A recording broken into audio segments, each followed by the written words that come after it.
Welcome to Boring History for Sleep, where we explore the fascinating yet soothingly narrated tales of our past.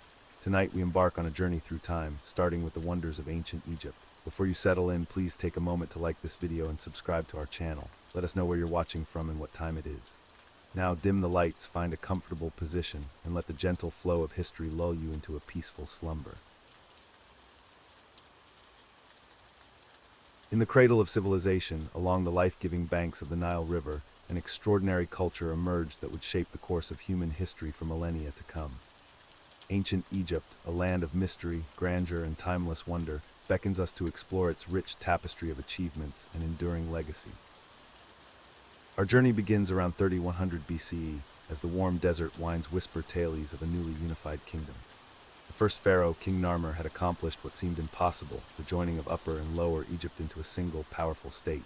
Picture, if you will, the sun-baked landscape stretching as far as the eye can see, the golden sands meeting the lush green ribbon of life that is the Nile Valley.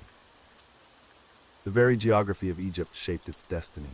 To the east and west, vast deserts provided natural barriers against invasion, while to the north, the Mediterranean Sea offered opportunities for trade and cultural exchange. But it was the Nile, the lifeblood of Egypt, that truly defined this ancient civilization. Imagine the steady, rhythmic flow of the great river, its waters teeming with life. Each year, like clockwork, the Nile would flood, depositing rich black silt across the floodplains. This annual inundation was so reliable that the Egyptians based their calendar on it, dividing the year into 3 seasons: Akhet inundation, Perit growing, and Shemu harvest. As you drift deeper into relaxation, envision the bustling banks of the Nile. Farmers tend to their crops of wheat and barley, the golden stalks swaying gently in the warm breeze. The air is filled with the earthy scent of damp soil and the sweet fragrance of blooming lotus flowers. In the distance, the sound of stone chisels echoes across the land as workers quarry limestone for the latest grand construction project. The predictable flooding of the Nile allowed the ancient Egyptians to develop a sophisticated agricultural system. Elaborate networks of canals and irrigation channels carried life-giving water to fields beyond the river's natural reach. This agricultural abundance formed the foundation of Egyptian society, supporting a growing population and freeing up labor for monumental building projects and artistic endeavors. As the centuries passed, Egyptian civilization flourished. The Old Kingdom period, beginning around 2686 BCE, saw the emergence of the great pyramid builders. Close your eyes and picture the colossal pyramid of Khufu rising from the Giza Plateau, its smooth limestone casing gleaming in the intense desert sun. The precision and scale of these monuments continue to awe us to this day, serving as a testament to the ingenuity and organizational skills of the ancient Egyptians. Let your mind wander through the narrow streets of an ancient Egyptian settlement. The air is thick with the aroma of freshly baked bread and the pungent scent of herbs and spices. Children laugh and play in the dusty alleyways while craftsmen ply their trades, potters shaping clay vessels, weavers creating fine linen garments, and metalworkers forging tools and ornaments of copper and bronze. In the shadow of the temples and palaces, scribes diligently record the events of the day, their reed pens scratching against sheets of papyrus. The development of hieroglyphic writing was one of Egypt's greatest achievements, allowing for the preservation of knowledge, religious texts, and historical records. These intricate symbols, a blend of pictographs and phonetic signs, would remain a mystery to the modern world until the discovery of the Rosetta Stone in 1799. As you sink deeper into comfort, imagine yourself in an ancient Egyptian marketplace. The cacophony of voices haggling over goods fills the air, mingling with the bleating of goats and the occasional bray of a donkey. Stalls overflow with colorful fruits and vegetables, fragrant oils and unguents, and finely crafted jewelry of gold and semi-precious stones. The wealth of Egypt is on full display, a testament to the prosperity brought by the Nile and the ingenuity of its people. The Middle Kingdom, beginning around 2055 BCE, saw Egypt enter a golden age of culture and expansion. The pharaohs of this period, such as Senusret III, extended Egypt's borders and engaged in ambitious building projects. Visualize the great temple complex at Karnak, its massive columns stretching towards the sky, adorned with intricate hieroglyphs and colorful reliefs depicting the gods and the triumphs of the pharaohs. As night falls over the Nile Valley, the air cools and the sounds of the day give way to a gentle stillness. In the temples, priests perform sacred rituals by flickering lamplight, their chants echoing through the vast halls. The ancient Egyptians believed in a complex pantheon of gods and goddesses, each playing a vital role in maintaining the order of the universe. At the heart of their religious beliefs was the concept of Ma'at, the fundamental balance and harmony of all things. The New Kingdom, beginning around 1550 BCE, marked the peak of Egypt's power and influence. Under pharaohs like Thutmose III and Ramesses II, Egypt became an empire, extending its reach into Nubia to the south and the Levant to the northeast. Picture the grand temples at Luxor, their courtyards filled with colossal statues of the pharaohs, silent sentinels watching over the land of the living and the dead. One of the most fascinating aspects of ancient Egyptian culture was their elaborate preparation for the afterlife. The process of mummification, developed over centuries, was designed to preserve the body for eternity. Imagine the somber procession of a pharaoh's funeral, the air heavy with the scent of incense and the sound of mourners' laments. The deceased, carefully wrapped in linen bandages and adorned with protective amulets, would be laid to rest in a tomb filled with everything they might need in the next life. As you relax even further, let your mind's eye wander through the Valley of the Kings. Here, hidden beneath the barren desert landscape, lie the tombs of Egypt's greatest pharaohs. The walls of these underground chambers are adorned with vivid paintings and intricate hieroglyphs, their colors as bright and vibrant as the day they were painted thousands of years ago. These scenes depict the journey of the deceased through the underworld, guided by the gods and ultimately achieving eternal life. The artistic conventions of ancient Egypt remained remarkably consistent over thousands of years. Figures were typically depicted in profile, with the eyes shown frontally. This distinctive style, combined with a rigid system of proportions, created a timeless and instantly recognizable aesthetic. The colors used in Egyptian art were rich and symbolic, blue representing the life-giving Nile and the heavens, green symbolizing new life and resurrection, and gold signifying the flesh of the gods. As the millennia passed, Egypt's influence spread far beyond its borders. Greek philosophers traveled to Egypt to study its ancient wisdom, and many of the scientific and mathematical concepts developed along the Nile found their way into the broader Mediterranean world. The Library of Alexandria, founded in the 3rd century BCE, became the greatest center of learning in the ancient world, attracting scholars from across the known world. Even as Egypt's political power waned, its cultural impact continued to resonate through the ages. The Roman Empire was fascinated by Egyptian culture, adopting its gods and even transporting obelisks to Rome. The mystery and grandeur of ancient Egypt captured the imagination of subsequent civilizations, influencing art, architecture, and literature for centuries to come. As our journey through ancient Egypt draws to a close, let the weight of history gently settle over you like a warm, comforting blanket. The legacy of this remarkable civilization endures, reminding us of the extraordinary achievements possible when human ingenuity is combined with the gifts of nature. The pyramids still stand, silent sentinels watching over the desert sands, while the wisdom of the ancient Egyptians continues to inspire and intrigue us. As you drift towards sleep, let the gentle flow of the Nile carry your thoughts. Imagine the warm desert breeze caressing your skin, the distant call of an ibis echoing across the timeless landscape. The mysteries of ancient Egypt, like the cycle of the sun god Ra, will continue their eternal journey through the night, ready to greet you with new wonders when you awake. The legacy of ancient Egypt continues to captivate our imagination, a testament to the enduring power of human achievement. As we reflect on the grandeur of the pyramids and the wisdom of the pharaohs, we are reminded of the timeless nature of our quest for meaning and purpose. The golden sands of Egypt may have shifted over millennia, but the echoes of this great civilization still resonate with us today. From the intricate hieroglyphs that adorn temple walls to the sophisticated medical knowledge preserved in ancient papyri, the gifts of ancient Egypt continue to enrich our understanding of the past and inspire our future. As you lie here feeling the gentle weight of history upon you, allow your mind to wander along the banks of the Nile. Imagine the cool waters lapping at the shore, the rustling of papyrus reeds in the breeze, and the distant call of ibises as they take flight in the golden light of dawn. The story of ancient Egypt is one of resilience, innovation, and the indomitable human spirit. It reminds us that even in the face of time's relentless march, we have the power to create legacies that outlast the ages. The pharaohs sought immortality through their monuments and rituals, but perhaps their true immortality lies in the wonder and inspiration they continue to evoke in each of us. As your breathing deepens and your body relaxes, picture the great Sphinx of Giza, its enigmatic gaze fixed upon the horizon. For thousands of years, it has watched the rise and fall of empires, the changing of seasons, and the endless cycle of days and nights. Let its serene presence guide you towards a state of peaceful contemplation. The ancient Egyptians believed in the power of dreams, seeing them as messages from the gods. As you drift closer to sleep, open yourself to the possibility of dreams filled with the wisdom of the ages.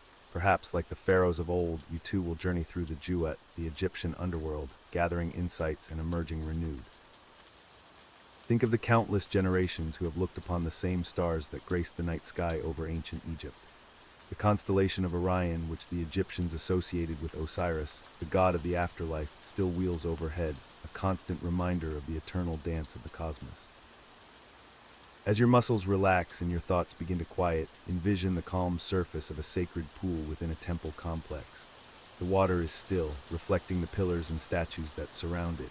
Just as this water remains undisturbed, so too can your mind find a place of perfect tranquility. The ancient Egyptians understood the importance of preparation for the journey of sleep and the transition to the next life. They created elaborate rituals and spells to ensure safe passage. As you prepare for your own nightly journey into sleep, know that you carry within you the same capacity for renewal and rebirth that the Egyptians celebrated. Let the rhythmic flow of the Nile through the millennia become the rhythm of your own breath. Inhale slowly, drawing in the warm desert air, rich with the scent of lotus blossoms and sun-baked stone. Exhale gently, releasing any lingering tensions, just as the Nile released its waters into the Mediterranean. As your consciousness begins to drift, like a papyrus boat on the gentle currents of the Nile, allow the wisdom of ancient Egypt to settle deep within you. The balance of Ma'at, the eternal truth and cosmic order that the Egyptians held so dear, can guide you towards a state of perfect harmony and rest. Imagine the soft glow of oil lamps illuminating the inner sanctum of a temple. The flickering light casts dancing shadows on walls covered in intricate hieroglyphs, each symbol a key to unlocking the secrets of the universe. As your eyelids grow heavy, let these ancient symbols transform into the language of dreams, guiding you deeper into relaxation. The ancient Egyptians believed that each night, the sun god Ra would journey through the underworld, facing many challenges before being reborn at dawn. As you embark on your own nightly journey, trust in the natural cycle of rest and renewal. Each breath you take carries you further into the restorative embrace of sleep. Picture the fertile black soil left behind by the Nile's annual flood, rich with promise and potential. Just as this soil nourished the crops that sustained Egyptian civilization, let the quiet moments before sleep nourish your spirit, preparing you for the growth and renewal that each new day brings. The sacred scarab beetle, rolling its ball of dung across the desert sands, was seen by the Egyptians as a symbol of the sun's journey and the cycle of rebirth. As you feel yourself on the threshold of sleep, envision your own consciousness as that celestial ball, ready to emerge renewed and transformed with the coming dawn. In the Book of the Dead, the Egyptians described the weighing of the heart against the feather of Ma'at, a test of the soul's purity. As you lie here, feel the lightness of your own heart, unburdened by the cares of the day. Let each breath make you lighter still, until you feel as if you could float among the stars that the Egyptians so revered. The obelisks that once stood watch over Egyptian temples were said to be petrified rays of sunlight, connecting the earth to the heavens. As you sink deeper into relaxation, imagine a warm, golden light emanating from within you, connecting you to the vast cosmos above and the nurturing earth below. Ancient Egyptian healers understood the power of sleep to restore both body and spirit. They prescribed dream incubation in sacred temples as a way to commune with the gods and find cures for ailments. As you prepare to enter the realm of sleep, know that you too are entering a sacred space of healing and rejuvenation. The Egyptians saw time as cyclical, an eternal return rather than a linear progression. As you hover on the edge of sleep, release your attachment to the passing hours. Allow yourself to float in the timeless realm between wakefulness and dreams, where past, present, and future merge into a single, peaceful moment. Envision the delicate lotus flower, which closes its petals at night and sinks beneath the water, only to rise and bloom again with the morning sun. Let your consciousness follow this same gentle rhythm, gradually closing off the outside world as you sink into the soothing depths of sleep. The ancient Egyptians believed that spoken words held tremendous power, capable of shaping reality itself. As you feel sleep drawing near, let the final thoughts of your waking mind be gentle affirmations of peace, rest, and renewal. Allow these positive intentions to guide your journey through the night. In the quiet stillness of this moment, become aware of the weight of your body against the bed, just as the great pyramids press down upon the Giza Plateau. Feel yourself becoming heavier with each breath, more stable, more connected to the earth beneath you. Let this grounding sensation ease you into a deep and restful sleep. As your mind grows quieter, imagine the soft susurration of wind over desert dunes, the timeless whisper of sand shifting in the night. Let this gentle sound become a lullaby, carrying you further into the embrace of sleep, where the wisdom of ancient Egypt can mingle with your dreams. The Egyptian god of sleep, Tutu, was said to protect sleepers from harm and nightmares. As you stand at the threshold of sleep, envision this benevolent deity standing guard over your rest, ensuring that your dreams are peaceful and your sleep restorative. In the temples of ancient Egypt, sacred oils and incense were used to induce a state of calm and receptivity to the divine. As you inhale deeply, imagine the soothing scent of frankincense and myrrh filling the air around you, creating an atmosphere of tranquility and spiritual connection. The ancient Egyptians saw dreams as a bridge between the world of the living and the realm of the gods. As you feel yourself drifting off, imagine crossing a golden bridge that spans the Nile, leading you from the waking world into the rich, mysterious landscape of your dreams. Let the last whispers of your conscious mind echo like the final notes of a harp played in a pharaoh's court, fading into a silence as profound as that found in the heart of the Great Pyramid. In this silence, find perfect peace, perfect rest, and the promise of renewal with the coming dawn. As sleep finally embraces you, know that like the mighty civilization of ancient Egypt, you too contain multitudes, strength and vulnerability, wisdom and wonder, the earthly and the divine.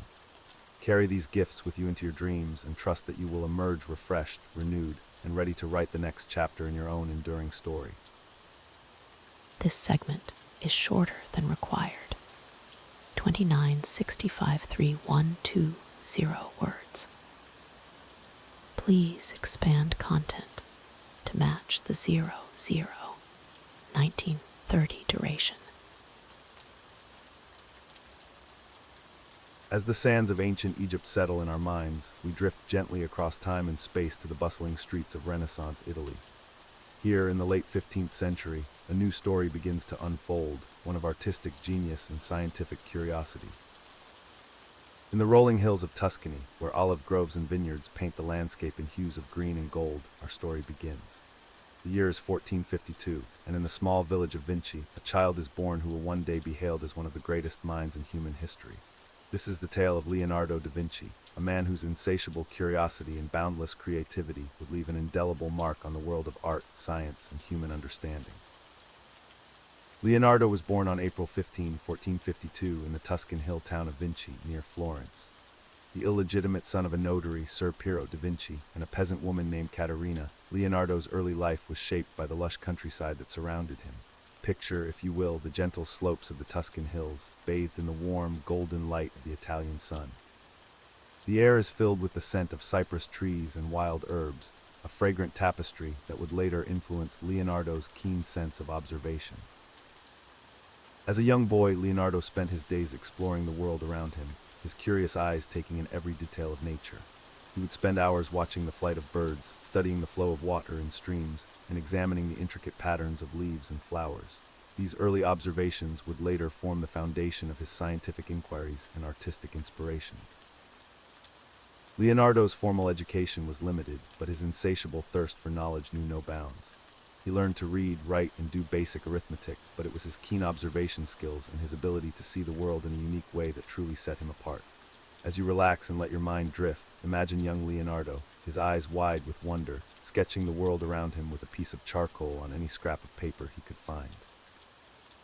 In 1466, at the age of 14, Leonardo began his apprenticeship in the workshop of Andrea del Verrocchio in Florence. Verrocchio was a renowned artist and craftsman, known for his sculptures, paintings, and goldsmith work. The bustling workshop was a hive of activity, filled with the sounds of chisels on marble, the scratch of charcoal on paper, and the lively discussions of artists and apprentices. As you sink deeper into relaxation, picture the young Leonardo, his hands stained with pigments, learning the techniques of painting, sculpture, and metalworking. The air in the workshop is thick with the scent of linseed oil and fresh paint, the light from the windows casting long shadows across the stone floor. It was here that Leonardo's extraordinary talents began to flourish, his natural gifts honed by the rigorous training of the Renaissance workshop. Leonardo's early work showed promise, but it was his insatiable curiosity that truly set him apart. He wasn't content to simply master the techniques of art. He wanted to understand the world around him in its entirety. His notebooks from this period are filled with sketches and observations on a wide range of subjects, from the mechanics of bird flight to the flow of water in rivers. As the years passed, Leonardo's reputation grew. His talent for painting was matched only by his brilliance as an inventor and scientist. In 1482, at the age of 30, Leonardo left Florence for Milan, seeking new opportunities and challenges. The journey across the Italian countryside must have been a source of endless fascination for the young artist, each new vista and encounter fueling his imagination. In Milan, Leonardo found a patron in Ludovico Sforza, the Duke of Milan. Under Sforza's patronage, Leonardo's genius truly began to flourish. He worked not only as a painter, but also as an engineer, architect, and even a military strategist. As you rest comfortably, imagine Leonardo in his workshop in Milan, surrounded by sketches of flying machines, anatomical studies, and designs for elaborate court festivals. It was during this period that Leonardo began work on one of his most famous paintings, The Last Supper. Picture the quiet refectory of the convent of Santa Maria del Grazie, where Leonardo would spend hours studying the play of light and shadow, carefully planning each brushstroke. The mural depicting the moment when Jesus announces that one of his disciples will betray him is a masterpiece of composition and emotional depth. Leonardo's approach to painting was revolutionary. He developed a technique called sfumato, where outlines and colors are blurred to create a soft, hazy effect. This technique gave his paintings a sense of depth and atmosphere that was unprecedented in Western art. As you drift deeper into relaxation, imagine the gentle gradations of light and shadow in Leonardo's paintings, the subtle transitions that give his figures a lifelike quality. But Leonardo's interests extended far beyond painting. His notebooks from this period are filled with designs for flying machines, hydraulic pumps, and even an early form of the tank. He studied anatomy, dissecting human bodies to understand the workings of muscles and bones. His detailed anatomical drawings were centuries ahead of their time, combining scientific accuracy with artistic beauty. Leonardo's curiosity knew no bounds. He studied the flight of birds, trying to understand the principles of aerodynamics. He observed the flow of water in rivers and streams, making detailed notes on the patterns of turbulence and eddies. As you let your mind wander, picture Leonardo standing by a rushing stream, his keen eyes observing the swirls and eddies of the water, his hand quickly sketching the patterns he sees. In 1499, political turmoil in Milan forced Leonardo to leave the city. He spent the next few years traveling around Italy, working for various patrons and continuing his studies. It was during this period that he began work on what would become his most famous painting, the Mona Lisa. The identity of the woman in the portrait remains a mystery to this day, but her enigmatic smile has captivated viewers for centuries. As you sink deeper into relaxation, imagine Leonardo in his studio, carefully studying his subject. The soft light filters through the windows, casting a gentle glow on the canvas. Leonardo's brush moves with precision, capturing not just the physical likeness of his subject, but something of her inner essence as well. The Mona Lisa is more than just a portrait, it's a window into the human soul. Leonardo's later years were marked by continued study and experimentation. He spent time in Rome, where he continued his anatomical studies and worked on various engineering projects. In 1516, he accepted an invitation from the French king, Francis I, to come to France as the premier painter and engineer and architect to the king. In France, Leonardo was given a chateau near Ambience to live in. As you rest peacefully, picture the aging Leonardo in this beautiful French castle, surrounded by his notebooks and sketches. Though his body was growing frail, his mind remained as active as ever. He continued to work on his scientific studies and artistic projects until the very end of his life. Leonardo da Vinci passed away on May 2, 1519, at the age of 67. He left behind a legacy that continues to inspire and amaze us to this day. His paintings, with their subtle play of light and shadow, their depth of emotion and masterful technique, remain some of the most celebrated works of art in human history. His scientific studies, though often centuries ahead of their time, laid the groundwork for advances in fields as diverse as anatomy, engineering, and optics. As you drift towards sleep, let the story of Leonardo da Vinci inspire you. His life was a testament to the power of curiosity, creativity, and perseverance. He saw the world not as it was, but as it could be. He pushed the boundaries of what was possible in art and science, always seeking to understand more, to see more deeply, to create more beautifully. Leonardo's legacy reminds us that the greatest achievements often come from those who are not afraid to question, to explore, to imagine. His life teaches us that true genius lies not just in talent, but in the courage to pursue our passions, to look at the world with wonder, and to never stop learning. As you feel the gentle weight of sleep upon you, let Leonardo's story settle in your mind. Like the soft sfumato of his paintings, let your thoughts blur and soften. Imagine yourself standing before the Mona Lisa, gazing into those enigmatic eyes. Feel the quiet strength of the Last Supper, the drama and emotion captured in a single moment. Picture Leonardo's flying machines, his intricate drawings of the human body, his careful observations of nature. Let these images drift through your mind, a gentle reminder of the beauty and wonder of the world around us. As you sink deeper into relaxation, remember that each of us has within us a spark of that same curiosity, that same creativity that drove Leonardo to such great heights. May your dreams be filled with the beauty of Leonardo's art, the wonder of his inventions, and the boundless curiosity that defined his life. Let the story of this Renaissance master guide you towards peaceful slumber, inspiring you to greet each new day with open eyes and an inquisitive mind.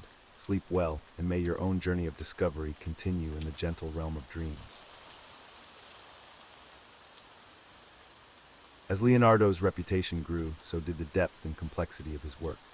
In the early 1490s, he began one of his most ambitious projects, the Last Supper.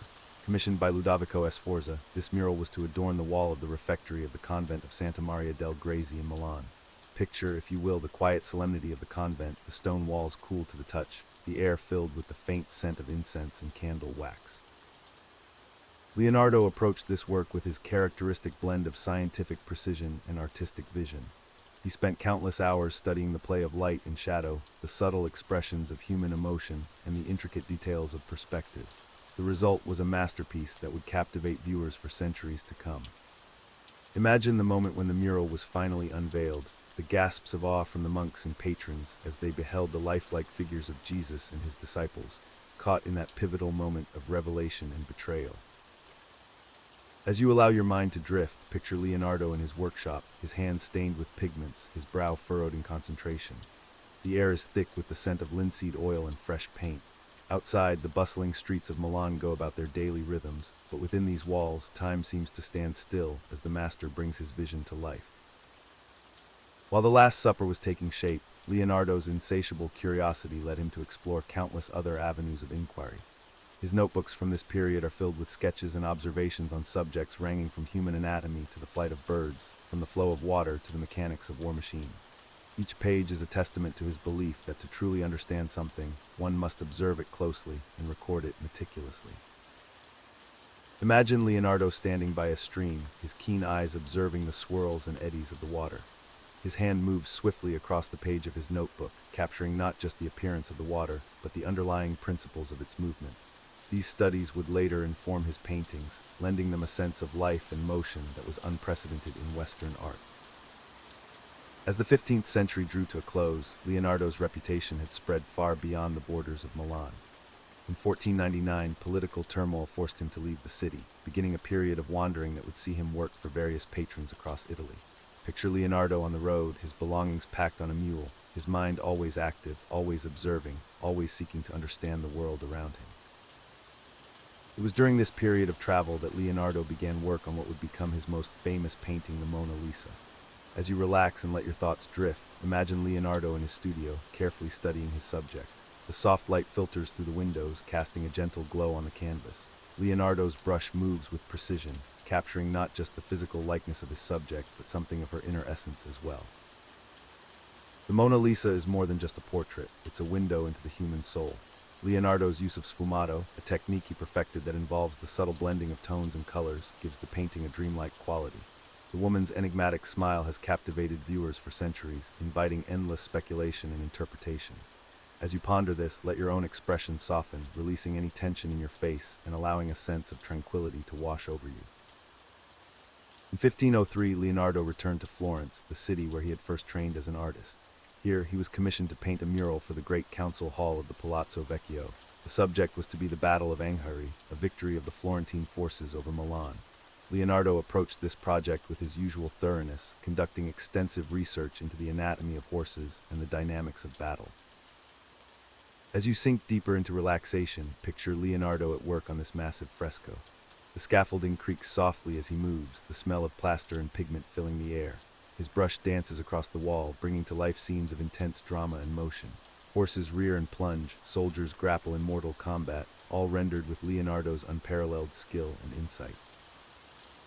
Sadly, this potentially magnificent work was never completed. Technical difficulties with the materials led to the deterioration of what had been painted, and eventually, the project was abandoned.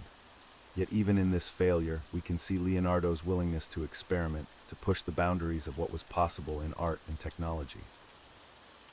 Throughout his life, Leonardo's interests extended far beyond painting.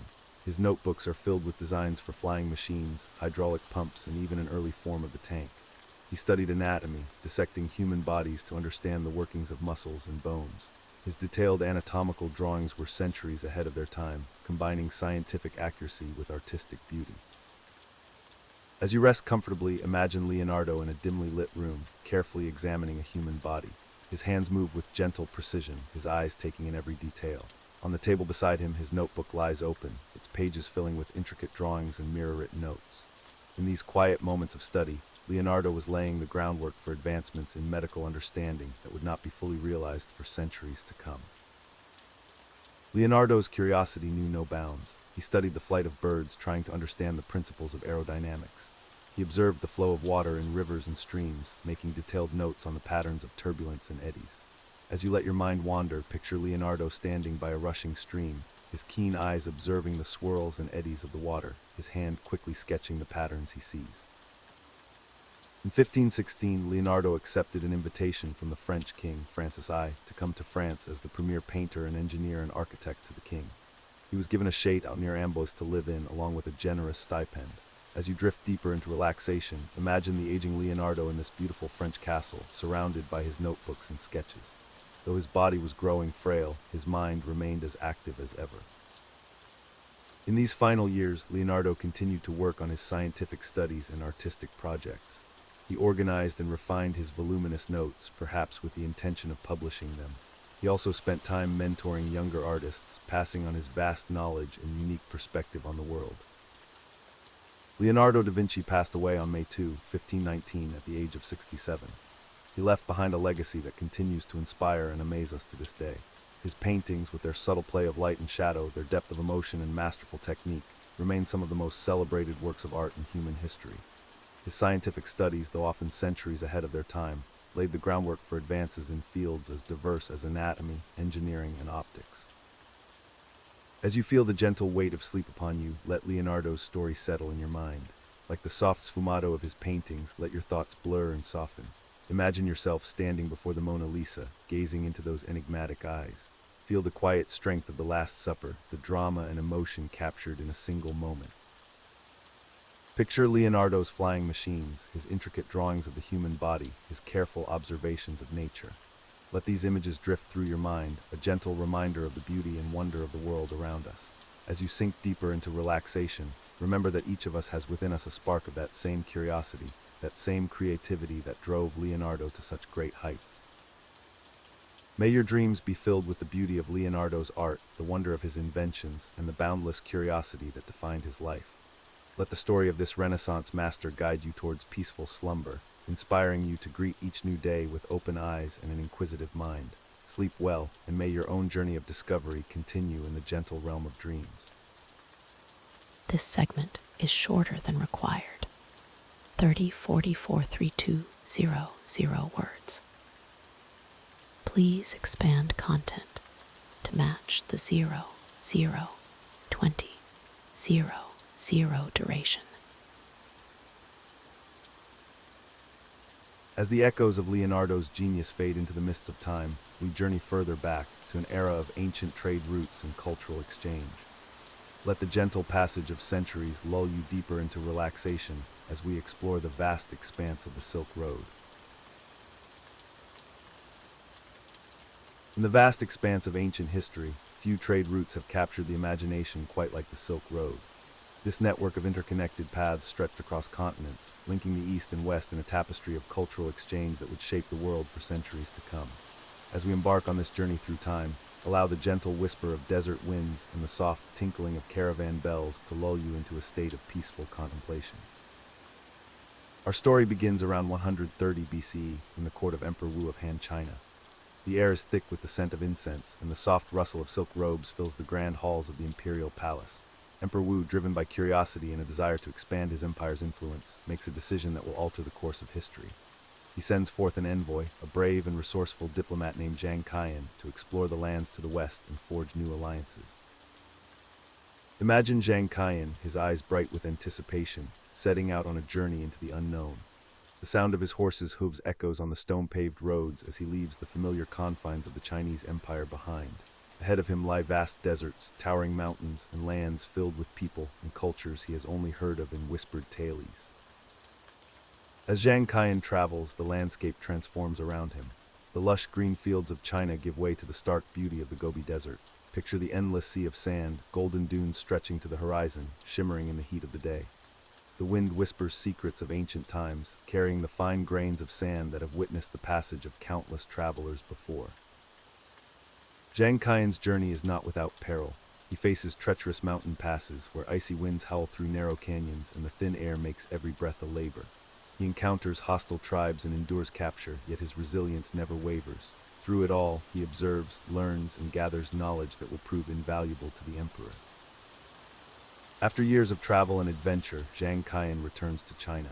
His reports of the lands and peoples he encountered ignite a spark of curiosity and ambition in Emperor Wu. The emperor envisions a network of trade routes that will connect China to the distant lands of Central Asia and beyond. And so, the seeds of the Silk Road are sown. As you rest and listen, let your mind's eye follow the gradual emergence of this vast network of trade routes.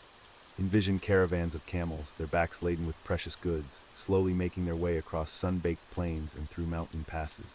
The air is filled with a symphony of sounds, the creak of leather, the jingle of bells, the murmur of merchants speaking in a dozen different tongues. The Silk Road was not a single path, but rather a complex web of routes that spread across Asia like the delicate threads of a spider's web. From the ancient Chinese capital of Chang'an, now known as Xi'an, these routes stretched westward through the Taklamakan Desert, over the snow-capped Pamir Mountains, and into the heart of Central Asia. Picture the oasis cities that sprang up along these routes like jewels strung on a necklace across the harsh landscape. Samarkand, with its towering minarets and bustling bazaars. Bukhara, where scholars debated philosophy in the shade of ancient madrasas. And Kashgar, where traders from 100 nations gathered to exchange goods and stories. As you drift deeper into relaxation, imagine the sights, sounds, and scents of these ancient marketplaces. The air is heavy with the aroma of exotic spices, cinnamon, cardamom, and saffron. Silks in every color of the rainbow catch the eye, their delicate threads shimmering in the sunlight. Jade, lapis lazuli, and other precious stones glint from the stalls of skilled artisans. But the Silk Road carried more than just material goods. It was a conduit for ideas, technologies, and beliefs. Buddhism spread from India to China along these routes, its teachings carried by monks who braved the perilous journey. The soft chanting of sutras mingles with the call to prayer from distant minarets, a testament to the diverse faiths that traveled these ancient paths. As night falls over the Silk Road, imagine the caravanserais, those fortified inns that provided shelter for weary travelers. Within their high walls, merchants from distant lands share meals and stories around flickering fires. The night air is cool and still, broken only by the occasional bray of a camel or the soft notes of a stringed instrument played by a skilled musician. The Silk Road was not just a conduit for luxury goods and religious ideas. It also facilitated the exchange of scientific knowledge and technological innovation. Chinese inventions like paper and gunpowder made their way west, while mathematical concepts from India and the Middle East traveled east. The roads became arteries of learning, pumping new ideas and discoveries across vast distances. As you sink deeper into comfort, consider the countless individuals whose lives were shaped by the Silk Road. The merchant who risks everything on a dangerous journey, hoping to return home with enough profit to secure his family's future. The scholar who travels thousands of miles in search of ancient texts and new knowledge. The artist who finds inspiration in the blending of styles and techniques from distant cultures. The Silk Road was not always a peaceful place. Bandits lurked in mountain passes, waiting to ambush unwary caravans. Rival empires fought for control of key routes and cities. Yet despite these dangers, the flow of goods and ideas continued, driven by human curiosity and the allure of the unknown. As the centuries passed, the Silk Road evolved and changed. New routes were discovered, while others fell into disuse. Empires rose and fell, leaving their mark on the landscape and the cultures that inhabited it. The Mongol Empire under Genghis Khan and his successors brought a period of relative peace and stability to much of the route, facilitating even greater exchange between East and West. Imagine standing atop the ancient walls of a Silk Road city, gazing out over the vast expanse of desert and mountain. The horizon seems endless, a reminder of the immense distances that travelers and traders once crossed. The air is clear and crisp, carrying the faint scent of desert flowers and the promise of distant lands. As we near the end of our journey along the Silk Road, let us reflect on its lasting legacy. The connections forged by these ancient trade routes continue to shape our world today. The blending of cultures, the exchange of ideas, and the human drive for exploration and understanding, all these elements of the Silk Road resonate through history to the present day. As you drift closer to sleep, let the rhythms of the Silk Road, the steady pace of camel caravans, the gentle rustle of silk, the murmur of 1,000 languages, carry you towards peaceful dreams. May your own journey through the night be as filled with wonder and discovery as those ancient travelers who first blazed these trails across the continents. Remember as you rest that the story of the Silk Road is a testament to human resilience, curiosity, and the power of connection. It reminds us that even across vast distances and seemingly insurmountable barriers, people have always found ways to reach out to one another, to trade, to learn, and to grow together. As your consciousness ebbs like the tide, imagine once more the vast expanse of the Silk Road. The golden sands of the desert, the towering peaks of distant mountains, the bustling markets of ancient cities, all fatting into a peaceful tapestry of history and legend. Let these images be the last you see before you slip into the welcoming embrace of sleep, carrying with you the whispered secrets of the Silk Road into your dreams. As the Silk Road continued to flourish, it became more than just a trade route. It evolved into a complex network of cultural exchange, where ideas, religions, and technologies flowed as freely as goods. The oasis cities along the route became melting pots of diverse cultures, each adding its unique flavor to the tapestry of the Silk Road. One such city was Samarkand, located in present-day Uzbekistan. Picture the grand bazaars of Samarkand, where the air was thick with the aroma of exotic spices and the chatter of a dozen languages. Merchants from China, Persia, India, and even as far as Rome would gather here, their caravans laden with precious cargo. The city's skyline was dominated by intricate blue-domed mosques and madrasas, their tiles glittering in the desert sun. As you allow your mind to wander through these ancient marketplaces, imagine the soft rustle of silk as merchants unfurl bolts of fabric in every color imaginable. The deep crimson of Chinese brocades, the delicate pastels of Indian cotton, and the rich purples of Tyrian dye from the Mediterranean all vie for attention. The gentle tinkling of bells on camel harnesses provides a soothing backdrop to the scene. Buddhism, one of the most significant cultural exports of the Silk Road, spread from India to China along these very routes. Envision the serene face of a Buddha statue, carefully wrapped and loaded onto a camel, embarking on a journey that would transform the spiritual landscape of East Asia. Buddhist monks, their saffron robes a stark contrast against the desert sands, would brave the perilous journey, carrying sacred texts and teachings. As you breathe deeply and feel yourself relaxing further, picture the gradual transformation of the landscapes along the Silk Road. From the lush valleys of China, through the stark beauty of the Gobi Desert, across the snow-capped peaks of the Pamir Mountains, and into the fertile crescent of Mesopotamia, each region contributed its unique character to the Silk Road experience. In the western reaches of the Silk Road, the city of Antioch served as a crucial link between East and West. Here, Roman merchants would arrive, their ships laden with glassware, gold, and silver. They would exchange these goods for the silks, spices, and precious stones that had traveled thousands of miles from the east. The port bustled with activity, the salty sea air mingling with the scent of exotic cargo. As night falls along the Silk Road, imagine the caravanserais, those fortified inns that provided shelter for weary travelers. Within their high walls, a microcosm of the Silk Road would form each evening. Merchants from distant lands would share meals, exchange stories, and conduct business. The night air would be filled with the soft glow of oil lamps, the murmur of conversation in various tongues, and perhaps the gentle notes of a stringed instrument played by a skilled musician. Let your mind drift to the scholarly exchanges that took place along the Silk Road. In the great libraries of Bukhara and Merv, scholars would pore over texts from Greece, Persia, and India. Mathematical concepts, astronomical observations, and medical knowledge flowed along the same routes as silk and spices. The Silk Road became a highway of learning, connecting the great civilizations of the ancient world. As you sink deeper into relaxation, consider the countless individuals whose lives were shaped by the Silk Road. There's the young apprentice in a Chinese silk workshop, carefully learning the secrets of sericulture passed down through generations. Imagine the excitement in his eyes as he watches the finished bolts of silk being packed for their long journey west. Picture a merchant's daughter in Persia, growing up surrounded by the sights and sounds of the Silk Road. She learns to recognize the origin of goods by their craftsmanship, to haggle in multiple languages, and to navigate the complex web of trade relationships that span continents. Her world is infinitely larger than that of her ancestors, expanded by the connections forged along the Silk Road. In the markets of Constantinople, envision a Roman diplomat examining a piece of fine Chinese porcelain. Its delicate beauty and superior craftsmanship spark his curiosity about the distant land where it was created. This curiosity, multiplied countless times over centuries, would drive the exchange of knowledge and the advancement of civilizations. The Silk Road was not without its dangers. Bandits lurked in mountain passes, sandstorms could engulf entire caravans, and political upheavals could disrupt trade for years. Yet the lure of profit and the thirst for new experiences drove merchants and explorers to brave these perils. Their courage and perseverance kept the routes open, fostering connections between distant cultures. As you continue to relax, let your thoughts drift to the technological advancements that spread along the Silk Road.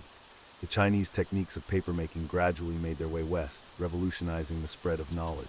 The secret of silk production, jealously guarded by China for centuries, eventually reached the Byzantine Empire, changing the economic landscape of the Mediterranean. Imagine the wonder of a European alchemist encountering gunpowder for the first time, or an Arab astronomer marveling at the precision of a Chinese celestial globe. These moments of discovery and exchange would ripple through history, shaping the development of science and technology for centuries to come. The Silk Road also played a crucial role in the spread of religions. Besides Buddhism, Christianity found new followers in Central Asia and China, while Islam spread eastward along the trade routes. In the bazaars and caravanserais of the Silk Road, followers of different faiths would encounter one another, leading to a rich tapestry of religious exchange and syncretism. As the centuries passed, the Silk Road evolved and changed. New routes were discovered, while others fell into disuse. Empires rose and fell, leaving their mark on the landscape and the cultures that inhabited it. The Mongol Empire under Genghis Khan and his successors brought a period of relative peace and stability to much of the route, facilitating even greater exchange between East and West. Picture yourself standing atop the ancient walls of a Silk Road city, gazing out over the vast expanse of desert and mountain. The horizon seems endless, a reminder of the immense distances that travelers and traders once crossed. The air is clear and crisp, carrying the faint scent of desert flowers and the promise of distant lands.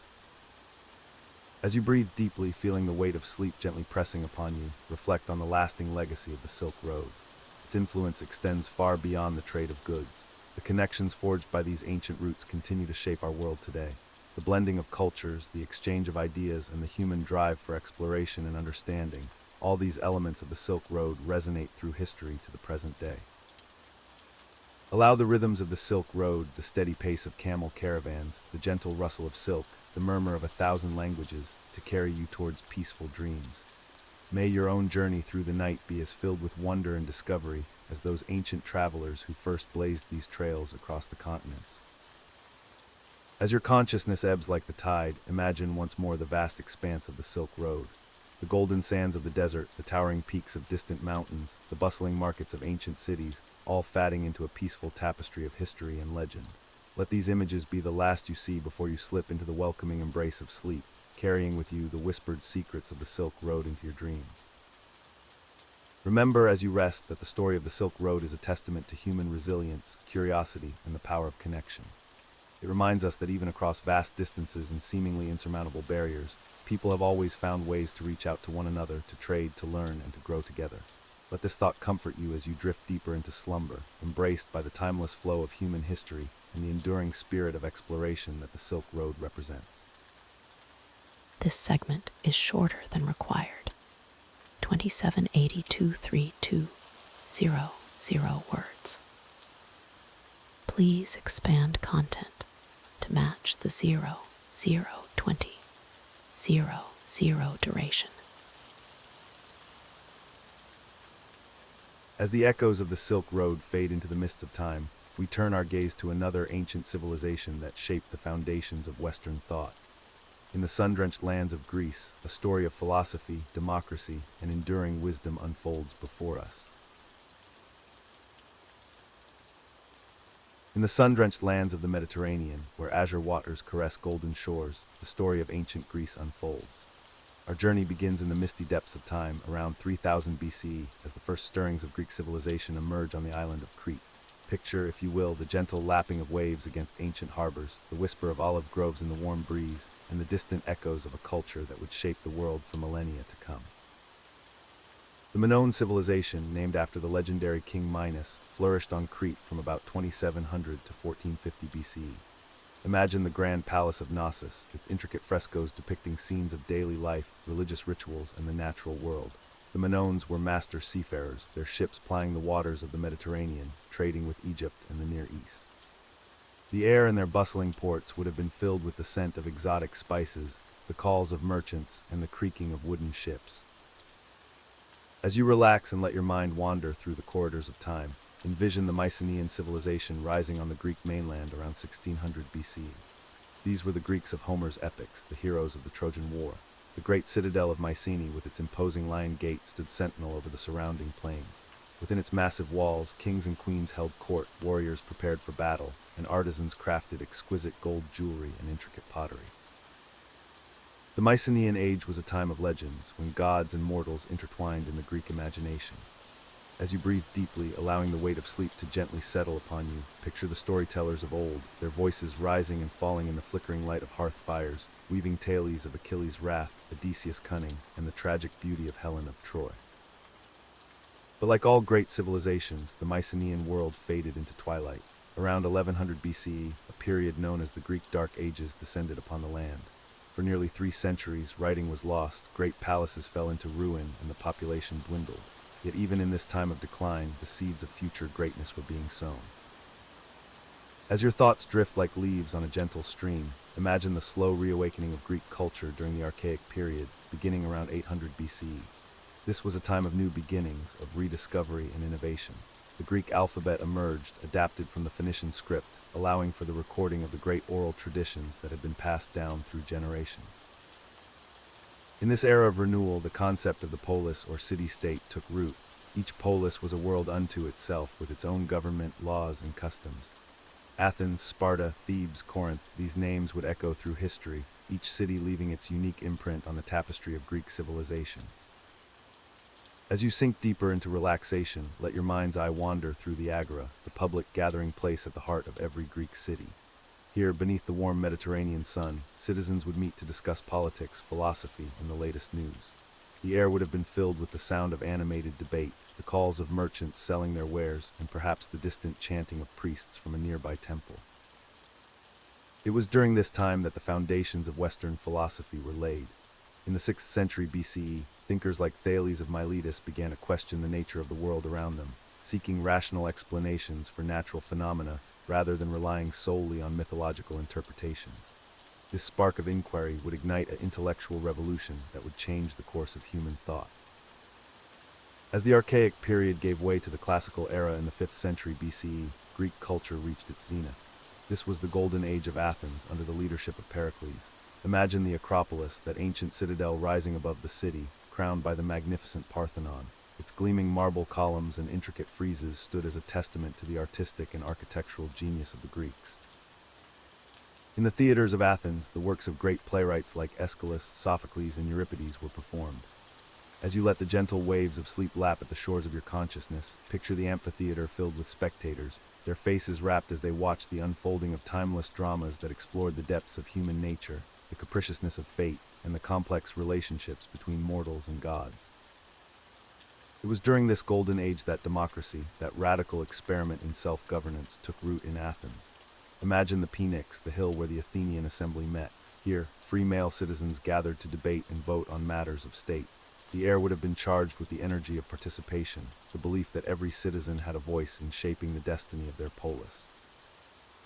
Yet even as Athens flourished, other city-states pursued different paths. Sparta, with its austere military culture, stood as Athens' great rival. As your thoughts drift like clouds across a summer sky, envision the rigorous training of Spartan youth, the discipline that forged them into the feared warriors of the ancient world. The Spartan ethos of sacrifice for the state would leave an indelible mark on Western concepts of civic duty and military valor. The rivalry between Athens and Sparta would ultimately lead to the Peloponnesian War, a conflict that would shake the Greek world to its foundations. For nearly 3 decades, from 431 to 404 BCE, these two great powers and their allies battled for supremacy. The war would end with Sparta's victory, but at a terrible cost to all of Greece. As the classical period waned, a new power rose in the north. Macedonia, under the leadership of Philip II and his son Alexander the Great, would unite the Greek city-states and launch a campaign of conquest that would create one of the largest empires the ancient world had ever seen. As you feel the gentle pull of sleep, imagine the long march of Alexander's armies from the familiar shores of the Aegean to the exotic lands of Persia, Egypt, and India. Alexander's conquests ushered in the Hellenistic period, an era of cultural fusion and intellectual ferment.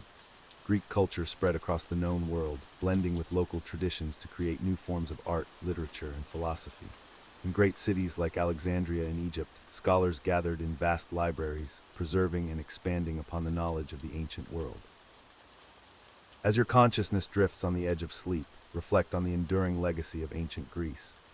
From the birth of democracy to the foundations of Western philosophy, from the timeless beauty of Greek art and architecture to the eternal themes of its literature, the influence of this ancient civilization continues to shape our world today. The story of ancient Greece is a testament to the power of human creativity, the quest for knowledge, and the eternal struggle to create a just and meaningful society. As you allow sleep to gently envelop you, let the echoes of this ancient world resonate in your dreams. The whisper of wind through olive groves, the murmur of philosophical debate in the agora, the timeless verses of Homer, all these are the legacy of a civilization that, though long past, continues to inspire and enlighten us. As your breathing deepens and your thoughts grow quieter, imagine standing atop a hill overlooking the Aegean Sea. The sun is setting, painting the sky in hues of gold and purple. Below, the whitewashed buildings of a small village gleam in the fading light. In the distance, the ruins of an ancient temple stand silent sentinel over the landscape.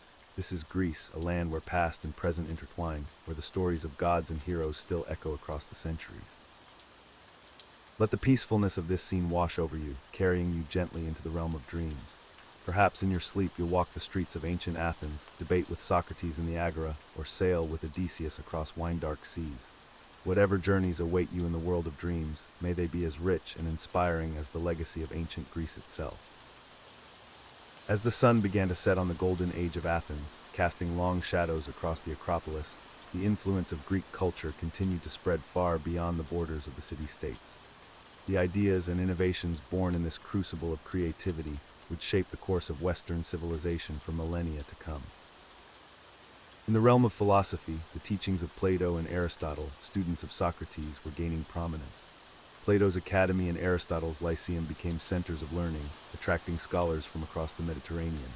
Their inquiries into ethics, politics, and the nature of reality laid the foundations for much of Western philosophical thought.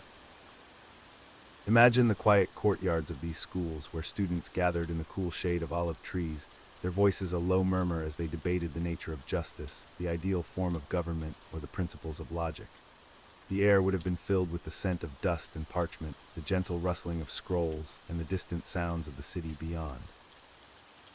As you allow your mind to wander through these ancient halls of learning, picture the great library of Alexandria, founded in the wake of Alexander the Great's conquests. Here, in this magnificent repository of knowledge, scholars from all over the known world came to study and contribute to the growing body of human understanding. The library's shelves, stretching as far as the eye could see, held scrolls on every conceivable subject, from mathematics and astronomy to poetry and history. The air within was cool and dry, carefully regulated to preserve the precious documents. Imagine the soft footfalls of scholars moving between the stacks, the whisper of unfurling papyrus, and the scratch of reed pens as new knowledge was recorded. In the field of science and mathematics, Greek thinkers were making remarkable strides. Euclid's Elements laid out the principles of geometry that would be studied for over 2,000 years. Archimedes in Syracuse was developing revolutionary concepts in physics and engineering. Picture him in his workshop, surrounded by intricate mechanisms and diagrams, his mind constantly exploring the boundaries of what was possible. As you breathe deeply, allowing yourself to relax further, envision the great theater of Epidaurus, its perfect acoustics a testament to Greek understanding of sound and architecture. Even today, a whisper on the stage can be heard clearly in the furthest row of seats. The theater, nestled in a natural hollow and surrounded by pine-covered hills, would have resonated with the powerful words of playwrights like Sophocles and Euripides, their tragedies and comedies exploring the depths of human experience. Greek art and architecture continued to evolve, reaching new heights of beauty and sophistication. The graceful lines of Corinthian columns, the lifelike sculptures that seemed to breathe, the delicate frescoes adorning public buildings, all these spoke to a culture that valued beauty and harmony in all things. Imagine standing before the great statue of Zeus at Olympia, one of the seven wonders of the ancient world. The colossal figure, over 40 feet tall, gleamed with gold and ivory, inspiring awe in all who beheld it. The air in the temple would have been heavy with the scent of incense, the atmosphere charged with reverence and wonder. As the influence of Greek culture spread, it began to blend with other traditions, creating new forms of expression. In the Hellenistic period, following Alexander's conquests, Greek ideas and aesthetics merged with those of Egypt, Persia, and India. This cultural fusion gave birth to new styles of art, new schools of philosophy, and new ways of understanding the world. Picture the cosmopolitan city of Alexandria, where Greek, Egyptian, and Jewish scholars worked side by side, translating texts, exchanging ideas, and pushing the boundaries of knowledge. The city's famous lighthouse, another wonder of the ancient world, stood as a symbol of this new era of exploration and discovery. As you sink deeper into relaxation, let your mind drift to the Greek islands, scattered like jewels across the Aegean Sea. Here, local traditions blended with influences from the mainland, creating unique cultural expressions. Imagine the windswept hills of Delos, birthplace of Apollo and Artemis, where pilgrims from all over the Greek world came to pay homage. The sound of waves lapping against the shore, the cry of seabirds, the whisper of wind through ancient ruins, all these elements combine to create a sense of timelessness, a connection to a past that still speaks to us across the centuries. As the classical period of Greek history drew to a close, its impact on the wider world was only beginning. Roman conquerors, even as they subjugated Greece militarily, found themselves captivated by Greek culture. They adopted Greek gods, Greek architectural styles, and Greek philosophical ideas, ensuring that the legacy of Greece would continue to shape the Western world for centuries to come. Imagine a Roman villa, its walls adorned with frescoes in the Greek style, its library filled with scrolls of Greek literature and philosophy. The owner, a wealthy Roman citizen, might have conversed in Greek with his educated slaves, discussing the latest developments in science or debating the merits of Stoic philosophy. As you feel the gentle weight of sleep beginning to settle upon you, reflect on the enduring legacy of ancient Greece. From the democratic ideals born in Athens to the scientific principles discovered by Greek thinkers, from the timeless beauty of Greek art to the profound insights of Greek philosophy, the influence of this remarkable civilization continues to shape our world today. The story of ancient Greece reminds us of the power of human creativity and the enduring nature of ideas. It speaks to our capacity for beauty, for reason, for questioning the world around us and seeking to understand our place within it. As you drift closer to sleep, let the echoes of ancient Greece resonate in your mind. Perhaps you'll dream of walking through the Agora of Athens, debating with philosophers under the warm Mediterranean sun. Or maybe you'll find yourself sailing between the Greek islands, the wine-dark sea stretching to the horizon, the whisper of myth and legend carried on the breeze. Whatever dreams may come, know that you carry within you a connection to this ancient world, a part of the great tapestry of human culture and achievement that stretches back through time. Let this thought comfort you as you slip into the realm of sleep, where past and present, myth and reality, blend into one. As your breathing becomes slower and deeper, imagine the gentle lapping of waves on a Greek shore, the soft rustle of olive leaves in a warm breeze, the distant melody of a shepherd's flute echoing across sun-drenched hills. Let these peaceful images be the last thing in your mind as you surrender to sleep, carried on the timeless currents of history into the welcoming embrace of rest. In the quiet moments before sleep fully claims you, remember that like the ancient Greeks, we too are on a journey of discovery, constantly seeking to understand ourselves and the world around us. May your dreams be filled with the wisdom of Socrates, the beauty of Praxiteles' sculptures, and the poetry of Sappho. As consciousness begins to fade, let the final thought be one of continuity, the unbroken thread that connects us to those ancient thinkers and artists, dreamers and builders. In your sleep, may you find the same sense of wonder that inspired them, the same curiosity about the mysteries of existence. And so, as we conclude our journey through ancient Greece, we transition gently to our next historical narrative. The echoes of Greek civilization continue to resonate as we move forward in time, their influence felt in the cultures and societies that followed. Over 2,000 years ago, in a small village in northern India, a child was born who would grow up to challenge the established order and found one of the world's great religions. This is the story of Siddhartha Gautama, known to history as the Buddha, the Enlightened One. As you continue to relax, allowing sleep to draw ever closer, picture the lush landscapes of ancient India. The air is warm and heavy with the scent of jasmine and sandalwood. Monsoon rains have left the earth rich and fertile, the forests deep and green. It is in this world of abundance and beauty that our story begins. Siddhartha was born into the Shakya clan, his father a wealthy ruler of a small kingdom in what is now Nepal. Legend has it that at the moment of his birth, lotus blossoms sprang from the earth where his feet touched the ground. While we may question the literal truth of such tales, they speak to the profound impact this child would have on the world. As a young prince, Siddhartha lived a life of luxury and privilege. His father, hoping to protect him from the harsh realities of the world, kept him confined within the palace walls. Imagine the young Siddhartha in these gilded surroundings, every comfort provided, every whim catered to. The soft rustle of silk, the glitter of jewels, the sweet melodies of court musicians, all these formed the backdrop of his early life. Yet despite this sheltered existence, Siddhartha was a thoughtful and curious child. As you feel yourself drifting closer to sleep, picture him sitting in the palace gardens, watching the play of sunlight on water, observing the life cycles of plants and animals, and beginning to question the nature of existence. As Siddhartha grew into a young man, his father arranged his marriage to a beautiful princess named Yasodhara.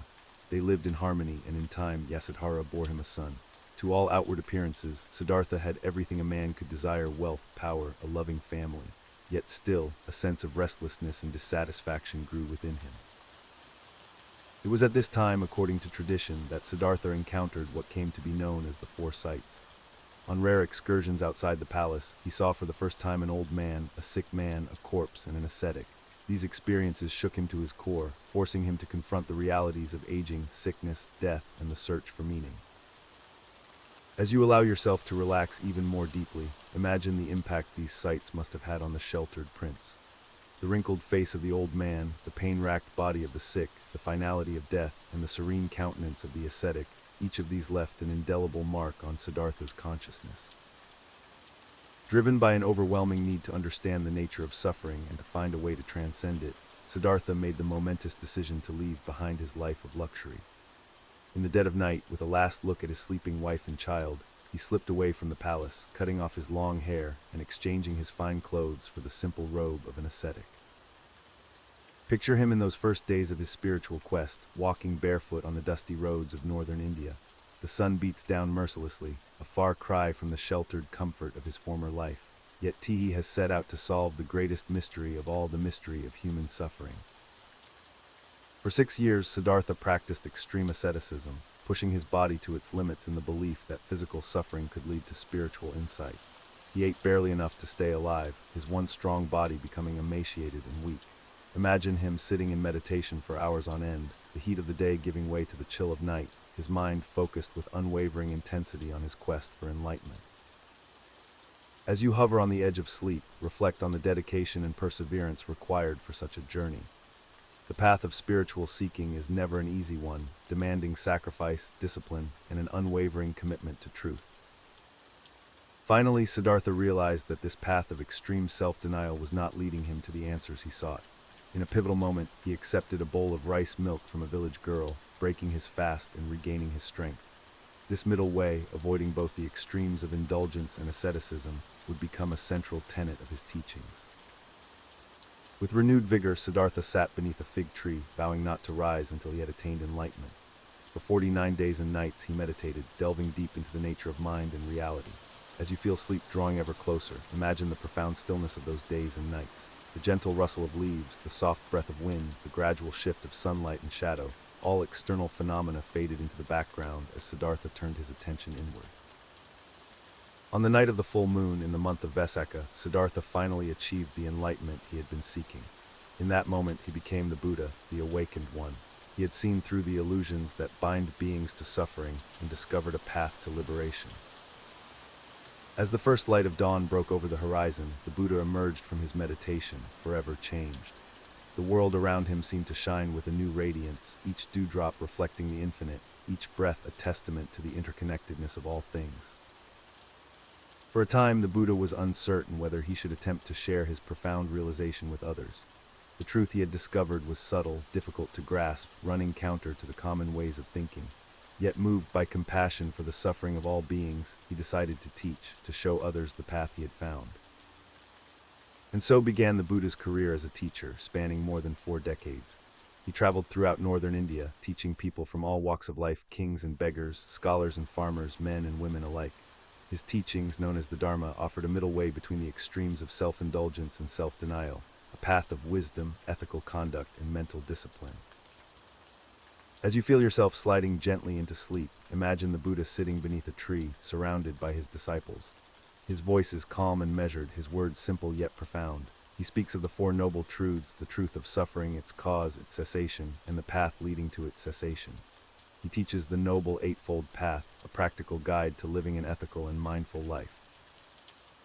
The Buddha's teachings spread rapidly, attracting followers from all segments of society. Kings and merchants became his patrons, establishing monasteries and supporting the growing community of monks and nuns. Yet the Buddha himself continued to live simply, walking from place to place, eating what was offered, sleeping beneath the trees. As your consciousness begins to drift, picture the peaceful communities that grew up around the Buddha's teachings. Monasteries nestled in quiet groves, where monks and nuns devoted their lives to study, meditation, and service.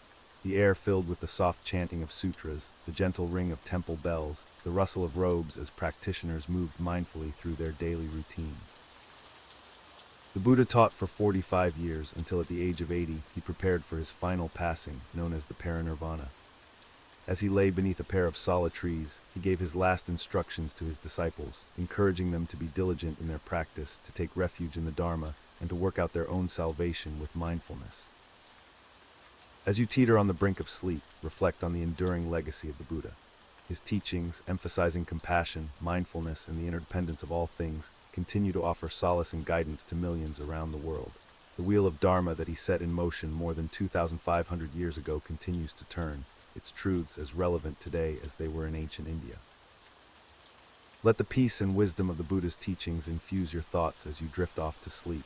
May you find in your dreams the same serenity that the Buddha discovered beneath the Bodhi tree. May you awaken, like him, to the profound interconnectedness of all life, the endless cycle of change and renewal that characterizes our existence. And so, as we conclude our exploration of the life of the Buddha, we transition gently to our next historical narrative. The influence of Buddhist thought, like ripples spreading from a stone cast into still water, continues to expand, touching lives and shaping cultures far beyond the borders of ancient India. Our journey through time now takes us to the vast steppes of Central Asia, where a young man named Temujin would rise from obscurity to become one of the most powerful rulers in history. This is the story of Genghis Khan, the founder of the Mongol Empire, whose conquests would create the largest contiguous land empire the world has ever known. As you continue to relax, allowing sleep to draw ever closer, picture the windswept grasslands of Mongolia. The sky stretches endlessly overhead, a dome of deep blue dotted with wispy clouds. The air is crisp and clean, carrying the scent of wild herbs and the distant tang of snow-capped mountains. It is in this harsh yet beautiful landscape that our story begins. As Shakespeare's legacy fades into the gentle mist of history, we turn our gaze to another remarkable figure whose brilliance illuminated the world of science. In the late 19th century, a young Polish girl named Marie Skłodowska began a journey that would revolutionize our understanding of the very fabric of reality. In the quiet corners of history, there are stories that whisper of brilliance, perseverance, and discovery. Tonight, we delve into the life of Marie Curie, a woman whose radiant mind illuminated the world of science and changed our understanding of the very fabric of matter. As you settle in, allowing the gentle weight of relaxation to embrace you, let's journey back to a time when the mysteries of the universe were just beginning to unfold. Marie Skłodowska-Curie was born on November 7, 1867 in Warsaw, Poland, then part of the Russian Empire.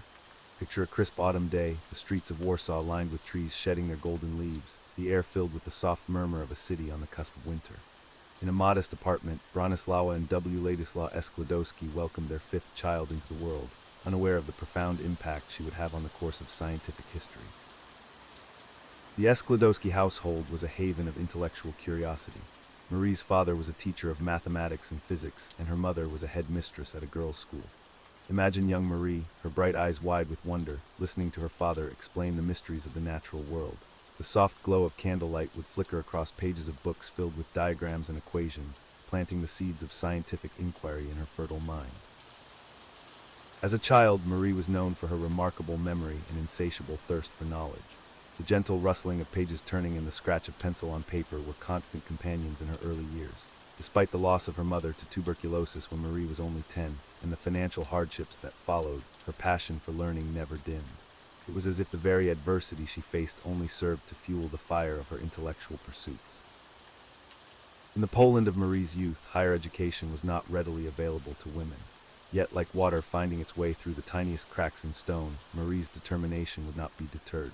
She and her sister Bronislawa dreamed of studying at the Sorbonne in Paris. To make this dream a reality, they entered into a pact. Marie would work as a governess to support Bronislawa's medical studies, and then Bronislawa would do the same for Marie.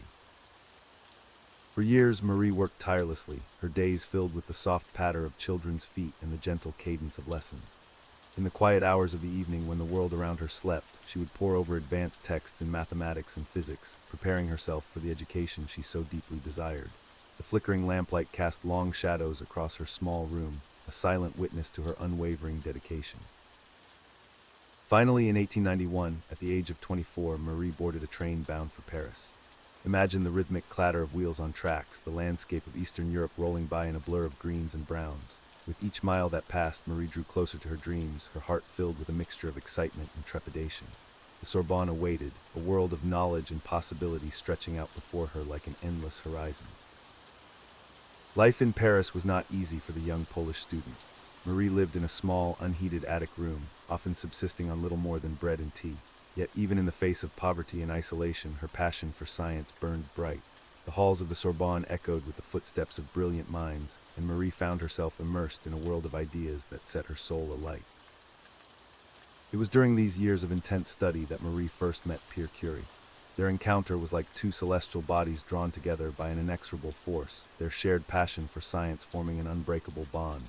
Pierre, already an accomplished physicist, was captivated by Marie's brilliant mind and unwavering dedication. Together, they would embark on a journey of discovery that would change the course of scientific history. In 1895, Marie and Pierre were married in a simple civil ceremony. Their honeymoon was not a typical vacation, but rather a bicycle tour of the French countryside, their conversations filled with discussions of physics and dreams of future experiments. Imagine them pedaling along quiet country roads, the warm summer breeze carrying the scent of lavender and the soft buzzing of bees, their minds alive with the possibilities that lay before them. The Curie's tiny laboratory was a converted shed, damp and drafty, yet within its humble walls, groundbreaking discoveries were taking shape. Marie began her doctoral research, focusing on the mysterious rays that had recently been discovered by Henry Becquerel. These rays, emitted by uranium salts, seemed to defy the known laws of physics, and Marie was determined to unravel their secrets. Day after day, Marie would carefully measure the faint electrical currents produced by the uranium rays using a piezoelectric quartz electrometer invented by Pierre. The soft ticking of the instrument was a constant companion, each measurement bringing her closer to a profound realization. Marie discovered that the strength of the radiation depended only on the amount of uranium present, regardless of its physical or chemical state. This led Marie to a revolutionary hypothesis. The rays were not the result of some interaction between molecules, but came from the atom itself.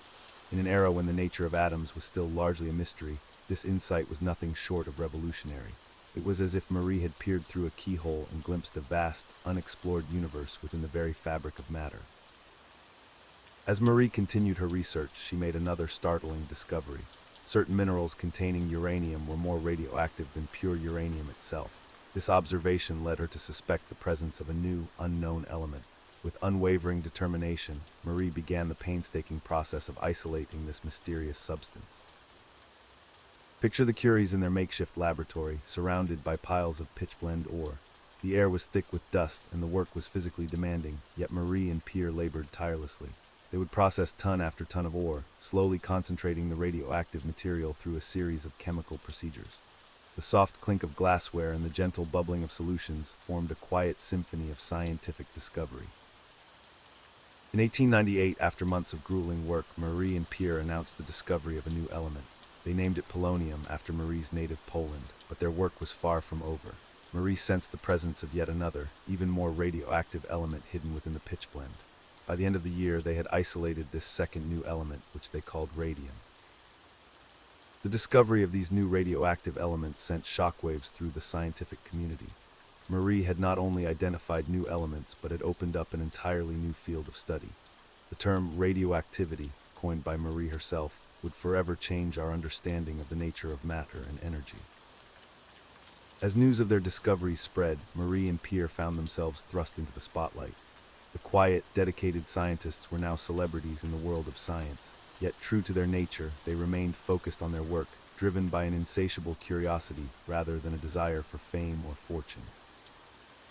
In 1903, Marie became the first woman to win a Nobel Prize when she, along with Pierre and Henry Becquerel, was awarded the Nobel Prize in Physics for their work on radioactivity.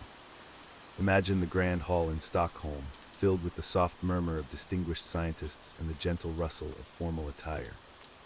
Marie, standing alongside her husband and colleague, her face illuminated by the warm glow of achievement, accepted an honor that would pave the way for future generations of women in science. Tragedy struck in 1906 when Pierre was killed in a street accident. The loss was devastating for Marie, yet she found the strength to continue their shared work. In a move that was unprecedented at the time, Marie was appointed to Pierre's position at the Sorbonne, becoming the first woman to teach there. Picture her standing before a lecture hall, her voice soft yet filled with authority, sharing the wonders of radioactivity with a new generation of students. In 1911, Marie was awarded a second Nobel Prize, this time in chemistry, for her discovery of radium and polonium and her work in isolating radium. She became the first person to win Nobel Prizes in 2 scientific fields, a testament to her extraordinary contributions to science. The gentle glow of radium, which had illuminated her laboratory for so many years, now seemed to shine from within Marie herself, a beacon of scientific achievement. As you lie here feeling the weight of sleep gently pressing upon you, let the story of Marie Curie remind you of the power of perseverance and the beauty of scientific inquiry. Her life was a testament to the idea that curiosity, coupled with unwavering dedication, can unlock the deepest mysteries of our universe. Marie Curie's legacy extends far beyond her scientific discoveries. During World War I, she developed mobile X-ray units to assist battlefield surgeons, personally driving the vehicles to the front lines. Imagine the rumble of the truck engine mixing with the distant sounds of conflict as Marie brought the power of science to bear in the service of humanity. In the years that followed, Marie continued her research and became an advocate for the use of radium in medicine. The soft, ethereal glow of radium, once a subject of wonder in her laboratory, was now being harnessed to fight cancer and ease suffering. Marie's work laid the foundation for modern radiation therapy, a field that continues to save countless lives to this day. As your thoughts drift like motes of dust in a beam of sunlight, consider the profound impact of Marie Curie's discoveries. The world we live in today, with its nuclear power plants, its medical imaging technologies, and its deeper understanding of the fundamental nature of matter, all owe a debt to the quiet, determined work of this remarkable woman. Marie Curie passed away on July 4, 1934, in Passy, France. Her death, caused by aplastic anemia likely resulting from her long-term exposure to radiation, was a final testament to her dedication to science. Even in her passing, Marie Curie contributed to our understanding of the very forces she had spent her life studying. As you sink deeper into relaxation, let the gentle waves of sleep begin to wash over you. Marie Curie's story is one of brilliance, perseverance, and the unyielding pursuit of knowledge. It reminds us that even in the face of adversity, the human spirit can achieve remarkable things. Her legacy continues to inspire scientists and dreamers alike, a radiant beacon guiding us towards a future filled with discovery and understanding. In the quiet of this moment, as you hover on the edge of sleep, imagine the soft glow of radium in a darkened laboratory. Let it symbolize the light of knowledge that each of us carries within, waiting to be kindled by curiosity and nurtured by dedication. Marie Curie's life shows us that this light can illuminate not just our own path, but the path of all humanity. As your breathing slows and your mind begins to drift, carry with you the essence of Marie Curie's spirit, the courage to question, the persistence to seek answers, and the humility to stand in awe of the universe's mysteries. Let these qualities infuse your dreams, inspiring you to approach each new day with wonder and determination. Now, as we transition from the radiant world of Marie Curie to our next historical journey, allow yourself to float gently on the currents of time. The steady march of history continues, each moment flowing into the next like the ceaseless ebb and flow of tides. Our next story awaits, ready to unfold in the quiet hours of the night, guiding you further along the path to peaceful slumber. As the story of Marie Curie continues to unfold, we find ourselves in the early 20th century, a time of great scientific discovery and social change. Marie's groundbreaking work on radioactivity had already earned her a place in the annals of scientific history, but her journey was far from over. The gentle glow of radium, which had illuminated her laboratory for so many years, would continue to guide her path forward. In 1903, Marie Curie became the first woman to win a Nobel Prize when she, along with Pierre and Henri Becquerel, was awarded the Nobel Prize in Physics for their work on radioactivity. Picture the Grand Hall in Stockholm, filled with the soft murmur of distinguished scientists and the gentle rustle of formal attire. Marie, standing alongside her husband and colleague, her face illuminated by the warm glow of achievement, accepted an honor that would pave the way for future generations of women in science. The Curie's life was a delicate balance of scientific pursuit and family life. Their home in the suburbs of Paris was a haven of intellectual curiosity and domestic warmth. Imagine the quiet evenings, the air filled with the scent of books and the soft scratching of pencils on paper, as Marie and Pierre discussed their latest findings while their young daughters, Iron and Eve, played nearby. It was a life of simple pleasures and profound discoveries, each day bringing new insights into the mysterious world of radioactivity. Tragedy struck in 1906 when Pierre was killed in a street accident. The loss was devastating for Marie, yet she found the strength to continue their shared work. In a move that was unprecedented at the time, Marie was appointed to Pierre's position at the Sorbonne, becoming the first woman to teach there.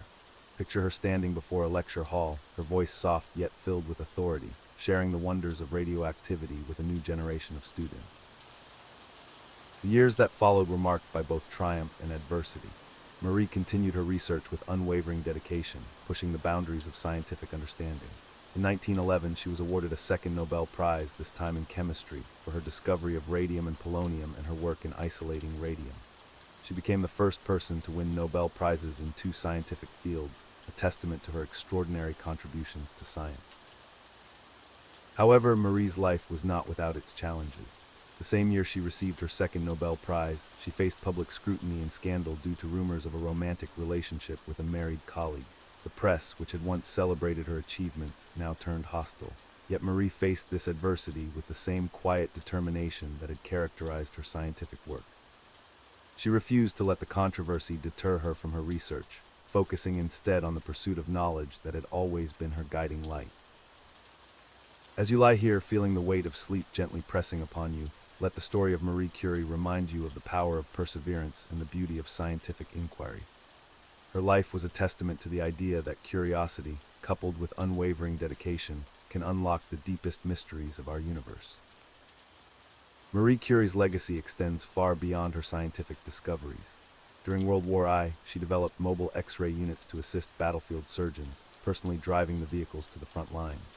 Imagine the rumble of the truck engine mixing with the distant sounds of conflict, as Marie brought the power of science to bear in the service of humanity. Her dedication to using her knowledge for the greater good exemplified the noble aspirations of scientific pursuit. In the years that followed, Marie continued her research and became an advocate for the use of radium in medicine.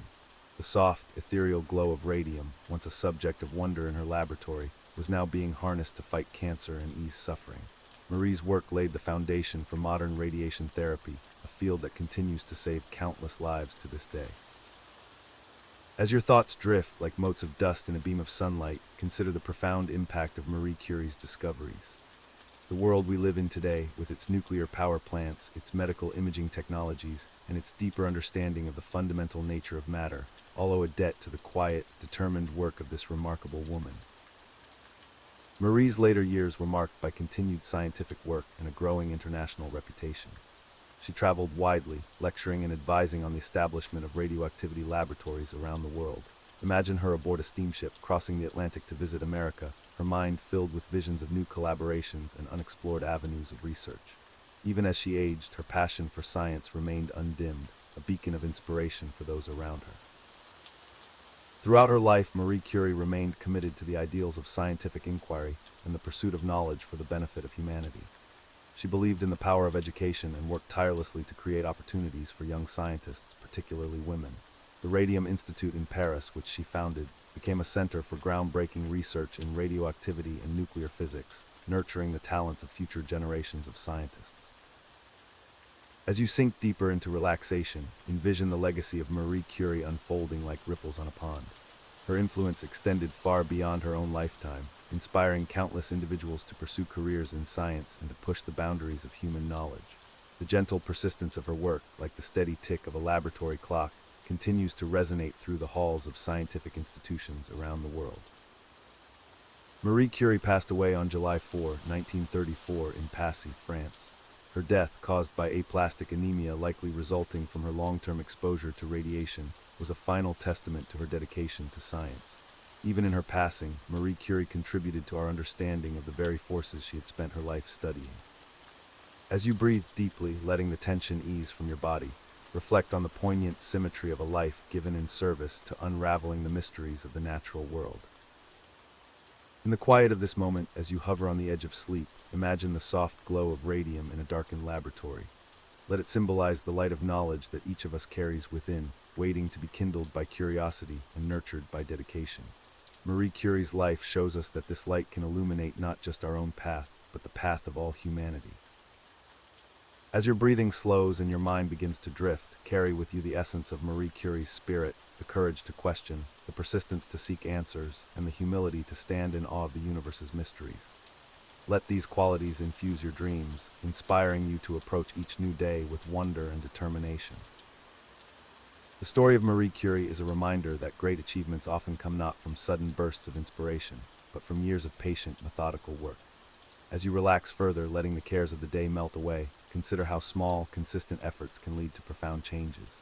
Just as Marie Curie's careful experiments gradually revealed the secrets of radioactivity, so too can our own daily endeavors, however humble, contribute to the betterment of our world. In the gentle darkness that surrounds you, picture the night sky above Marie Curie's laboratory in Paris. The stars, distant points of light in the vast expanse of space, mirror the tiny particles she studied with such dedication.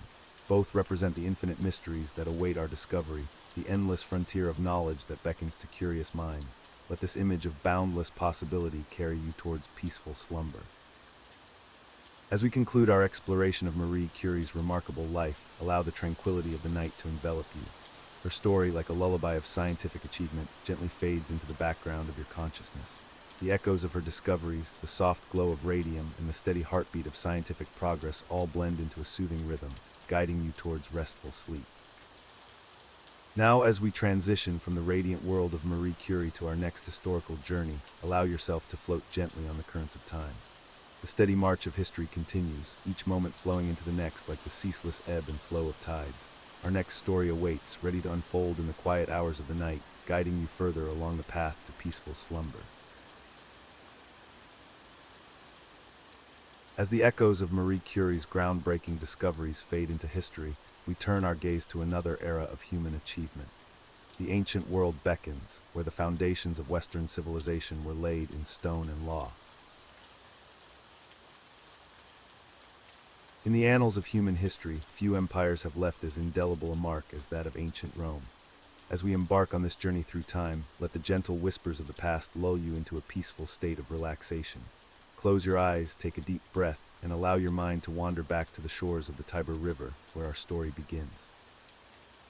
In the misty dawn of the 8th century BCE, on 7 rolling hills overlooking the Tiber, a small settlement was taking root.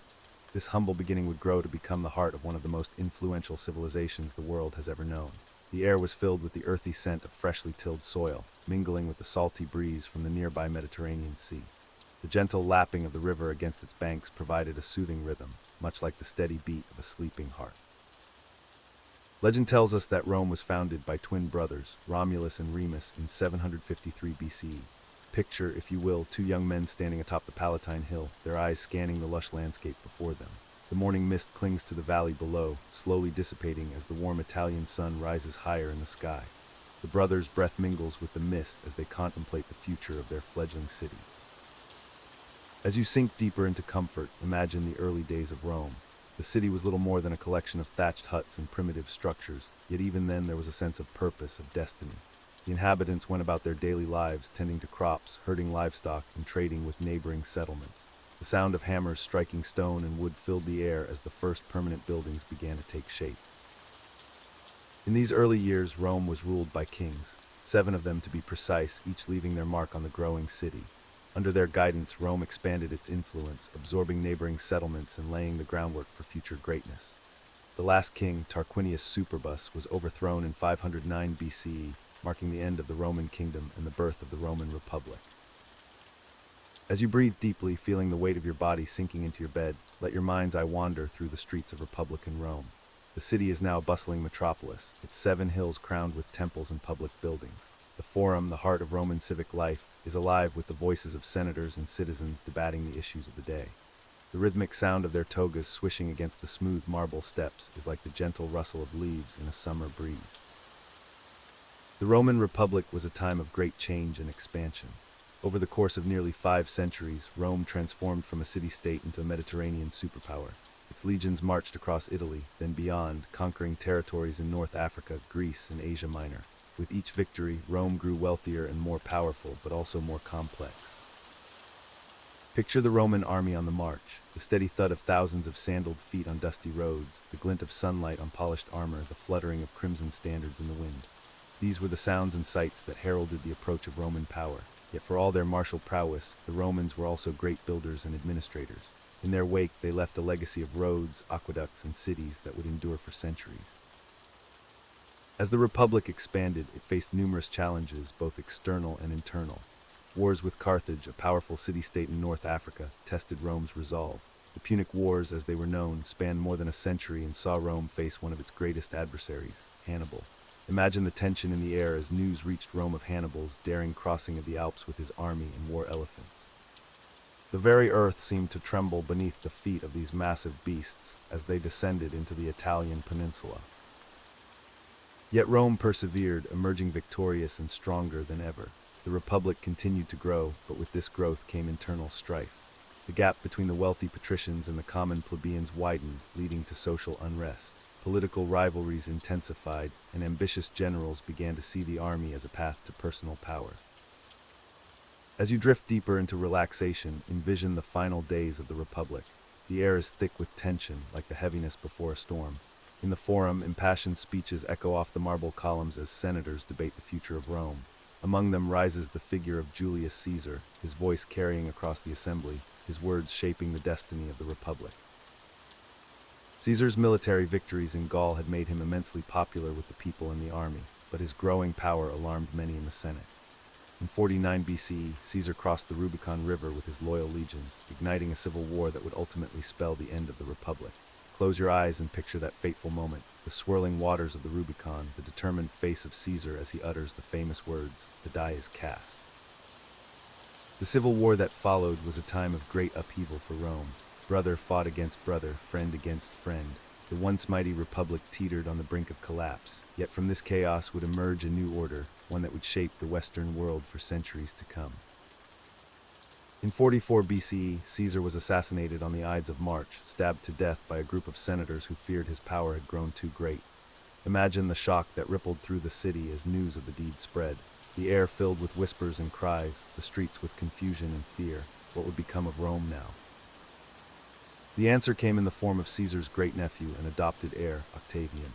After years of further conflict, Octavian emerged victorious over his rivals, including Mark Antony and Cleopatra.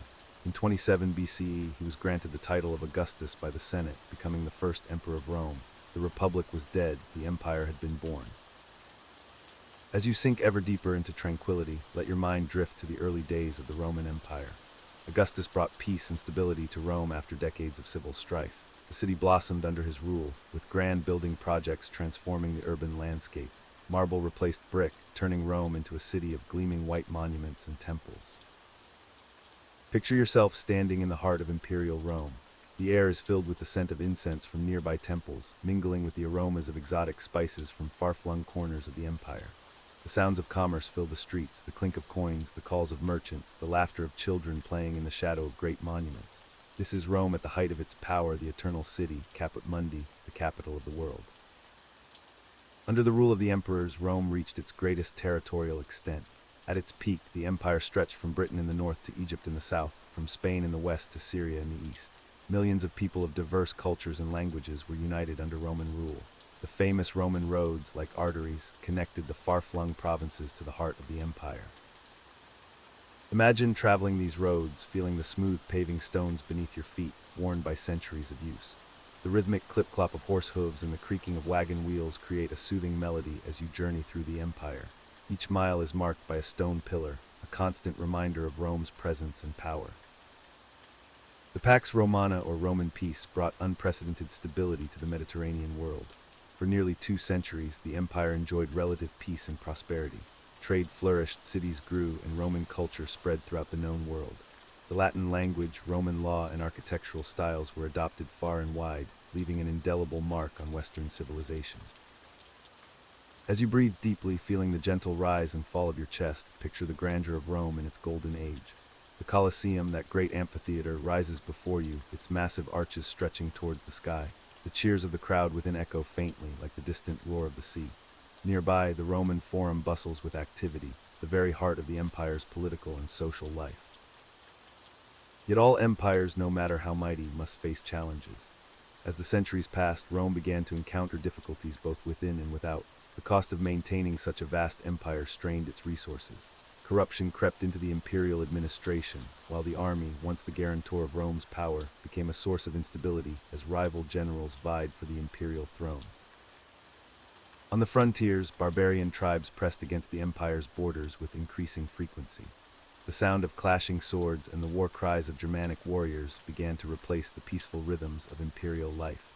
The once impregnable walls of Rome no longer seemed so secure. In the 3rd century CE, the empire faced a period of crisis. A succession of short-lived emperors struggled to maintain control as the empire was beset by invasions, civil wars, and economic troubles. It seemed as though the light of Rome, which had shone so brightly for so long, might finally be extinguished. Yet Rome proved resilient. Under emperors like Diocletian and Constantine, the empire underwent significant reforms. The seat of imperial power shifted eastward, culminating in the founding of a new capital, Constantinople, on the site of the ancient Greek city of Byzantium. As you drift towards sleep, imagine the gleaming walls of this new Rome rising on the shores of the Bosphorus, a bridge between east and west. In 380 CE, Christianity, once a persecuted faith, became the official religion of the empire. The rhythms of Roman life began to change, the old pagan temples giving way to Christian churches. The sound of hymns replaced the chants of the Vestal Virgins, marking a profound shift in the spiritual life of the empire. As the 5th century dawned, the western half of the empire faced mounting pressures. Barbarian invasions increased in frequency and intensity. In 410 CE, the unthinkable happened. Rome itself was sacked by the Visigoths under their king Alaric. Imagine the shock that rippled through the empire as news of this calamity spread. The eternal city had fallen. In 476 CE, the last Western Roman emperor, ironically named Romulus Augustulus, was deposed by the Germanic chieftain Odoacer. This event is traditionally marked as the fall of the Western Roman Empire. Yet in the East, the empire continued, evolving into what historians would later call the Byzantine Empire. It would endure for another 1,000 years, preserving the legacy of Rome long after the city itself had faded into legend. As you hover on the edge of sleep, reflect on the enduring legacy of Rome. Its influence can still be felt today in our laws, our languages, our art and architecture. The story of Rome is a testament to human ambition, the rise and fall of civilizations, and the enduring power of ideas. Let the weight of history gently press you deeper into relaxation. Like the ebb and flow of empires, feel the rhythm of your own breath, steady and constant. As you drift off to sleep, may your dreams be filled with the grandeur of Rome, the marble columns of the Forum, the distant echo of legions on the march, the timeless flow of the Tiber. Buonanotte, good night, and may the peace of the Pax Romana follow you into your slumber. As the Roman Empire continued to expand, it faced new challenges both within and beyond its borders. The vast territory, stretching from Britain to Egypt and from Spain to Syria, required a complex system of governance and military control. In the 2nd century CE, under emperors like Trajan and Hadrian, the empire reached its greatest territorial extent. Imagine standing atop Hadrian's wall in northern Britain, the wind whipping across the rolling hills. The massive stone fortifications stretched as far as the eye could see, a testament to Roman engineering and the empire's determination to defend its frontiers. The wall, built on the orders of Emperor Hadrian, marked the northernmost boundary of Roman Britain, separating the civilized world from what the Romans viewed as barbarian lands beyond.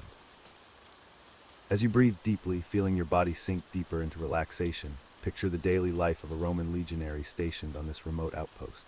The rhythmic sound of marching feet echoes across the stone ramparts, while the scent of wood smoke from the garrison's cooking fires mingles with the crisp northern air.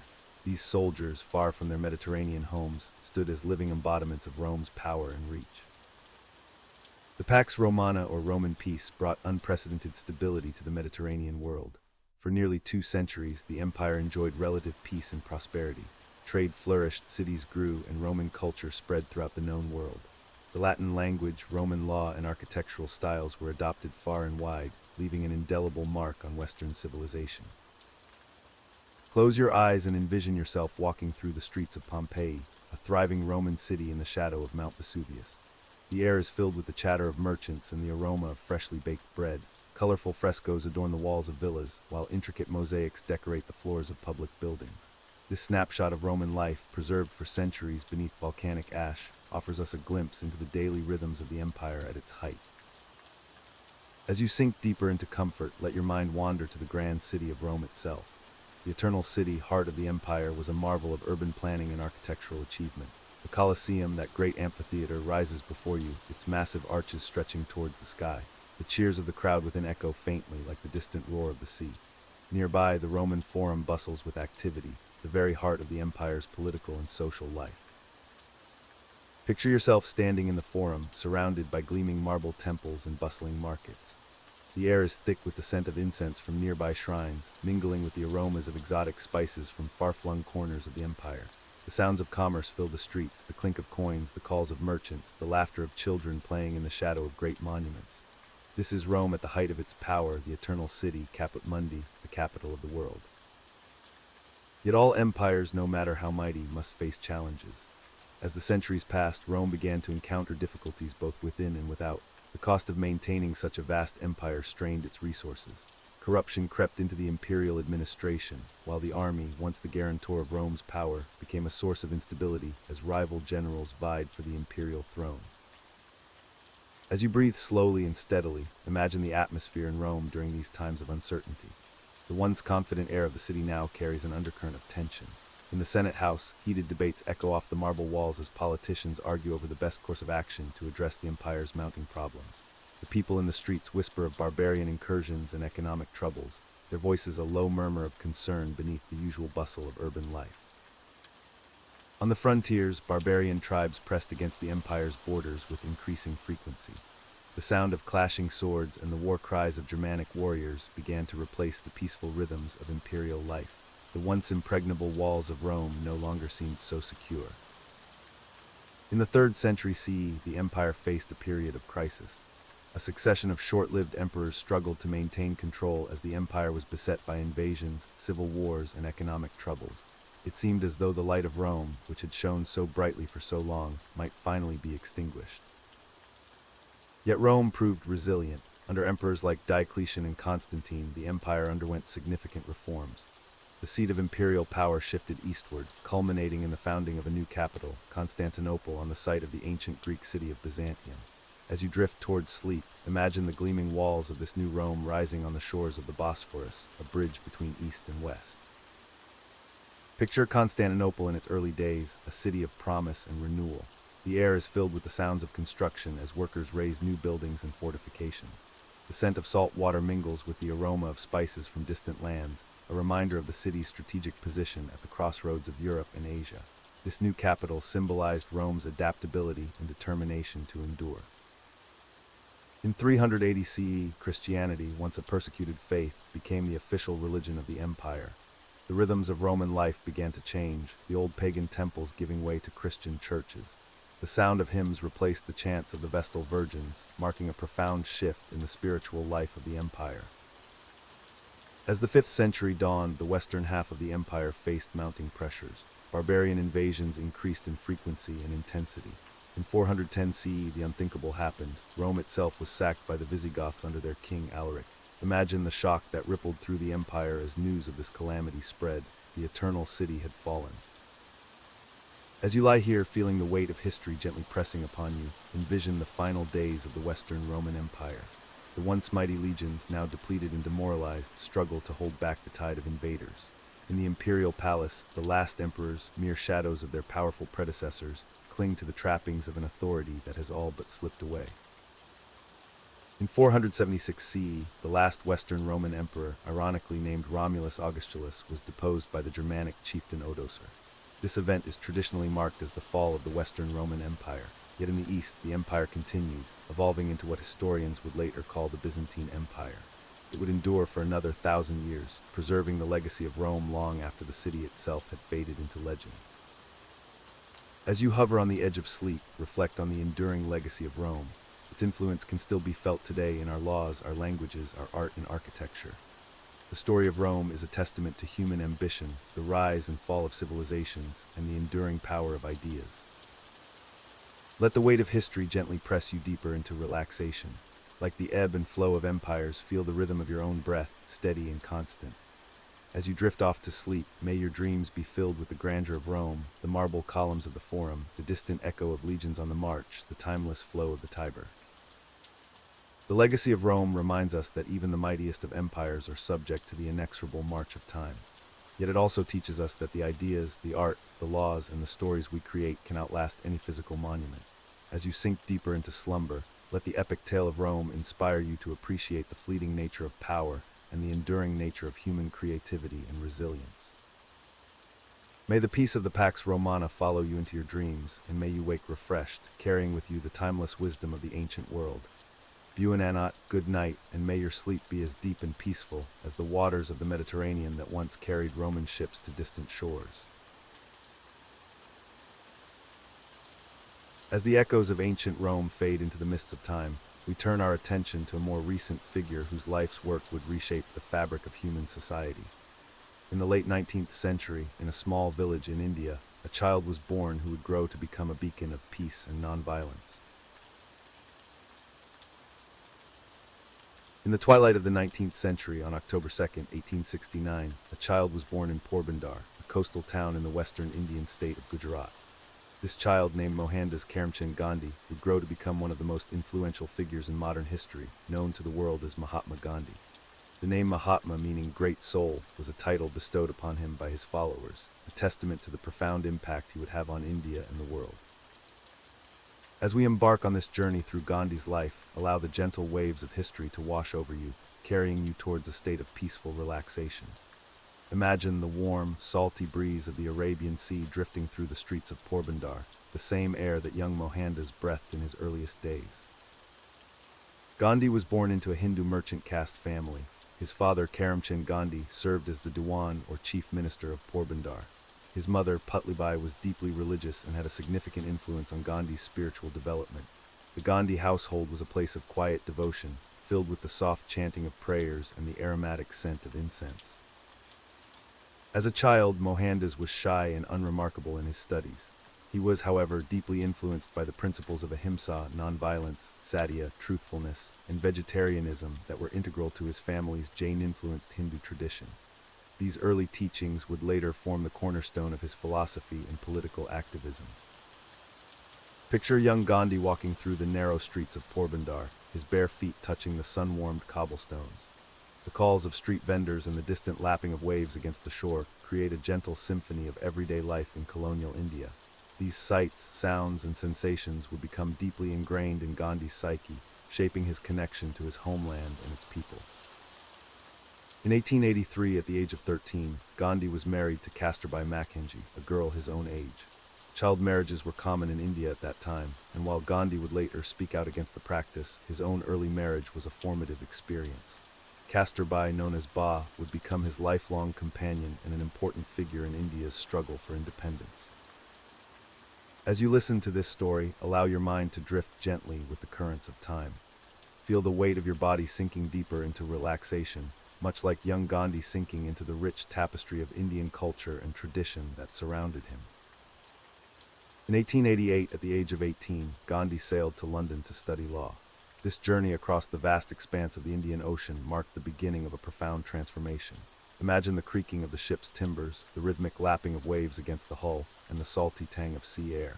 These sensations accompanied Gandhi as he left behind the familiar shores of India for the unknown waters of a new life. London was a world away from Porbandar. The bustling metropolis, with its fog-shrouded streets and towering buildings, was a stark contrast to the sun-drenched coastal town of his youth. Gandhi struggled initially, feeling out of place in his Western surroundings. He experimented with adopting English customs, taking dance lessons and attempting to dress like a proper English gentleman. However, he soon realized that he could not abandon his cultural roots and vegetarian principles. During his time in London, Gandhi discovered new philosophical influences that would shape his worldview. He read widely, exploring texts from various religions and philosophical traditions. The teachings of Leo Tolstoy, John Ruskin, and Henry David Thoreau left a particularly deep impression on him, reinforcing his belief in the power of nonviolent resistance and simple living. As you contemplate Gandhi's journey of self-discovery, allow your own thoughts to gently ebb and flow. Like Gandhi finding his path amidst the fog of London, let your mind drift peacefully towards a state of calm reflection. After completing his studies, Gandhi returned to India in 1891. However, his attempts to establish a law practice in Bombay, now Mumbai, were unsuccessful. Feeling discouraged, he accepted a job offer from an Indian firm in South Africa in 1893. This decision would prove to be a turning point in his life, setting him on the path to becoming a champion for civil rights and independence. The South Africa that Gandhi encountered was rife with racial discrimination. Shortly after his arrival, he experienced firsthand the humiliation of being thrown off a train for refusing to move from the first-class compartment, despite having a valid ticket. This incident, among others, awakened in Gandhi a deep sense of injustice and a determination to fight against oppression. Imagine Gandhi on that fateful night, sitting alone on the cold, hard bench of the Pietermaritzburg station. The chill of the South African winter seeps into his bones, but within him, a fire begins to burn, a fire that would eventually ignite a movement that would change the course of history. Over the next 2 decades, Gandhi developed and refined his philosophy of satyagraha, or nonviolent resistance. He led campaigns to improve the rights of Indians in South Africa, organizing peaceful protests and advocating for civil rights. His methods of nonviolent civil disobedience began to attract attention, not only in South Africa, but also back in India.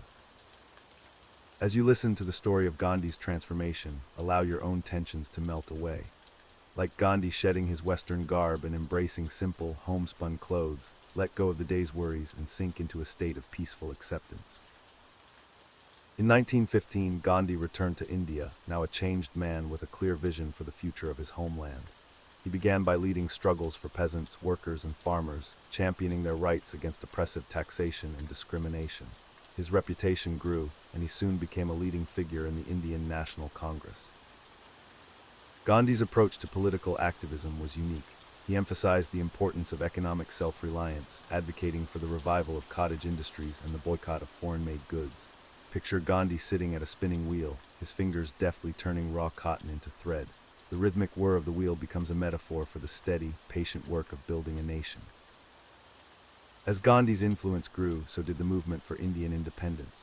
He led nationwide campaigns for various social causes and for achieving Swaraj, or self-rule. His methods included nonviolent civil disobedience, fasting, and peaceful protests. These actions often led to his imprisonment, but each arrest only served to galvanize public support for his cause. One of Gandhi's most famous acts of civil disobedience was the Salt March of 1930. In protest against the British monopoly on salt production, Gandhi led a 240-mile march to the sea to make salt from seawater. This simple act of defiance captured the imagination of millions and became a powerful symbol of the Indian independence movement. As you envision Gandhi leading the Salt March, feel the rhythm of your own breath, steady and calm like the footsteps of the marchers.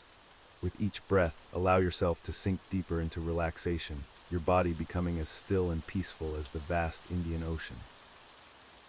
Throughout his struggles, Gandhi maintained his commitment to nonviolence, even in the face of brutal repression. His philosophy of ahimsa, or nonviolence, was not merely a political tactic, but a deeply held spiritual belief. He believed that by refusing to respond to violence with violence, one could awaken the conscience of the oppressor and bring about true change. Gandhi's influence extended far beyond the borders of India. His methods inspired civil rights movements around the world, including the African American civil rights movement led by Martin Luther King Jr. in the United States.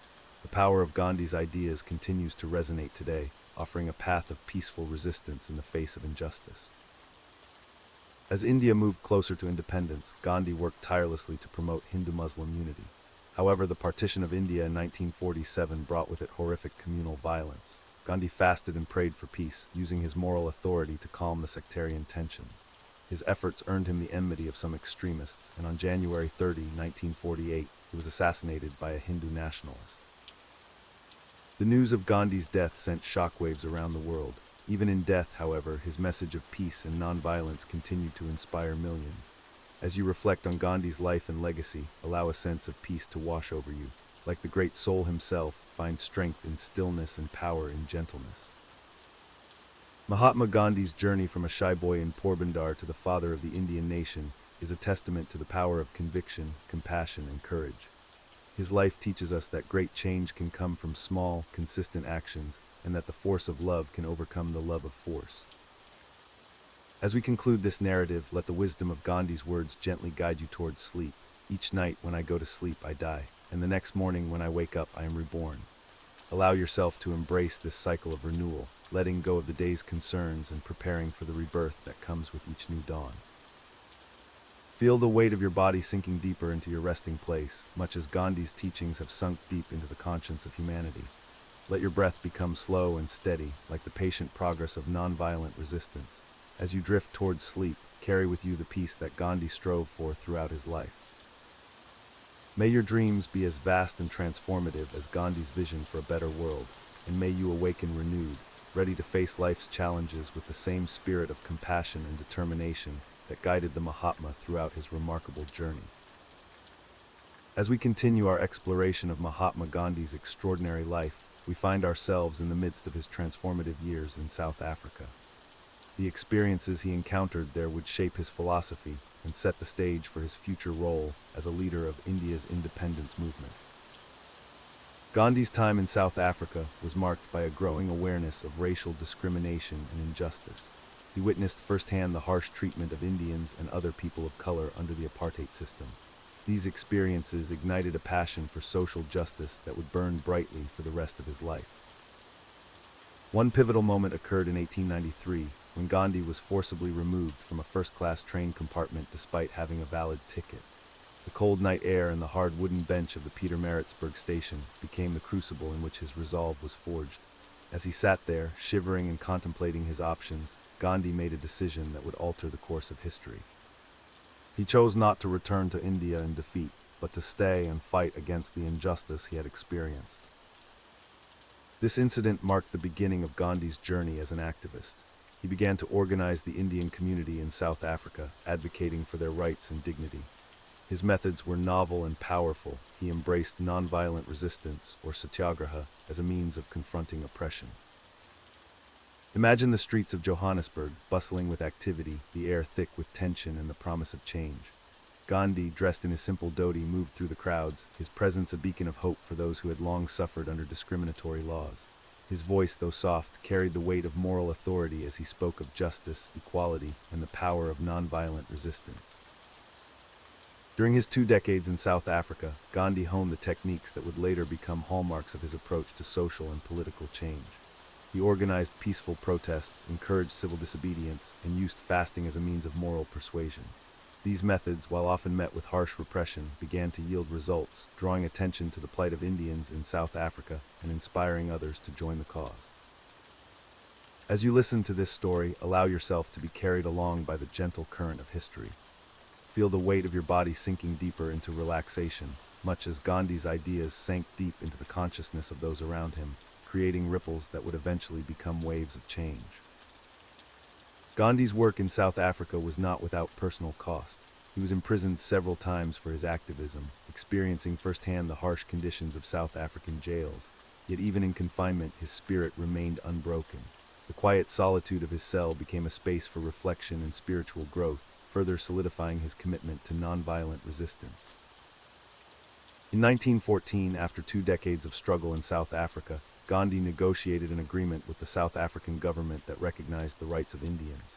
This victory, while not complete, was a significant achievement and a validation of his methods. With this success, Gandhi felt called to return to India, where he would apply the lessons learned in South Africa to the struggle for Indian independence. As Gandhi boarded the ship that would carry him back to India, imagine the mix of emotions he must have felt. The salty sea air carried with it the promise of new beginnings, while the horizon stretched out before him, vast and full of possibility. The rhythmic lapping of waves against the hull echoed the steady beat of his resolve, carrying him towards a destiny that would change the course of history. Upon his return to India in 1915, Gandhi found a country ripe for change. The British Raj, which had ruled India for over a century, was facing growing resistance from a populace increasingly aware of its own power and identity. Gandhi, with his experiences in South Africa and his philosophy of nonviolent resistance, was uniquely positioned to lead this movement for independence. Gandhi's first years back in India were spent traveling the country, reconnecting with its people and its pulse.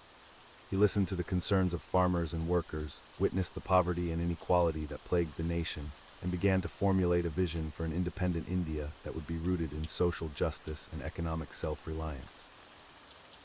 Picture Gandhi as he journeyed across the vast Indian subcontinent. The rhythmic clatter of train wheels on tracks provided a constant backdrop to his travels. Through dusty villages and crowded cities he moved, his lean figure and simple attire a stark contrast to the opulence of British colonial rule. Everywhere he went, people were drawn to his message of hope and empowerment. As you contemplate Gandhi's journey, allow your own thoughts to gently ebb and flow. Like Gandhi finding his path through the complexities of Indian society, let your mind drift peacefully towards a state of calm reflection. Gandhi's approach to political activism was multifaceted. He understood that India's path to independence needed to address not just political subjugation, but also social and economic inequalities. He championed the rights of the untouchables, whom he called Harijans or children of God, advocating for their integration into mainstream society. He also promoted the revival of village industries and the use of khadi, or homespun cloth, as a means of economic self-reliance and a symbol of Indian identity. One of Gandhi's most powerful tools in the struggle for independence was his use of fasting as a form of political protest. His fasts, often undertaken at times of communal violence or political impasse, had a profound impact on the Indian populace. The sight of their beloved leader willingly suffering for the cause of peace and justice moved many to reconsider their actions and attitudes. Imagine the tense atmosphere in Delhi during one of Gandhi's fasts. The air thick with concern, people gathering in silent vigil, their prayers a soft murmur carried on the warm breeze. The frail figure of Gandhi, lying on a simple cot, became a powerful symbol of sacrifice and moral strength, his physical weakness paradoxically demonstrating the immense power of nonviolent resistance. As you listen to this narrative, allow the gentle rhythm of Gandhi's fasts to guide you towards a state of peaceful stillness. Like Gandhi finding strength in quietude, let your body relax, each breath bringing you closer to a state of tranquil rest. Gandhi's leadership of the Indian independence movement reached its zenith in the 1930s and 1940s. He led nationwide campaigns that captured the imagination of millions and posed a serious challenge to British rule. The Salt March of 1930, in which Gandhi led a 240-mile march to the sea to make salt in defiance of British monopoly, became an iconic moment in the struggle for independence. Picture the long line of marchers led by Gandhi making their way to the sea. The hot sun beating down, the dust of the road rising with each step, yet the atmosphere charged with a sense of purpose and unity. As Gandhi reached down to pick up a handful of salt from the shore, it was as if he was grasping the very essence of Indian freedom and dignity. Throughout the 1930s and early 1940s, Gandhi continued to lead the Indian National Congress, guiding the movement through periods of negotiation and civil disobedience. His insistence on nonviolence was tested during these years, particularly as tensions rose between different religious communities within India.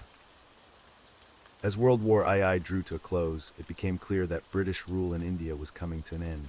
However, the path to independence was fraught with challenges, particularly the growing tensions between Hindu and Muslim communities. Gandhi worked tirelessly to promote Hindu-Muslim unity, often putting his own life at risk to quell communal violence. In August 1947, India finally achieved independence, but it came at the cost of partition. The subcontinent was divided into two nations, India and Pakistan, a decision that led to widespread violence and the displacement of millions. Gandhi, heartbroken at this turn of events, spent the months following independence traveling to areas affected by communal violence, fasting and praying for peace. As you reflect on these tumultuous times, allow your own thoughts to settle like dust after a storm. Let the weight of history gently press you deeper into relaxation, each breath bringing you closer to a state of peaceful acceptance. Tragically, Gandhi's life was cut short on January 30, 1948, when he was assassinated by a Hindu nationalist who opposed his vision of a secular, inclusive India. The news of Gandhi's death sent shockwaves around the world, but even in death, his message of peace and nonviolence continued to inspire millions. Gandhi's legacy extends far beyond the borders of India. His philosophy of nonviolent resistance influenced civil rights movements around the world, including the African American civil rights movement led by Martin Luther King Jr. in the United States. The power of Gandhi's ideas continues to resonate today, offering a path of peaceful resistance in the face of injustice. As we conclude our exploration of Mahatma Gandhi's remarkable life, let us reflect on the enduring power of his message. His journey from a shy boy in Porbandar to the father of Indian independence is a testament to the transformative power of conviction, compassion, and courage. Gandhi's life teaches us that great change can come from small, consistent actions, and that the force of love can overcome the love of force. As you drift towards sleep, carry with you the peace that Gandhi strove for throughout his life. May your dreams be as vast and transformative as Gandhi's vision for a better world, and may you awaken renewed, ready to face life's challenges with the same spirit of compassion and determination that guided the Mahatma throughout his remarkable journey. Allow the wisdom of Gandhi's words to gently guide you towards sleep. Be the change you wish to see in the world. Let this simple yet profound idea settle in your mind, a soothing mantra as you transition into restful slumber. Feel the weight of your body sinking deeper into your resting place, much as Gandhi's teachings have sunk deep into the conscience of humanity. Let your breath become slow and steady, like the patient progress of nonviolent resistance. As you exhale, release any lingering tensions or worries, allowing them to dissolve into the peaceful night. With each inhale, draw in the calm strength that Gandhi embodied, filling yourself with tranquility and resolve. As sleep begins to envelop you, imagine the warm, gentle light of a million candles, each representing a life touched by Gandhi's message of peace and unity. Let this soft glow surround you, creating a cocoon of warmth and safety as you drift off into peaceful dreams. As the echoes of Gandhi's legacy fade into the mists of time, we turn our attention to another transformative period in human history. The world was on the cusp of great change, as the quiet fields and bustling towns of Europe began to stir with the rumblings of innovation and progress. As we journey through the annals of history, we come upon a period of profound change that reshaped the very fabric of human society.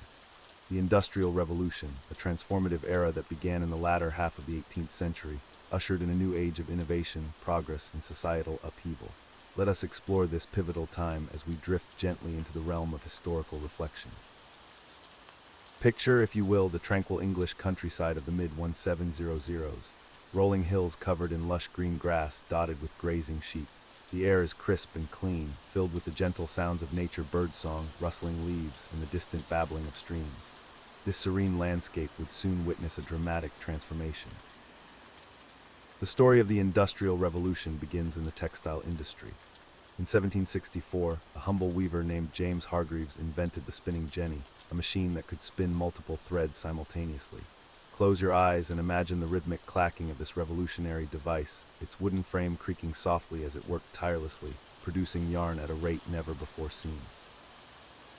As you relax deeper, let your mind wander to the banks of the River Derwent in Derbyshire. Here, in 1771, Richard Arkwright built the world's first water-powered cotton spinning mill. The sound of rushing water mingles with the whirring of machinery, a symphony of natural power harnessed for human industry. The cool mist from the river rises, enveloping the mill in a dreamy haze. The textile innovations were just the beginning. In 1769, James Watt patented an improved steam engine, an invention that would become the beating heart of the Industrial Revolution. Imagine the hiss of steam, the rhythmic puffing, and the warm, slightly damp air surrounding these powerful machines. Their steady, hypnotic motion mirrors the gentle rise and fall of your own breath as you sink deeper into relaxation. As the 18th century gave way to the 19th, the pace of change accelerated. The landscape of Britain began to transform.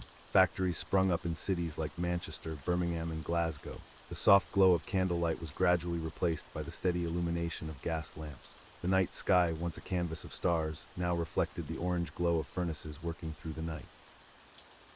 In your mind's eye, picture the bustling streets of these growing industrial cities. The air is thick with the scent of coal smoke, a constant reminder of the energy fueling this great change. The rhythmic sound of horses' hooves on cobblestone streets mixes with the distant clanging of machinery. People from all walks of life hurry to and fro, their footsteps creating a soothing white noise. The revolution spread beyond Britain's shores. In America, a young nation embraced the new technologies with open arms. Eli Whitney's cotton gin, invented in 1793, transformed the agriculture of the American South. Visualize vast fields of cotton, stretching as far as the eye can see, swaying gently in the warm breeze. The repetitive motion of the gin separating cotton fibers from their seeds creates a lulling, hypnotic rhythm. As you drift deeper into this historical journey, let's turn our attention to the realm of transportation. In 1804, Richard Trevithick built the first steam-powered locomotive. Imagine the excitement and wonder as this iron horse made its maiden voyage, puffing and chugging along rudimentary tracks. The steady clickety-clack of wheels on rails creates a soothing, repetitive sound that seems to say, progress, progress, progress. The development of railways would soon connect cities, towns, and rural areas like never before. Picture a steam train winding its way through the countryside, a plume of white smoke trailing behind it. The gentle rocking motion of the carriages and the rhythmic sound of the engine work in harmony to create a deeply relaxing atmosphere. As the Industrial Revolution progressed, it touched every aspect of daily life. In homes and factories alike, the soft flicker of candles and oil lamps gave way to the steady glow of gas lighting. Imagine the warm, comforting light spreading through a room, banishing the shadows and extending productive hours long into the night. The revolution in manufacturing led to an abundance of goods never before seen. Household items that were once luxuries became accessible to a growing middle class. Picture a Victorian parlor filled with mass-produced furniture, decorative items, and textiles. The room exudes a sense of comfort and prosperity, a physical manifestation of the changes sweeping through society. Yet, as with all great changes, the Industrial Revolution brought challenges alongside its innovations. Cities grew rapidly, often outpacing the development of proper housing and sanitation. Imagine narrow, winding streets crowded with people, the air heavy with the mingled sense of daily life in a bustling urban center. Despite the hardships, there's a palpable energy of hope and opportunity. In factories, men, women, and even children toiled long hours to keep the machines of industry running. The rhythmic sounds of looms, presses, and engines filled the air from dawn to dusk. While the work was often difficult, it also provided opportunities for those seeking to improve their circumstances. As you continue to relax, let your mind drift to the great minds of this era. Inventors, engineers, and entrepreneurs worked tirelessly to push the boundaries of what was possible. Their dedication and ingenuity laid the foundation for many of the comforts we enjoy today. Consider the life of Isambard Kingdom Brunel, the brilliant engineer who revolutionized naval architecture and railway engineering. Picture him standing on the deck of the SS Great Britain, the world's first iron-hulled, screw-propeller-driven steamship. The salty sea air fills your lungs as you imagine the gentle rolling of the waves and the steady thrumming of the ship's revolutionary engine. The Industrial Revolution was not confined to factories and workshops. It also sparked a revolution in agriculture. New machinery and farming techniques dramatically increased food production. Visualize vast fields of golden wheat swaying in the breeze, ready to be harvested by newly invented mechanical reapers. The gentle rustle of the crop creates a soothing, natural white noise. As the 19th century progressed, the fruits of industrialization began to touch every aspect of daily life. In 1876, Alexander Graham Bell patented the telephone, forever changing the way people communicated. Imagine the wonder of hearing a loved one's voice carried across miles of wire, the soft crackle of the early telephone lines adding a touch of magic to each conversation. The revolution in industry also led to advancements in medicine and public health. In 1846, ether was first used as an anesthetic, dramatically improving surgical procedures. Picture a hospital operating theater, quiet and focused, the only sound the soft breathing of a patient peacefully anesthetized, free from the pain that would have accompanied such procedures in earlier times. As we near the end of our journey through the Industrial Revolution, let's reflect on its lasting impact. This era of innovation and change laid the groundwork for the modern world we know today.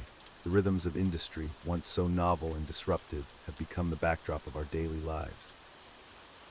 As you lie here feeling the weight of sleep gently pressing upon you, know that the story of the Industrial Revolution is one of human ingenuity, perseverance, and adaptability.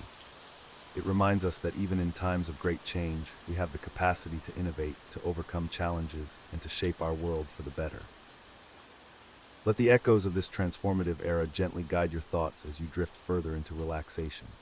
The steady rhythms of machinery, the hiss of steam, the clickety-clack of trains on tracks, let these sounds of progress lull you into a peaceful slumber. As your mind and body relax, know that like the great innovators of the past, you too have the power to face each new day with creativity and determination.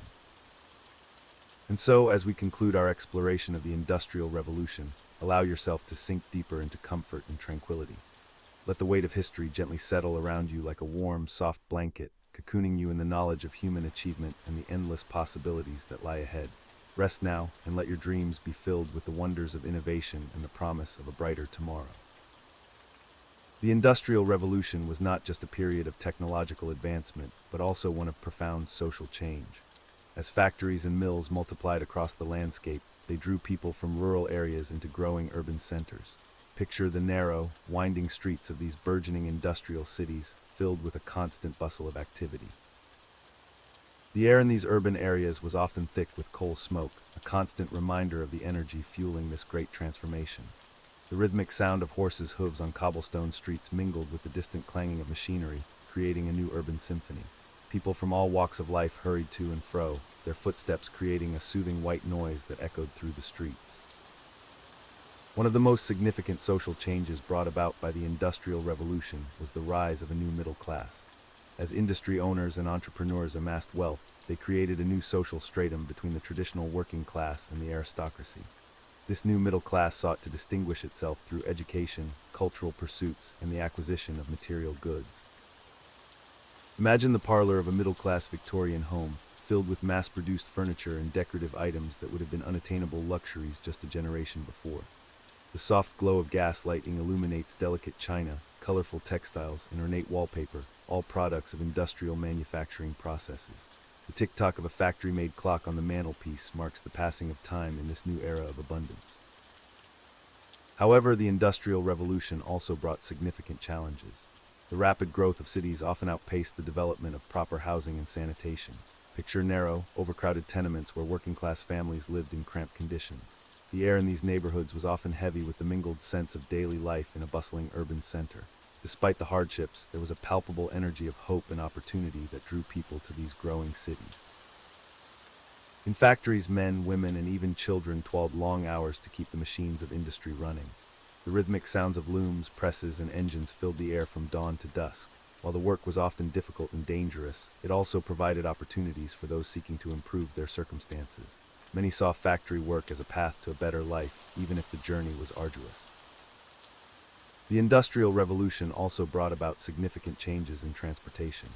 The development of steam-powered locomotives and the expansion of railway networks transformed the way people and goods moved across countries. Imagine standing on a railway platform in the 1840s, watching as a steam engine pulls into the station.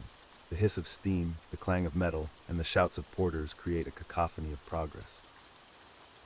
As you relax deeper, picture yourself aboard one of these early trains.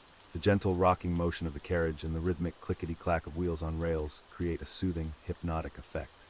The landscape outside the window changes from urban sprawl to rolling countryside, a visual representation of the way the Industrial Revolution was connecting previously isolated communities. The revolution in manufacturing led to an abundance of goods never before seen. Household items that were once luxuries became accessible to a growing number of people. Imagine walking through a department store in the late 19th century, marveling at the array of mass-produced goods on display. The soft rustle of fabric, the gleam of polished metal, and the vibrant colors of new dyes all speak to the transformative power of industrial processes. As you continue to relax, let your mind drift to the great minds of this era. Inventors, engineers, and entrepreneurs worked tirelessly to push the boundaries of what was possible. Their dedication and ingenuity laid the foundation for many of the comforts we enjoy today.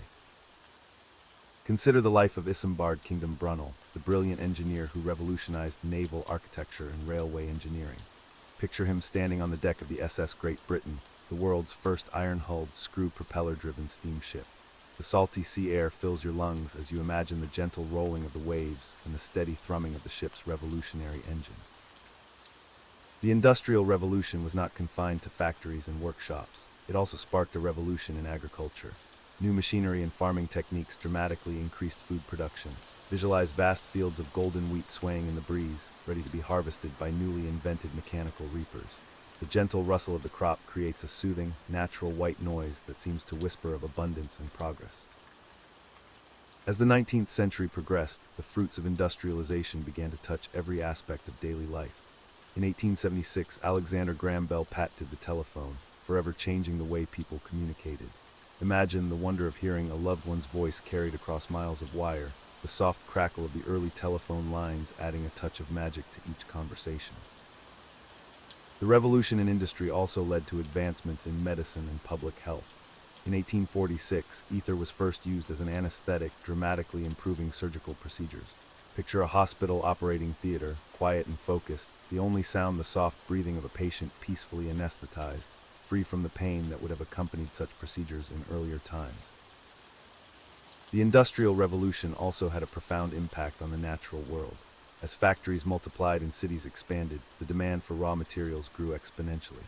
Forests were felled for timber, mines dug deep into the earth for coal and minerals.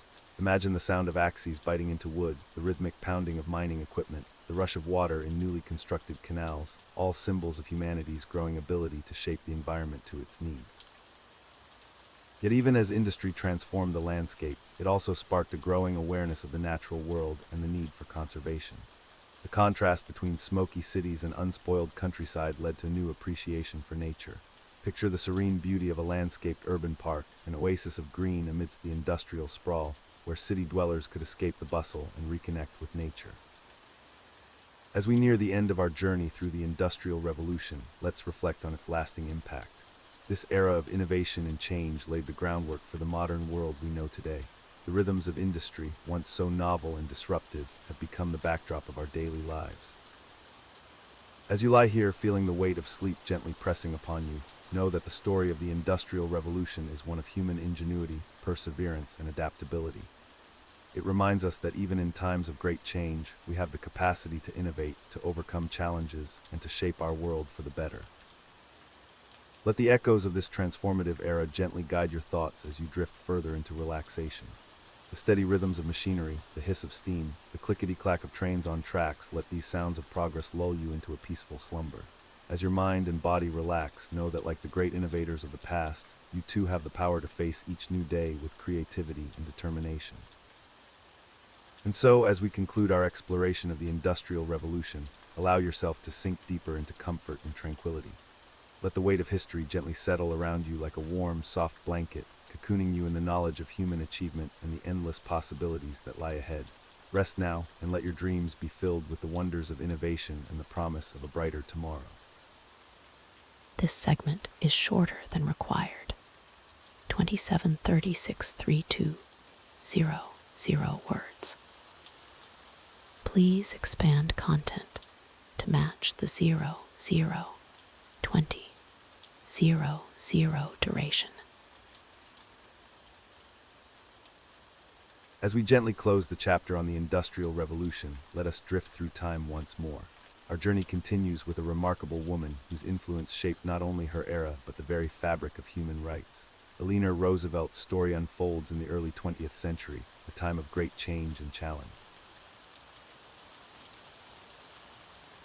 In the waning years of the 19th century, on a crisp autumn day in New York City, a child was born who would grow to become one of the most influential women in American history. Eleanor Roosevelt entered the world on October 11, 1884, in a time of great change and social upheaval. The city around her bustled with the energy of the Gilded Age, its streets filled with the clatter of horse-drawn carriages and the excited chatter of immigrants seeking new opportunities in the land of promise. Eleanor's early years were marked by privilege, born into one of America's most prominent families. Her uncle was Theodore Roosevelt, who would later become the 26th President of the United States.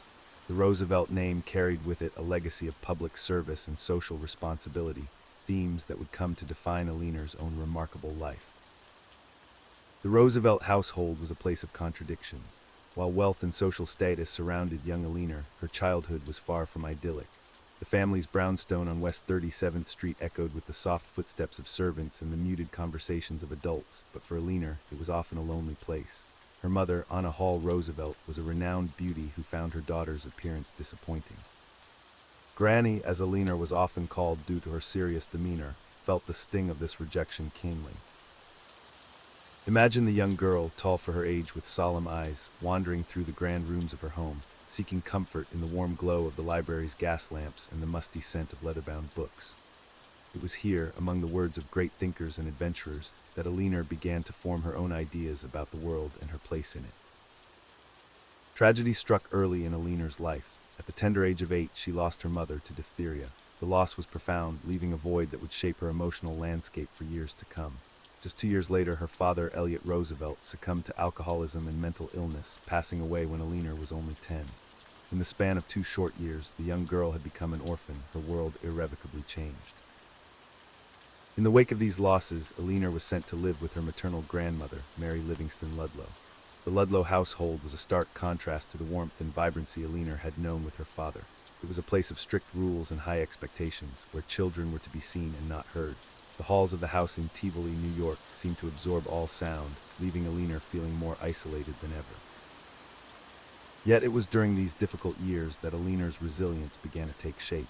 She found solace in her studies and in the company of her books. The written word became her refuge, a place where she could explore ideas and emotions that were difficult to express in her day-to-day life.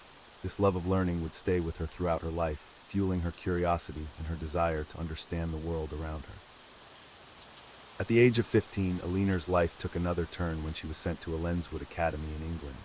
This decision, made by her grandmother, would prove to be a pivotal moment in Alina's development. A Lenswood, under the guidance of the formidable headmistress Marie Sylvester, was a place of intellectual stimulation and personal growth. Here, Alina blossomed. The halls of a Lenswood echoed with the animated discussions of young women from around the world. Alina, once shy and reserved, found her voice in this environment. She debated philosophy, studied literature, and learned to express herself with confidence. Madame Sylvester recognized the potential in her American student and took Alina under her wing, nurturing her intellect and encouraging her to think critically about social issues. Imagine Alina walking through the English countryside with her classmates, the cool breeze carrying the scent of heather and freshly cut grass. Her mind was alive with new ideas, her heart opening to the possibilities that lay before her. It was during these formative years at a Lenswood that Alina began to shed the insecurities of her childhood and embrace her own unique strengths. Returning to New York in 1902, Alina was a changed young woman. She carried with her the confidence and worldview she had gained at a Lenswood, ready to take her place in society. However, the transition back to American high society was not without its challenges. The expectations placed on young women of her social standing were at odds with the independent thinking Alina had come to value. It was during this time that Alina's path crossed once again with that of her fifth cousin, Franklin Delano Roosevelt. The two had known each other as children, but now they met as young adults. Franklin, charming and ambitious, was drawn to Alina's intelligence and quiet strength. Their courtship was a meeting of minds as much as hearts, with long conversations about politics, social reform, and their shared vision for America's future. On March 17, 1905, Alina Roosevelt became Alina Roosevelt, marrying Franklin in a ceremony that captured the attention of New York society. The bride, tall and elegant in her wedding gown, stood beside her groom, their futures intertwined in ways they could not yet imagine. As they exchanged vows, the soft light filtering through the church windows seemed to hint at the bright future that lay ahead. The early years of their marriage were a time of adjustment and growth for Alina. She embraced her role as wife and soon mother, giving birth to 6 children in rapid succession. The Roosevelt household was a bustling place, filled with the laughter of children and the constant comings and goings of family and friends. Yet even as she tended to her growing family, Alina's mind remained active, seeking ways to engage with the world beyond her domestic duties. Franklin's political career began to take shape, and Alina found herself drawn into the world of public service. She volunteered with the Red Cross during World War I, visiting wounded soldiers and offering comfort to those far from home. The experience opened her eyes to the suffering of others and strengthened her resolve to make a difference in the world. As Franklin's political star rose, so too did Alina's involvement in social and political causes. She joined the League of Women Voters, advocating for women's rights and civic engagement. Her voice, once timid, grew stronger as she spoke out on issues of social justice and equality. Alina was finding her calling, not just as a politician's wife, but as a force for change in her own right. The 1920s brought both triumphs and challenges for the Roosevelts. Franklin's appointment as Assistant Secretary of the Navy under President Wilson brought them to Washington, D.C., where Alina's world expanded further. She navigated the complex social and political landscape of the capital with growing confidence, forging alliances and building a network of like-minded individuals committed to progressive causes. However, it was also during this time that Alina faced one of the greatest personal challenges of her life. In 1918, she discovered Franklin's affair with her social secretary, Lucy Mercer. The revelation shook the foundations of their marriage and forced Alina to confront painful truths about their relationship. It was a turning point, one that would reshape their partnership and Alina's own sense of self. In the wake of this personal crisis, Alina made a decision that would define the rest of her life. Rather than retreating into bitterness or conforming to the expectations of a society that often turned a blind eye to such indiscretions, she chose to forge her own path. She and Franklin reached an understanding, maintaining their marriage as a political partnership while Alina pursued her own interests and causes with renewed vigor.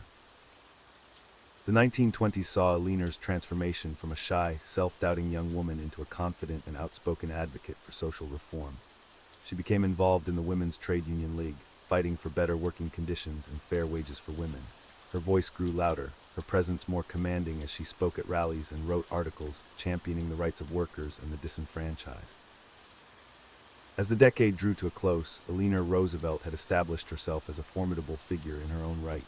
She had overcome personal tragedy, navigated the complexities of a high-profile marriage, and found her true calling in public service and advocacy.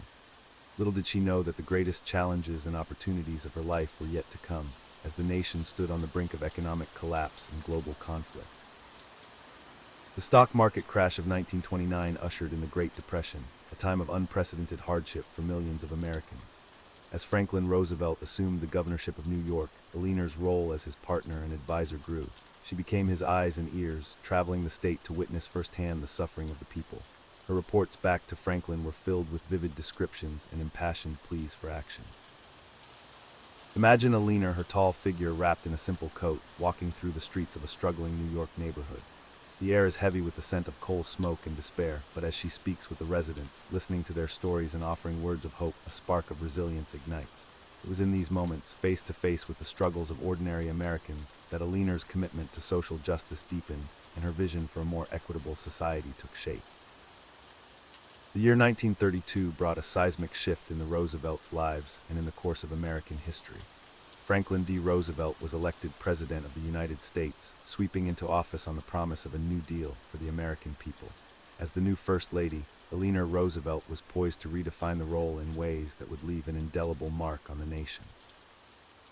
From the moment she entered the White House, Eleanor made it clear that she would be no ordinary First Lady. She held press conferences exclusively for female reporters, ensuring that women's voices were heard in the male-dominated world of journalism. She traveled extensively, often to places that other officials avoided, to see for herself the conditions in which Americans were living and working. Eleanor's column, My Day, which she began writing in 1935, became a window into her thoughts and experiences for millions of Americans. 6 days a week, her words reached readers across the country, touching on everything from her daily activities to her views on pressing social and political issues. Through this column, Eleanor established a direct connection with the American people, becoming a trusted voice in uncertain times. As the nation grappled with the challenges of the Great Depression, Eleanor became a tireless advocate for the New Deal programs. She championed initiatives like the National Youth Administration, which provided work and education opportunities for young people, and fought for the rights of miners, farmers, and factory workers. Her advocacy often put her at odds with more conservative elements within the government and society, but Eleanor remained steadfast in her commitment to social justice. The 1930s also saw Eleanor emerge as a voice for civil rights at a time when racial segregation was still deeply entrenched in American society. Her friendship with African American leaders like Mary McLeod Bethune and her support for organizations like the National Association for the Advancement of Colored People, NAACP, placed her at the forefront of the struggle for racial equality. One of the most iconic moments of Eleanor's advocacy for civil rights came in 1939, when she arranged for African-American singer Marian Anderson to perform at the Lincoln Memorial after the Daughters of the American Revolution refused to allow Anderson to sing at Constitution Hall because of her race. The concert, attended by 75,000 people and millions more listening on the radio, was a powerful statement against racial discrimination. As the shadow of World War II loomed over Europe, Eleanor Roosevelt continued to use her position to advocate for those in need. She was a strong supporter of Jewish refugees fleeing Nazi persecution, working tirelessly to help them find safe haven in the United States. Her compassion and moral clarity in the face of global conflict set an example of humanitarian leadership that would inspire generations to come. When the United States entered World War II in 1941, Aliner's role expanded even further. She visited troops both at home and abroad, bringing comfort and encouragement to soldiers far from home. Her travels took her to the Pacific Theater, where she witnessed firsthand the conditions in which American forces were fighting. These experiences only strengthened her resolve to work for a more peaceful and just world. Throughout the war years, Aliner continued to push for social progress at home. She advocated for women's participation in the war effort, supporting their entry into traditionally male-dominated fields of work. Her efforts helped pave the way for greater gender equality in the workplace, a legacy that would continue long after the war's end. As the world emerged from the devastation of World War II, Eleanor Roosevelt found herself facing yet another chapter in her remarkable life. The death of Franklin D. Roosevelt in April 1945 marked the end of her tenure as First Lady, but it was far from the end of her public service. In many ways, it was just the beginning of her most significant work on the global stage. In the immediate aftermath of FDR's death, Eleanor might have retreated from public life, seeking solace in private pursuits. Instead, she chose to honor her husband's legacy and her own convictions by continuing to work for the causes she believed in. Her voice, now freed from the constraints of her role as First Lady, grew even stronger and more influential.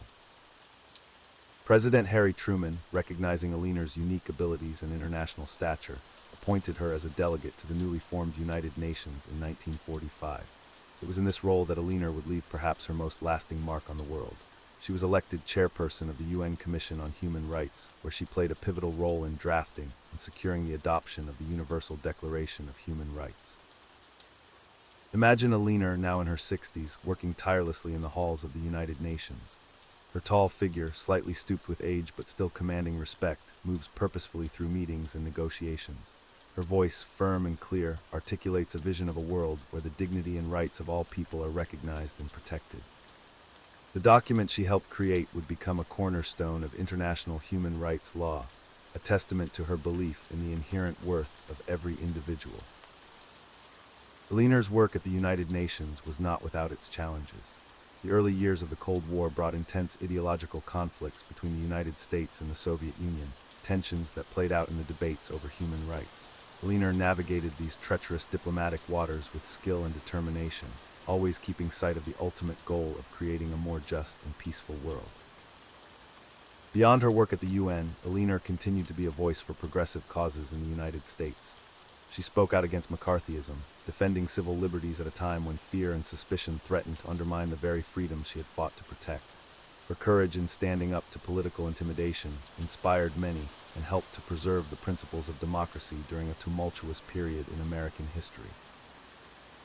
Eleanor's commitment to civil rights remained unwavering in her later years.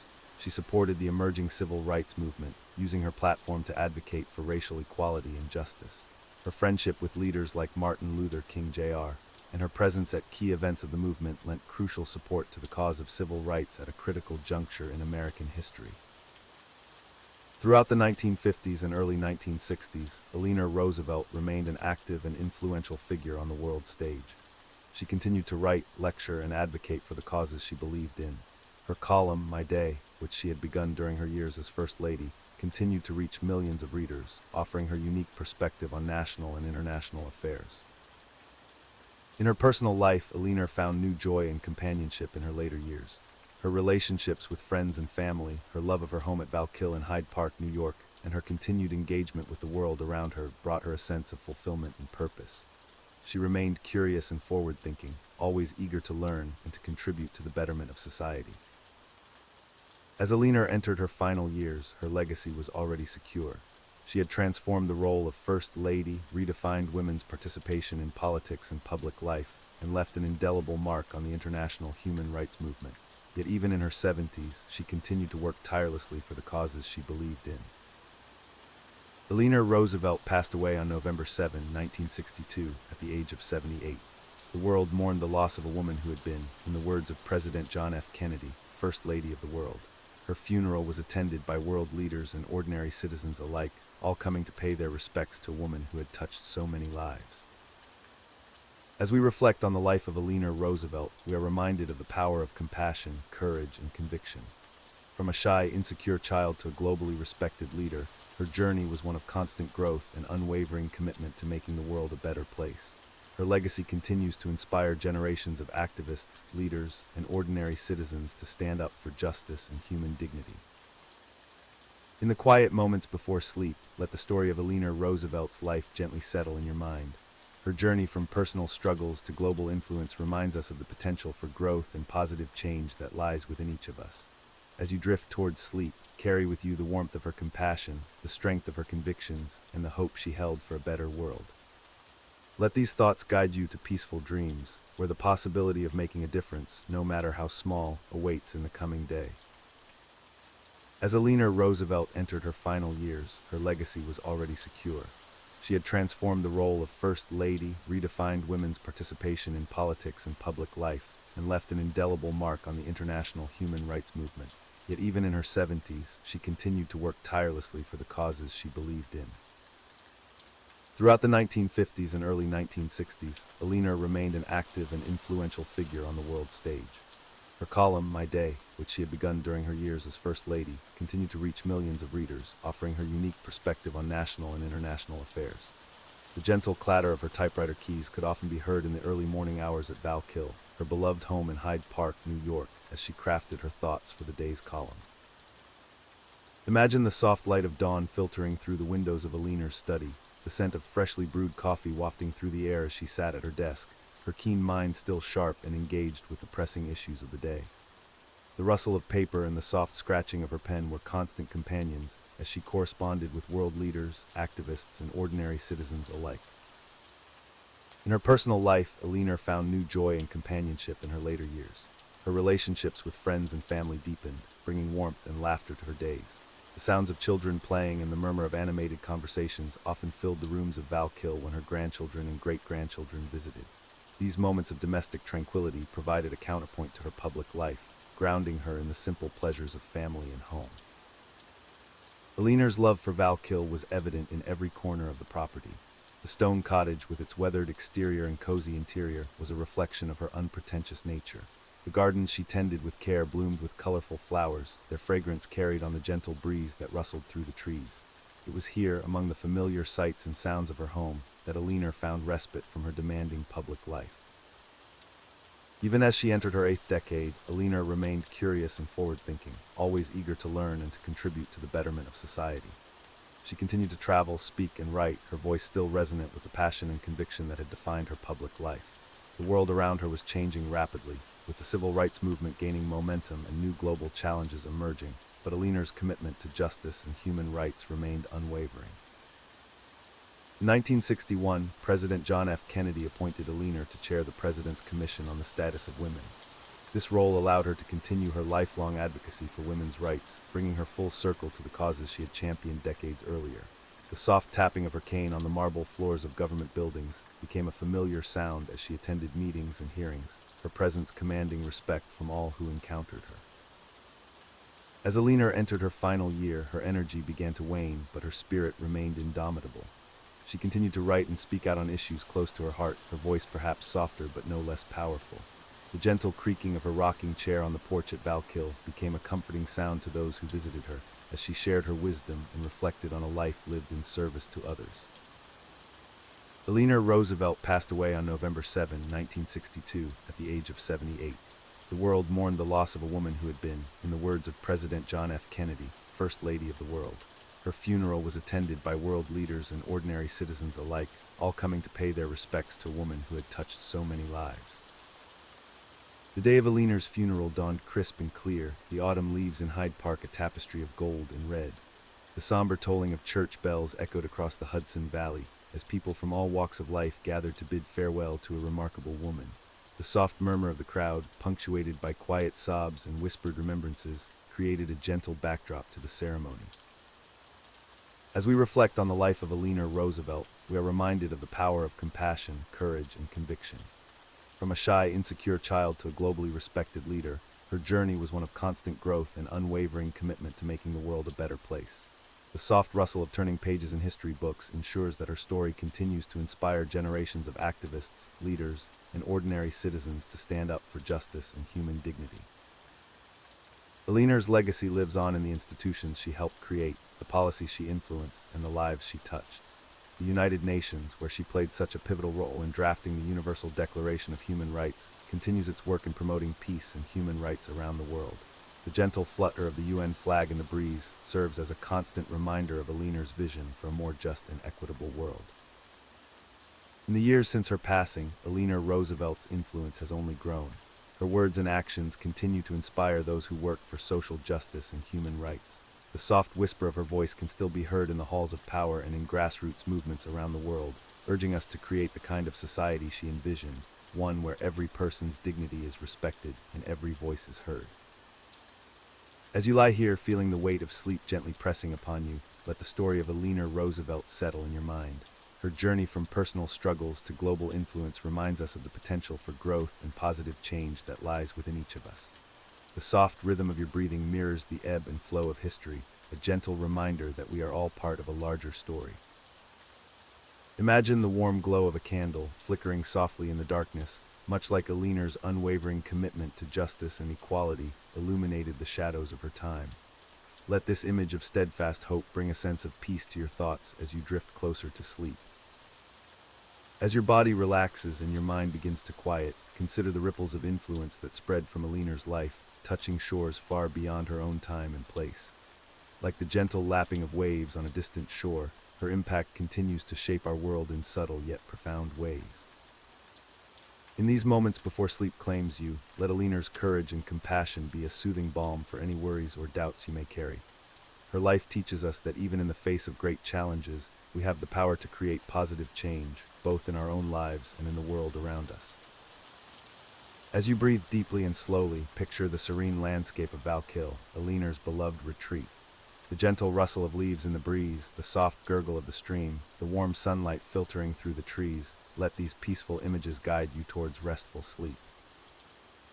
Eleanor Roosevelt's story reminds us that true strength often lies in kindness, empathy, and the willingness to stand up for what is right. As you drift off to sleep, carry with you the warmth of her compassion, the strength of her convictions, and the hope she held for a better world. Let these thoughts guide you to peaceful dreams where the possibility of making a difference, no matter how small, awaits in the coming day. And now, as we gently close the chapter on Eleanor Roosevelt's remarkable life, let us transition to another story from the annals of history. Our journey through time continues, carrying us to new places and introducing us to other fascinating figures who have shaped our world. As the soft veil of sleep begins to envelop you, we turn our attention to the shimmering domes and intricate mosaics of a great empire that bridged the ancient and medieval worlds. Let us explore the legacy of the Byzantine Empire, a realm of splendor and complexity that endured for over 1,000 years. In the year 330 CE, on the shores of the Bosphorus Strait, where Europe and Asia meet in a gentle embrace of land and sea, Emperor Constantine the Great dedicated a new capital for the Roman Empire. This city, which would come to be known as Constantinople, marked the beginning of a new era in history. As Eleanor Roosevelt's story fades into the mists of time, we turn our gaze to another era, where the echoes of ancient empires still resonate. Let the gentle current of history carry you towards deeper relaxation as we explore the Byzantine Empire. In the twilight of the ancient world, as the Western Roman Empire crumbled, a new power rose in the east. The Byzantine Empire, also known as the Eastern Roman Empire, would stand for over 1,000 years, a beacon of civilization in a world plunged into darkness. Our story begins in the year 330 CE, in a small Greek colony called Byzantium, nestled on the shores of the Bosphorus Strait. Picture, if you will, the bustling port of Byzantium. The air is filled with the scent of salt and spices, carried on the breeze from distant lands. Ships from all corners of the known world crowd the harbor, their sails billowing in the wind. The sounds of a dozen languages mingle in the air, a cacophony of commerce and culture. It is here that the Roman Emperor Constantine the Great chose to establish his new capital. He saw in Byzantium a strategic location, a bridge between East and West, between Europe and Asia. As you let your mind drift back through time, imagine the transformation of this modest Greek settlement into a magnificent imperial capital. Constantine renamed the city Constantinople, and under his guidance it grew into a metropolis of unparalleled splendor. Great walls rose to protect the city, their stone facades gleaming in the Mediterranean sun. Within these walls, a new Rome was born, with grand forums, magnificent churches, and sprawling palaces. As you relax deeper into your comfortable position, envision the heart of this new capital, the Hippodrome. This vast stadium could hold tens of thousands of spectators who would gather to watch chariot races and other spectacles. The thundering of hooves, the roar of the crowd, the glint of sunlight on polished bronze, all these sensations filled the air, a testament to the grandeur of the new empire. Let your thoughts drift to the early days of the Byzantine Empire as it emerged from the shadow of Rome. While the West fell to barbarian invasions, Constantinople stood strong, preserving the legacy of classical civilization. Greek became the empire's official language, and slowly, the character of the state began to change. In the year 527 CE, nearly 2 centuries after Constantine's founding of Constantinople, a man named Justinian ascended to the imperial throne. Justinian would become one of the most influential rulers in Byzantine history, his reign marking a golden age for the empire.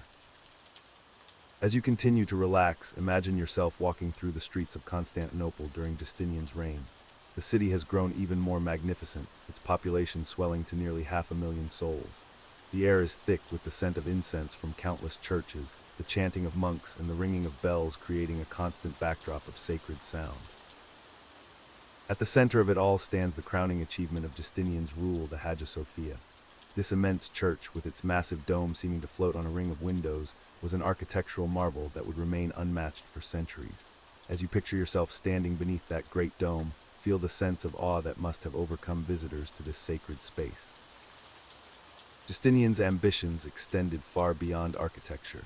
He dreamed of reconquering the lost western half of the Roman Empire.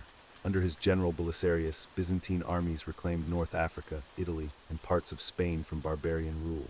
For a brief moment, it seemed as though the Roman Empire might be whole once again.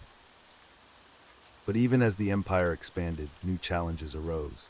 A devastating plague swept through Constantinople in 542 CE, claiming countless lives and weakening the empire's ability to defend its newly won territories.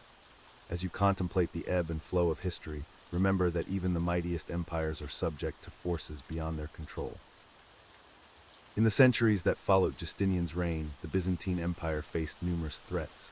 From the east came the rising power of Islam, with Arab armies conquering Egypt, Syria, and other valuable provinces. To the north, Slavic peoples pushed into the Balkans, while to the west, the Lombards nibbled away at Byzantine holdings in Italy. Yet despite these challenges, the empire endured. Its survival was due in no small part to the strength of its institutions and the resilience of its people. The Byzantine bureaucracy, inherited from Rome but refined over centuries, provided stability even in times of chaos.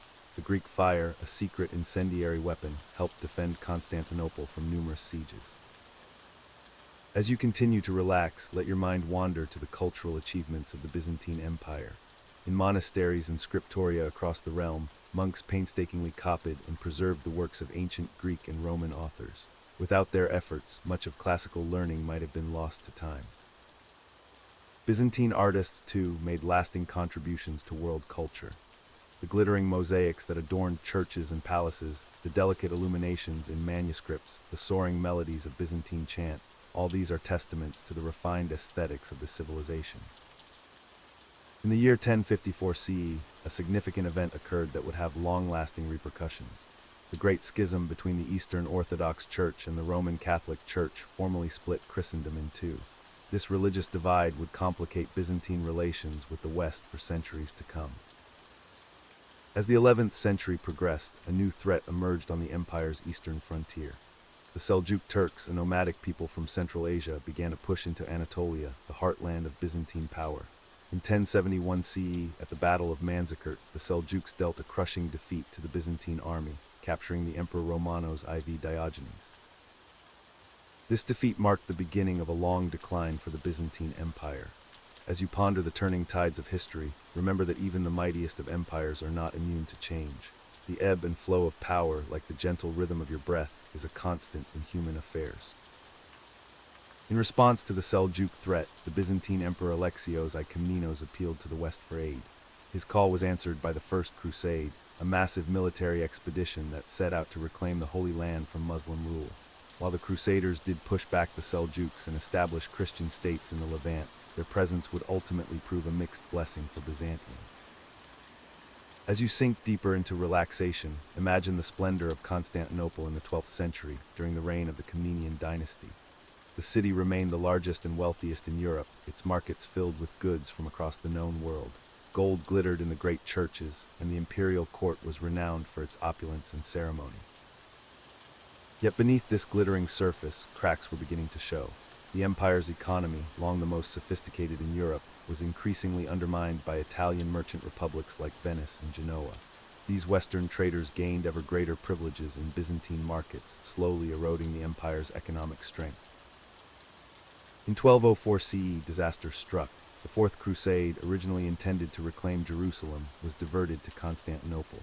The great city, which had never fallen to outside invaders, was sacked by the Crusaders. As you contemplate this tragic turn of events, imagine the shock and horror of the city's inhabitants as their world crumbled around them. The Byzantine Empire fractured in the wake of this catastrophe. A Latin empire was established in Constantinople, while Byzantine nobles set up successor states in Nicaea, Epirus, and Trebizond. It seemed as though the long history of the Eastern Roman Empire had finally come to an end. Yet even in this darkest hour, the flame of Byzantine civilization was not extinguished. In 1261 CE, Michael VII Palaiologos, Emperor of Nicaea, recaptured Constantinople and restored the Byzantine Empire. As you ponder this remarkable recovery, consider the resilience of human spirit in the face of seemingly insurmountable odds. The restored empire, however, was but a shadow of its former self. Its territories were greatly reduced, its economy weakened, its military diminished. To the east, a new power was rising, the Ottoman Turks. Slowly but inexorably, the Ottomans began to encroach on Byzantine territory, pushing ever closer to Constantinople itself. As the 14th and 15th centuries progressed, the Byzantine Empire shrank to little more than the city of Constantinople and its immediate surroundings. Yet even in this diminished state, the Byzantines clung tenaciously to their identity as the heirs of Rome and the guardians of Orthodox Christianity. In 1453 CE, the final chapter of Byzantine history began to unfold. The Ottoman Sultan Mehmed II, known as the Conqueror, laid siege to Constantinople with a massive army. As you imagine this fateful moment, picture the tension in the air, the fear and determination of the city's defenders, the weight of over 1,000 years of history hanging in the balance. For nearly 2 months, the Byzantines held out against overwhelming odds. But on May 29, 1453, the Ottoman forces finally breached the city walls. As you let your mind drift through these final moments of the Byzantine Empire, envision the last Byzantine emperor, Constantine XI Palaiologos, casting aside his imperial regalia and joining his soldiers in a final, desperate defense. With the fall of Constantinople, the Byzantine Empire came to an end. Yet its legacy lived on in the preservation of classical learning, in the traditions of Orthodox Christianity, in the memory of imperial grandeur that would inspire future generations. As you reflect on the long and complex history of the Byzantine Empire, let its story remind you of the impermanence of all things. Empires rise and fall, cities flourish and decay, but the human spirit endures. Let the ebb and flow of Byzantine fortunes lull you gently towards sleep, each breath bringing you closer to peaceful rest. Allow the weight of history to settle comfortably around you, like a warm blanket on a cool night. As your thoughts drift through the centuries we've explored, from Constantine to the fall of Constantinople, feel yourself becoming ever more relaxed. The rise and fall of empires, the ebb and flow of civilization, all blend together into a soothing rhythm, as constant and reassuring as your own heartbeat. In these quiet moments, as you hover on the edge of sleep, remember that you, too, are part of the great tapestry of human history. Your own story, though perhaps not as grand as that of emperors and empires, is no less valuable, no less worthy of reflection. Let the echoes of Byzantine history remind you of the resilience of the human spirit, the enduring nature of our shared cultural heritage. As your consciousness begins to slip away, imagine once more the great dome of the Hagia Sophia, its golden mosaics gleaming in the soft light of countless candles. Let this image of beauty and permanence be the last thing you see before you drift off into peaceful slumber, carrying with you the whispers of 1,000 years of history. The Byzantine Empire's legacy continued to shape the world long after its fall. Its influence can be seen in art, architecture, law, and religion across Europe and beyond. The preservation of classical knowledge by Byzantine scholars played a crucial role in the Renaissance, helping to bridge the gap between the ancient world and the modern era. As you continue to relax, let your mind drift to the great domed churches that still stand as testaments to Byzantine architectural genius. The Hagia Sophia, now a museum in Istanbul, remains one of the world's most awe-inspiring buildings. Its vast dome seems to float on a ring of light, a feat of engineering that wouldn't be surpassed for nearly 1,000 years. The Byzantine Empire's legal code, the Corpus Juris Civilis compiled under Justinian, formed the basis for many modern legal systems. Its principles of justice and equity continue to influence jurisprudence to this day. As you sink deeper into comfort, consider how the decisions made by long-ago emperors and lawmakers still shape our understanding of right and wrong. In the realm of art, Byzantine mosaics and icons set standards of beauty and spiritual expression that would influence artists for centuries. The gold-backed mosaics that adorn churches from Ravenna to Kiev shimmer with an otherworldly light, inviting viewers to contemplate the divine. As your thoughts become more tranquil, imagine the patience and skill required to create these intricate works of art, each tiny tile placed with precision and care. The Byzantine Empire's greatest legacy, perhaps, was its role as a bulwark of Christianity. For over 1,000 years, it stood as a Christian outpost in a changing world, preserving and developing the faith that would become a cornerstone of Western civilization. The Orthodox Church, with its rich traditions and deep spirituality, continues to be a major force in the religious landscape of Eastern Europe and beyond. As you feel yourself drifting closer to sleep, consider the Byzantine diplomatic tradition. The empire's skilled diplomats and complex system of alliances often allowed it to achieve its goals without resorting to warfare. This emphasis on diplomacy and negotiation set a precedent for international relations that continues to influence global politics today. The fall of Constantinople in 1453 marked the end of the Byzantine Empire, but its influence lived on. Many Byzantine scholars fled to Italy, bringing with them precious manuscripts and knowledge that would help fuel the Renaissance. As you relax further, imagine these learned men and women carrying the wisdom of centuries across the Mediterranean, their ships laden with the weight of history. In Russia, the concept of Moscow as the Third Rome took hold, with Russian rulers seeing themselves as the heirs to the Byzantine imperial tradition. The double-headed eagle, a symbol of Byzantine imperial power, found its way onto the coat of arms of Russia and other European nations. Even as you drift closer to sleep, consider how symbols and ideas can transcend the rise and fall of empires. The Byzantine Empire's long struggle against Islamic expansion helped shape the cultural and religious landscape of the Mediterranean world. While often in conflict, the two civilizations also exchanged ideas, technologies, and artistic styles. This complex interplay between Christian and Islamic cultures continues to influence global affairs to this day. As your mind becomes ever more peaceful, reflect on the Byzantine Empire's remarkable resilience. Despite facing numerous challenges, from plague and internal strife to foreign invasions, it endured for over a millennium. This longevity is a testament to the strength of its institutions and the adaptability of its people.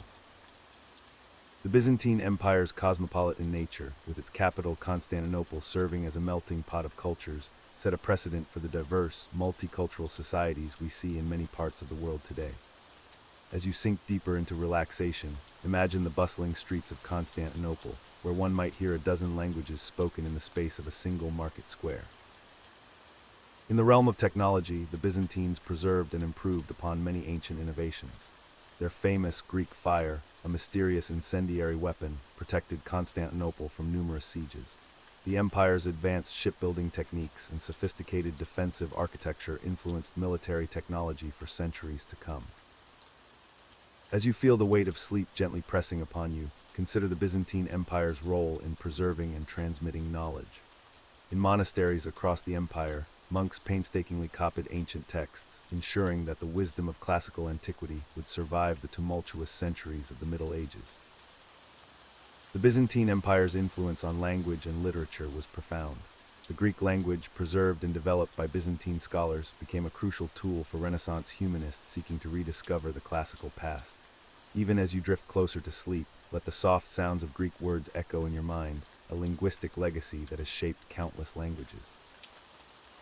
In the field of medicine, Byzantine physicians built upon the work of ancient Greek and Roman doctors, developing new treatments and compiling vast medical encyclopedias. Their emphasis on hygiene and their establishment of hospitals set standards that would influence medical practice for centuries to come. As your thoughts become ever more tranquil, reflect on the Byzantine Empire's contributions to music and liturgy. The development of Byzantine chant, with its haunting melodies and complex harmonies, profoundly influenced both Eastern and Western sacred music. Let the imagined echoes of these ancient hymns soothe you as you approach the threshold of sleep. The Byzantine diplomatic corps, with its elaborate protocols and sophisticated intelligence-gathering networks, set standards for international relations that in many ways presaged modern diplomacy. As you relax further, imagine the intricate dance of alliances and negotiations that allowed this empire to survive and thrive for so long in a turbulent world. Even in its twilight years, the Byzantine Empire continued to exert a powerful influence on the world around it. Its scholars and artists, fleeing the advancing Ottoman forces, brought their knowledge and skills to Western Europe, helping to spark the Renaissance. As you hover on the edge of sleep, consider how the end of one civilization can plant the seeds for the flowering of another. The legacy of the Byzantine Empire lives on in countless ways, from the grand domes of churches and mosques inspired by Hagia Sophia to the intricate mosaics that adorn buildings around the world. Its legal codes, diplomatic practices, and artistic traditions continue to shape our world in subtle but profound ways. As you finally drift off to sleep, let the long and complex history of the Byzantine Empire remind you of the enduring nature of human achievement. Like the empire itself, our own lives are a tapestry of triumphs and setbacks, moments of glory and periods of challenge. Yet through it all, the human spirit endures, creating beauty and meaning that outlast the rise and fall of empires. Allow the weight of history to settle comfortably around you, like a warm blanket on a cool night. As your thoughts drift through the centuries we've explored, from Constantine to the fall of Constantinople, feel yourself becoming ever more relaxed. The rise and fall of empires, the ebb and flow of civilization, all blend together into a soothing rhythm, as constant and reassuring as your own heartbeat. In these quiet moments, as you hover on the edge of sleep, remember that you, too, are part of the great tapestry of human history. Your own story, though perhaps not as grand as that of emperors and empires, is no less valuable, no less worthy of reflection. Let the echoes of Byzantine history remind you of the resilience of the human spirit, the enduring nature of our shared cultural heritage. As your consciousness begins to slip away, imagine once more the great dome of the Hagia Sophia, its golden mosaics gleaming in the soft light of countless candles. Let this image of beauty and permanence be the last thing you see before you drift off into peaceful slumber, carrying with you the whispers of 1,000 years of history. As the echoes of the Byzantine Empire fade into the mists of time, we turn our attention to another brilliant mind that illuminated the world of science. In the late 19th century, a curious child was born who would grow to unravel the mysteries of the universe. In the quiet town of Ulm, Germany, on a mild spring day in 1879, a child was born who would go on to reshape our understanding of the universe. Albert Einstein entered the world on March 14th, his arrival marked by the gentle chiming of church bells and the soft rustling of leaves in the breeze. The Einstein family home, a modest dwelling with wooden beams and whitewashed walls, stood peacefully along a cobblestone street, unaware of the profound impact its newest resident would have on the world of science and human knowledge. As young Albert took his first breaths, the world around him was on the cusp of great change. The Industrial Revolution was in full swing, steam engines chugged along railways and telegraph wires stretched across continents. Yet in the Einstein household, life moved at a gentler pace. Hermann Einstein, Albert's father, was a featherbed salesman and amateur electrician, while his mother, Pauline, was known for her love of music and literature. The soft notes of a piano often drifted through their home, a melody that would accompany Albert throughout his childhood. In his early years, Albert was a quiet and contemplative child. He was slow to speak, causing some concern for his parents, but behind his silence lay a mind of extraordinary curiosity. As a toddler, he would spend hours watching the play of sunlight through the windows, mesmerized by the dance of dust motes in the golden beams. This early fascination with light would later blossom into groundbreaking theories that would illuminate the very fabric of space and time. When Albert was 4, his father presented him with a compass. The young boy was utterly captivated by the needle's consistent motion, always pointing north regardless of how the compass was turned. This simple device sparked a lifelong quest to understand the hidden forces that govern our universe. As you lie here, allowing the weight of the day to slowly lift from your shoulders, imagine young Albert, his eyes wide with wonder, turning the compass over and over in his small hands, his mind already reaching for the stars. The Einstein family moved to Munich when Albert was still young. There, amidst the bustling streets and towering spires of the Bavarian capital, Albert began his formal education. The classrooms of the Luitpold Gymnasium were austere and disciplined, a stark contrast to the free-flowing curiosity of Albert's mind. He often found himself at odds with the rigid structure of the German education system, preferring to explore ideas through his own methods rather than rote memorization. Despite his struggles with traditional schooling, Albert's passion for learning burned brightly. He devoured books on mathematics and science, often staying up late into the night, the soft glow of a candle illuminating the pages as he explored the works of Euclid and Kant. His uncle Jakob, an engineer, further nurtured this love of science, introducing young Albert to algebra and the wonders of mathematics. As you feel yourself sinking deeper into relaxation, picture the young Einstein, his unruly hair illuminated by candlelight, lost in the pages of a book, his mind soaring through realms of numbers and equations. At the age of 15, Albert's family moved to Italy, leaving him behind in Munich to complete his studies. However, the separation proved too much for the young Einstein. He left school, journeying across the Alps to rejoin his family in Pavia. The journey, though challenging, was a moment of liberation for Albert. As he traveled through the majestic mountain landscapes, he felt a sense of freedom and possibility that would stay with him throughout his life. Let the image of those snow-capped peaks and verdant valleys fill your mind, carrying you gently towards a state of peaceful rest. In Italy, Einstein flourished. The warm Mediterranean climate and the relaxed atmosphere of Pavia were a balm to his spirit. He spent long hours discussing science and philosophy with his father and uncle, their conversations drifting through the air like the scent of lemon blossoms. It was during this time that Einstein began to seriously contemplate the nature of light and the structure of the universe. As you breathe deeply, allowing each exhalation to carry you further into tranquility, imagine the young Einstein sitting in an Italian garden, the warm sun on his face, his mind reaching out to grasp the very fabric of reality. At the age of 16, Einstein took the entrance examinations for the Swiss Federal Polytechnic School in Zurich. Though he excelled in mathematics and physics, he failed to pass the general examination. This setback, rather than discouraging him, only fueled his determination. He enrolled in a Swiss secondary school to complete his general education, his days filled with the gentle rhythm of study and contemplation. The rolling hills and pristine lakes of Switzerland became the backdrop for this crucial period of growth and learning. In 1896, at the age of 17, Einstein finally entered the Polytechnic in Zurich. The city, with its medieval spires and modern innovations, was a fitting setting for a mind that bridged the old and new in science.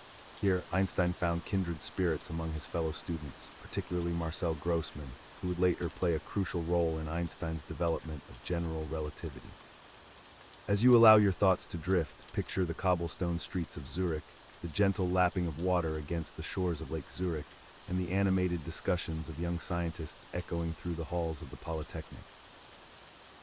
During his years at the Polytechnic, Einstein's unconventional approach to learning often put him at odds with his professors.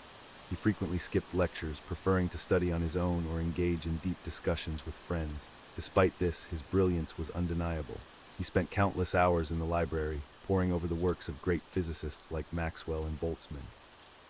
The quiet rustle of pages turning and the soft scratching of pencil on paper became the soundtrack to his intellectual journey. It was also during this time that Einstein met Malva Marek, a fellow physics student who would later become his first wife. Their relationship was built on a shared passion for science and mathematics. Together, they would spend long evenings discussing the latest developments in physics, their conversations punctuated by comfortable silences and moments of shared understanding. As you feel the gentle weight of relaxation settling over you, imagine these two young scientists, their heads bent together over a challenging problem, the soft glow of a lamp casting their shadows on the wall. After graduating in 1900, Einstein faced a period of uncertainty. Despite his exceptional abilities, he struggled to find an academic position. This time of searching and waiting would prove crucial in shaping his future work. Free from the constraints of formal study, Einstein's mind roamed freely through the realms of theoretical physics. He took a position as a patent clerk in Bern, a job that provided him with the stability to pursue his scientific interests in his spare time. The patent office in Bern, with its steady rhythm of paperwork and inventions, became an unlikely incubator for some of the most revolutionary ideas in the history of physics. As Einstein examined patent applications, his mind continued to grapple with the fundamental questions of space, time, and the nature of light. The ticking of the office clock and the gentle scratching of his pen became a metronome for his thoughts, each second bringing him closer to the insights that would change our understanding of the universe. In 1905, a year that would come to be known as Einstein's Annus Mirabilis, or Miracle Year, he published 4 groundbreaking papers that would revolutionize physics. These papers covered the photoelectric effect, Brownian motion, special relativity, and the equivalence of mass and energy. As you sink deeper into a state of calm, let the weight of these monumental achievements settle gently in your mind, like leaves slowly drifting to the surface of a still pond.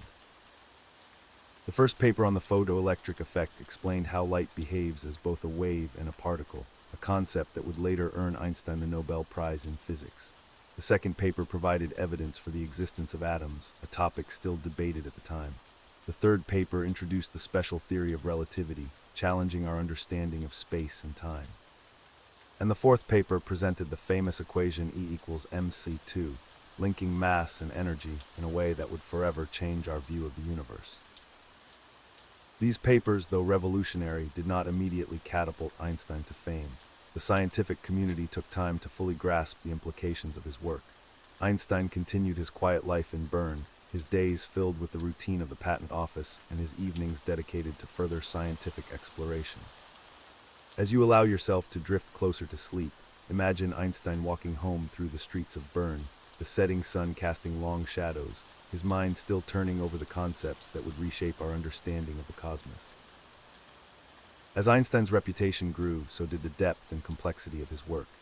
In 1905, a year that would come to be known as his Annus Mirabilis, or Miracle Year, Einstein published 4 groundbreaking papers that would revolutionize physics.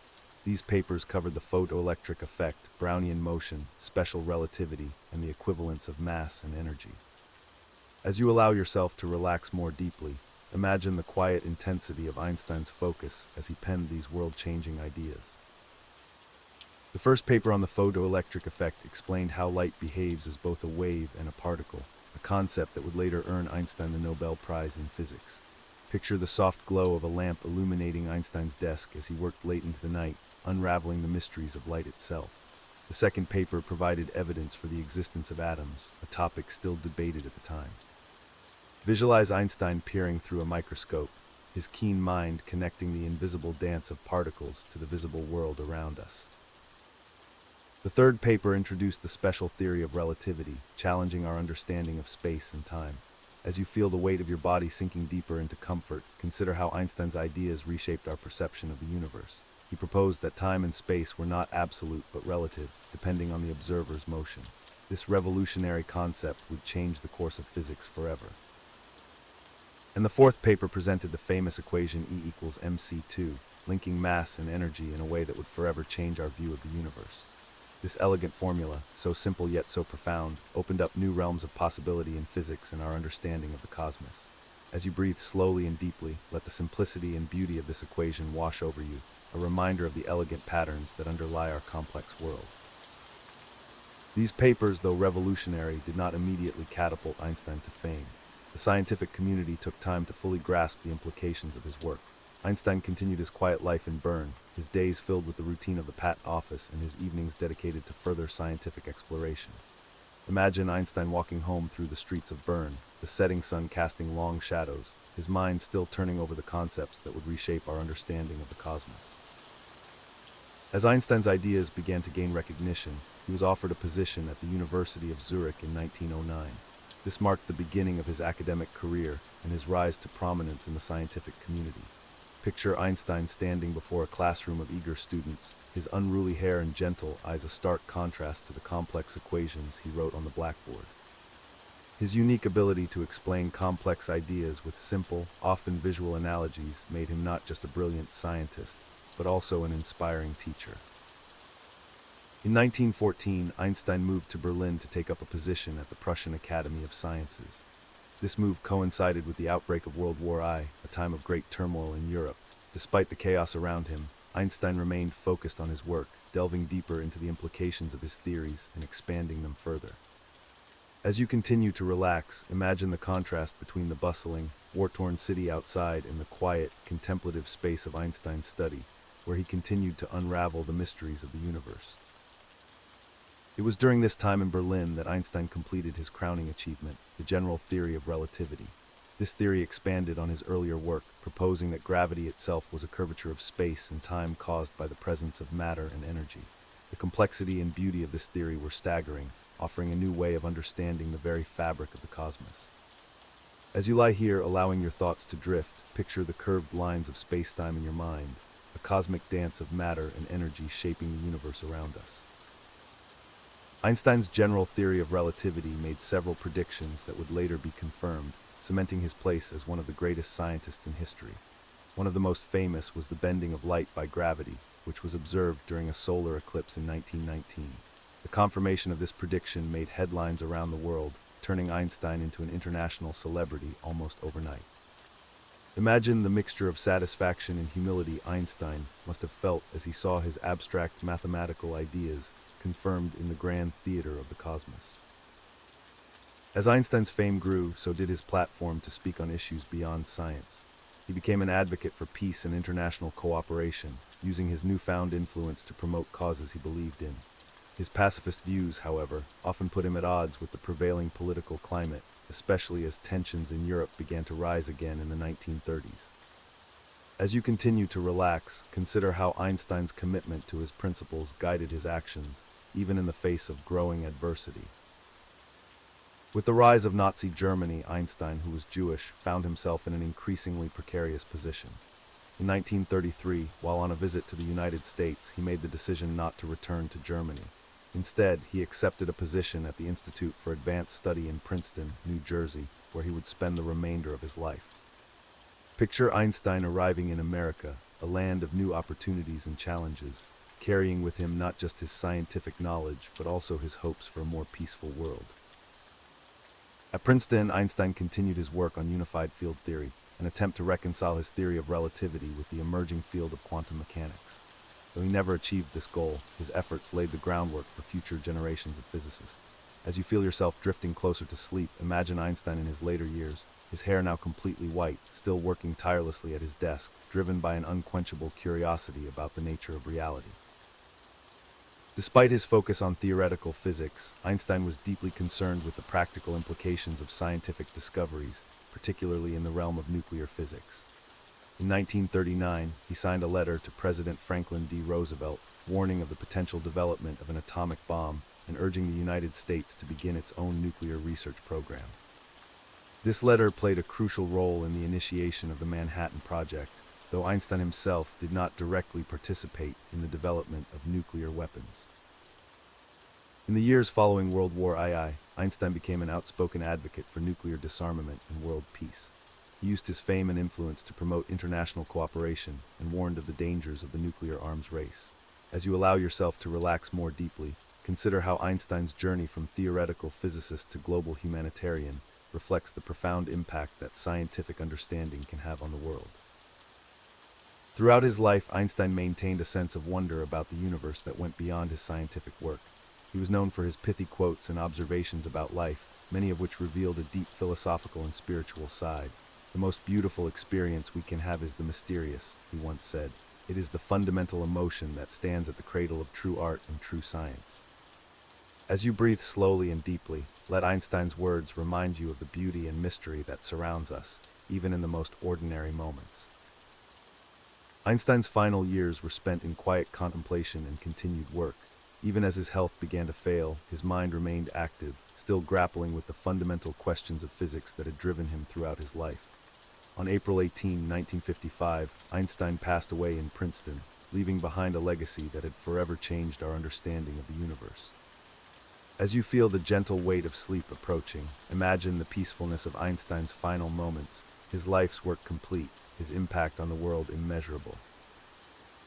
Albert Einstein's life was a testament to the power of curiosity, imagination, and perseverance.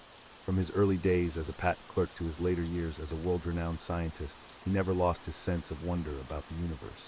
His theories revolutionized physics and our understanding of the cosmos, while his humanitarian efforts reminded us of the responsibility that comes with knowledge. As you drift closer to sleep, let Einstein's story inspire you to look at the world with fresh eyes, to question the seemingly obvious, and to never stop exploring the mysteries that surround us. As you breathe deeply now, allow the story of Albert Einstein to settle gently in your mind. His life was a journey of discovery, not just of the laws that govern the universe, but of the human capacity for understanding and growth. Let the echoes of his curiosity and compassion guide your thoughts as you sink deeper into relaxation. Remember that even in the vastness of the cosmos, each of us has the potential to make a meaningful impact, just as Einstein did. With each breath, feel yourself becoming more at ease, your body heavy and comfortable. Imagine the starry night sky that so fascinated Einstein, vast and beautiful, a canvas of possibilities stretching out above you. As your thoughts drift like clouds across this cosmic expanse, know that you too are a part of this grand universe, connected to all things through the very laws that Einstein helped to uncover. Allow the peacefulness of this moment to envelop you, like the warm embrace of understanding that Einstein must have felt when he unlocked another secret of the universe. As you hover on the edge of sleep, know that your mind, like Einstein's, is capable of incredible things, even in its quietest moments. Let go of any remaining tension, and allow yourself to float gently into the realm of dreams, where perhaps you too will unravel the mysteries of existence, guided by the spirit of curiosity that Einstein embodied throughout his remarkable life. As Albert Einstein's legacy fades gently into the realm of dreams, we turn our attention to another fascinating chapter in history. The story of the Ming Dynasty begins to unfold, a tale of grandeur and innovation that shaped an empire for centuries. In the twilight of the 14th century, as Europe was emerging from the shadows of the Middle Ages, a new dawn was breaking in the East. The year was 1368, and China was about to embark on one of the most remarkable periods in its long and storied history. The Ming Dynasty, a golden age of cultural brilliance and imperial grandeur, was about to begin. Our story begins in the aftermath of Mongol rule. For nearly a century, the Yuan dynasty, established by Kublai Khan, had held sway over China. But as with all great empires, the tides of history were turning. The Mongol grip on power was weakening, and from the chaos of rebellion, a new leader would emerge. Zhu Yuanzhang, a man of humble origins, rose from poverty to become the founder of the Ming dynasty. Picture, if you will, a young boy born into a peasant family in Anhui province. The air is thick with the scent of earth and growing things, the sound of laborers in the fields a constant backdrop to daily life. This was the world into which Zhu Yuanzhang was born, a world of hardship and struggle. As a child, Zhu faced unimaginable adversity. Famine stalked the land and disease claimed the lives of his parents and siblings. Orphaned and alone, he found refuge in a Buddhist monastery. Here, among the quiet halls and flickering candles, the future emperor learned to read and write. The gentle chanting of monks and the rustle of ancient scrolls became the soundtrack to his education. But the world beyond the monastery walls was changing. Discontent with Mongol rule was growing, and rebellions were spreading across the land like wildfire. Zhu Yuanzhang, driven by a combination of ambition and a genuine desire to rid China of foreign rule, joined the Red Turban Rebellion. Imagine the transformation of this once humble monk into a military leader. The soft robes of a Buddhist novice were exchanged for the armor of a warrior. The quiet contemplation of scripture gave way to the clash of swords and the thunder of hooves. Zhu's natural charisma and strategic brilliance soon saw him rise through the ranks of the rebellion. As you rest, envision the gradual unfolding of Zhu's campaign. Cities fell, alliances were forged and broken, and slowly but surely the Mongol grip on China began to loosen. The air was thick with the dust of marching armies, the nights lit by the flames of besieged cities.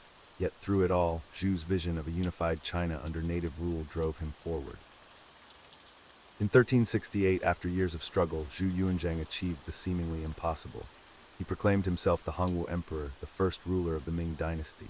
The name Ming, meaning bright or brilliant, was a statement of intent. This new dynasty would illuminate China, casting off the shadows of foreign rule and ushering in a new era of cultural renaissance. Let your mind drift to the imperial capital of Nanjing. The city bustles with activity as the new emperor sets about the monumental task of rebuilding and reorganizing the empire. The air is filled with the sound of construction, as new palaces and government buildings rise from the earth. The scent of ink and paper wafts from government offices as a new system of administration is put into place. The Hongwu Emperor's reign was marked by significant reforms. He abolished the Mongol-style government and reinstated traditional Chinese systems. The imperial examination system, which had been neglected under Mongol rule, was revived and expanded. This meritocratic system would become a cornerstone of Ming governance, allowing talented individuals from all walks of life to rise to positions of power based on their abilities rather than their birth. As you relax deeper, imagine the far-reaching consequences of these changes. In towns and villages across the empire, young scholars burn the midnight oil, poring over Confucian classics in preparation for the imperial examinations. The soft scratch of brush on paper and the gentle flicker of candlelight accompany their studies. Dreams of service to the empire and social advancement drive them forward. The Hongwu Emperor also implemented sweeping economic reforms. He redistributed land to peasants, reducing the power of wealthy landowners and aiming to create a more equitable society. Picture vast fields stretching to the horizon, newly tilled and planted by families who now own the land they worked. The air is rich with the earthy scent of freshly turned soil and the promise of abundant harvests. In the realm of culture, the Ming dynasty marked a return to traditional Chinese values and aesthetics. The emperor promoted Confucianism as the state ideology, emphasizing moral cultivation and social harmony. Libraries were filled with newly printed books as the art of woodblock printing flourished. The soft rustle of pages and the murmur of scholars in discussion became the backdrop to a great cultural revival. As your body relaxes and your mind drifts, envision the artistic achievements of the early Ming period. In workshops and studios across the empire, artisans and craftsmen were creating works of unparalleled beauty. The delicate ping of hammer on chisel accompanies the creation of exquisite jade carvings. The gentle swish of brush on silk heralds the birth of masterful paintings and calligraphy. Perhaps the most enduring symbol of Ming artistic achievement was its porcelain. In the kilns of Jingdezhen, potters were perfecting the art of blue and white porcelain. Imagine the intense heat of the kilns, the skillful hands of artisans shaping clay into forms of incredible delicacy. The air is thick with the scent of fired clay and glaze. Each piece that emerges from the kiln is a testament to the refinement and sophistication of Ming culture. As the Hongwu Emperor's reign progressed, he became increasingly autocratic.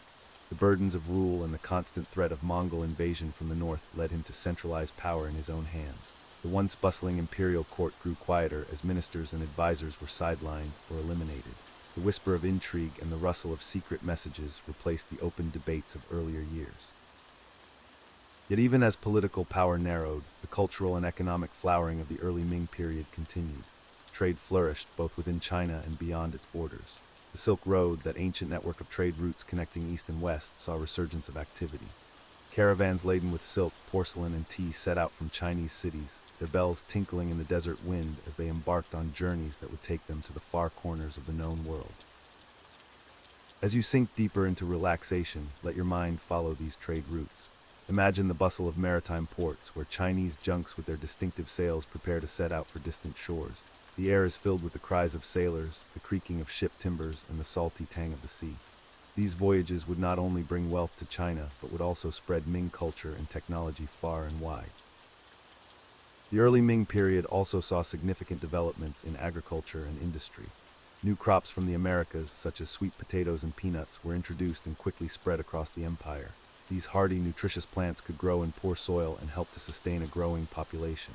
In your mind's eye, see fields of these new crops stretching to the horizon, their leaves rustling gently in the breeze. In the realm of technology, the Ming period saw both innovation and refinement. The production of textiles, particularly silk, reached new heights of sophistication. Imagine the rhythmic clack of looms in workshops, where skilled weavers created fabrics of incredible beauty and complexity.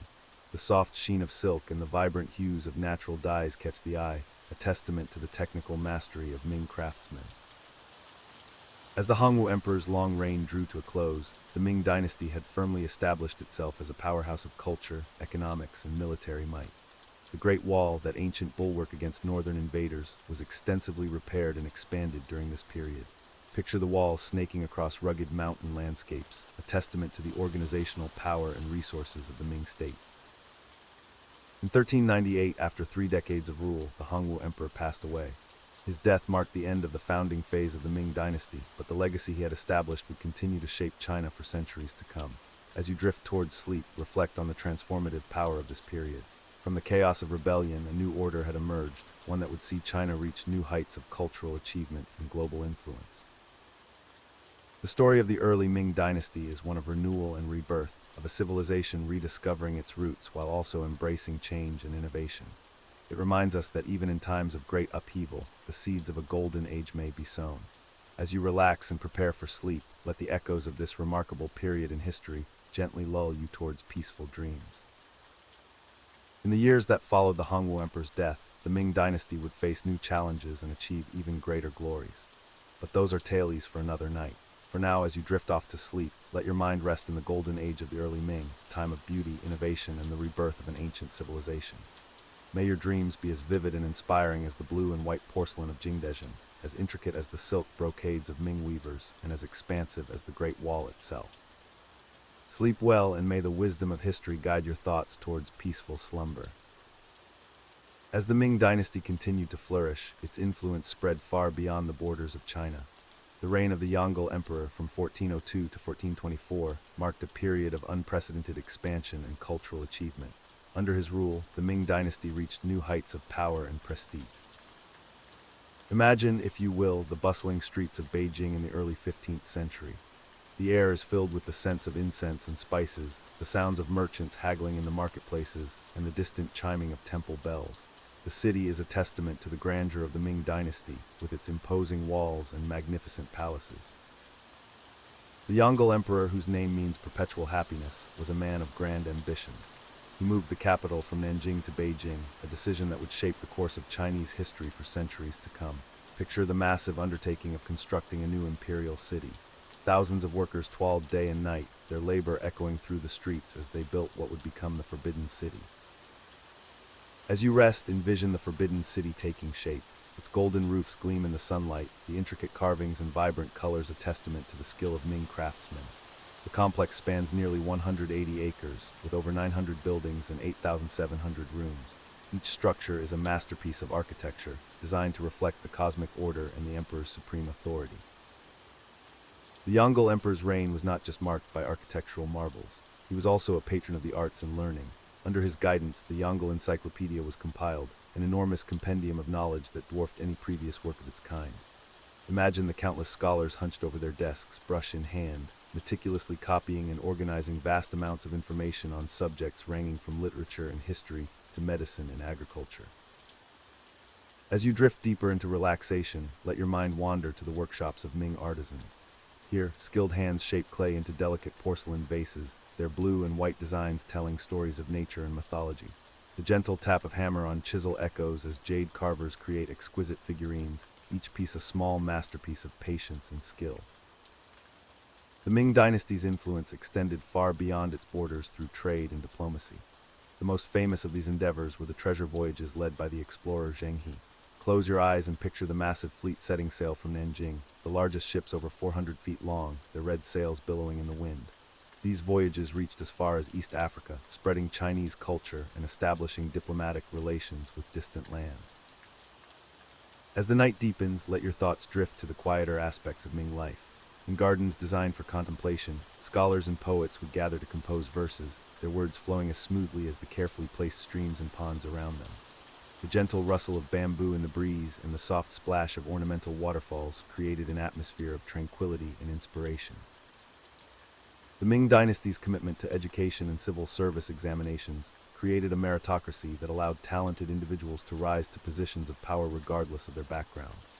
Imagine the tension and excitement as young scholars gathered for the imperial examinations, their futures hanging in the balance. The scratch of brushes on paper and the rustle of silk robes filled the examination halls as candidates strove to demonstrate their mastery of the Confucian classics. As you sink deeper into comfort, consider the everyday lives of ordinary people during the Ming dynasty. In villages across the empire, farmers tended their fields, the rhythmic swish of their tools blending with the chirping of birds and the distant lowing of oxen. In towns and cities, artisans and merchants plied their trades, the streets alive with the sounds of commerce and community. The Ming dynasty also saw advancements in science and technology. Astronomers gazed at the night sky from observatories, charting the movements of celestial bodies with increasing accuracy. Mathematicians developed new techniques for solving complex equations, while engineers designed intricate water management systems to control flooding and improve agriculture. As the hours of the night pass, let your mind wander to the Great Wall of China, much of which was rebuilt and expanded during the Ming dynasty.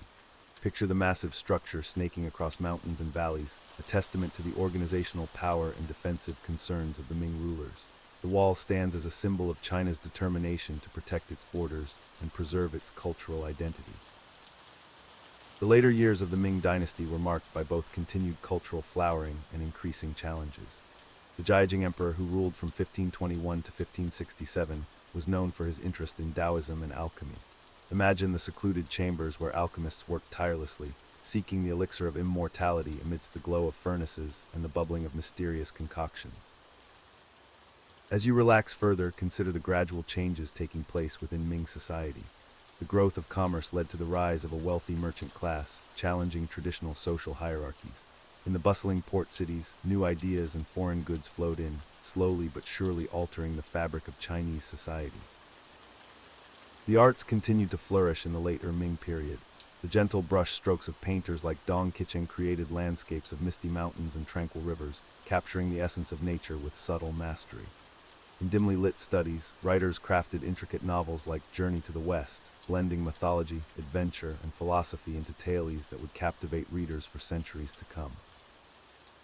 As the night progresses, let your thoughts drift to the challenges facing the Ming dynasty in its later years. Climate change led to cooler temperatures, affecting agriculture and causing hardship for many. The sound of rumbling stomachs and whispered complaints began to mingle with the usual bustle of city life. Meanwhile, corruption within the imperial court weakened the government's ability to respond effectively to crises. In the final decades of the Ming dynasty, external pressures began to mount. To the north, the Manchu people grew in strength, their horsemen a constant threat to the empire's borders. The thunder of hooves and the clash of weapons became an increasingly common sound in the frontier regions.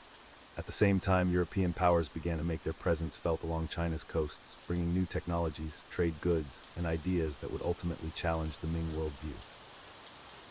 As you hover on the edge of sleep, consider the legacy of the Ming dynasty. Its influence on Chinese culture, art, and governance would endure long after its fall. The blue and white porcelain prized around the world, the architectural marvels like the Forbidden City, and the philosophical and literary works produced during this period continue to shape our understanding of Chinese civilization. The story of the Ming dynasty is one of great achievements and eventual decline, a reminder of the cyclical nature of history. As you drift off to sleep, let the echoes of Ming China's golden age resonate in your mind. The gentle clinking of porcelain, the whisper of silk, the scratch of brush on paper, these are the sounds of a civilization that reached great heights of artistry and learning. Allow the weight of history to gently press you deeper into relaxation. Like the slow, inexorable flow of the great rivers that nurtured Chinese civilization, let your consciousness drift towards the peaceful realm of sleep. The rise and fall of dynasties, the ebb and flow of cultural tides, all serve as a lullaby, reminding us of the constant change that characterizes our world. As your breathing slows and your body relaxes, imagine yourself as a traveler through time, witnessing the grandeur of the Ming dynasty. The imposing walls of the Forbidden City fade into the mist of dreams, the intricate patterns of Ming porcelain blur into the canvas of your subconscious. Let the wisdom of the ages and the beauty of a distant time guide you towards restful slumber. Remember, as you teeter on the brink of sleep, that the story of the Ming dynasty, like all great historical narratives, is a testament to human creativity, resilience, and the eternal quest for meaning and beauty. May your dreams be as rich and vibrant as the tapestry of Ming culture, and may you wake refreshed, carrying with you the quiet wisdom of ages past. Now, as we conclude our journey through the Ming dynasty, allow yourself to fully surrender to the embrace of sleep. The echoes of history fade into the background, replaced by the gentle rhythm of your own breath. Rest easy, knowing that the great sweep of human experience continues, and that you, like the scholars and artisans of Ming China, are part of that grand, unfolding story. Sleep well, and may your dreams be filled with the peaceful beauty of distant times and faraway places. As we conclude our journey through the Ming dynasty, let the echoes of ancient China fade gently into the mists of time. Our next story takes us to a different era, where a lamp's soft glow illuminates the face of a determined woman who would change the course of medical history.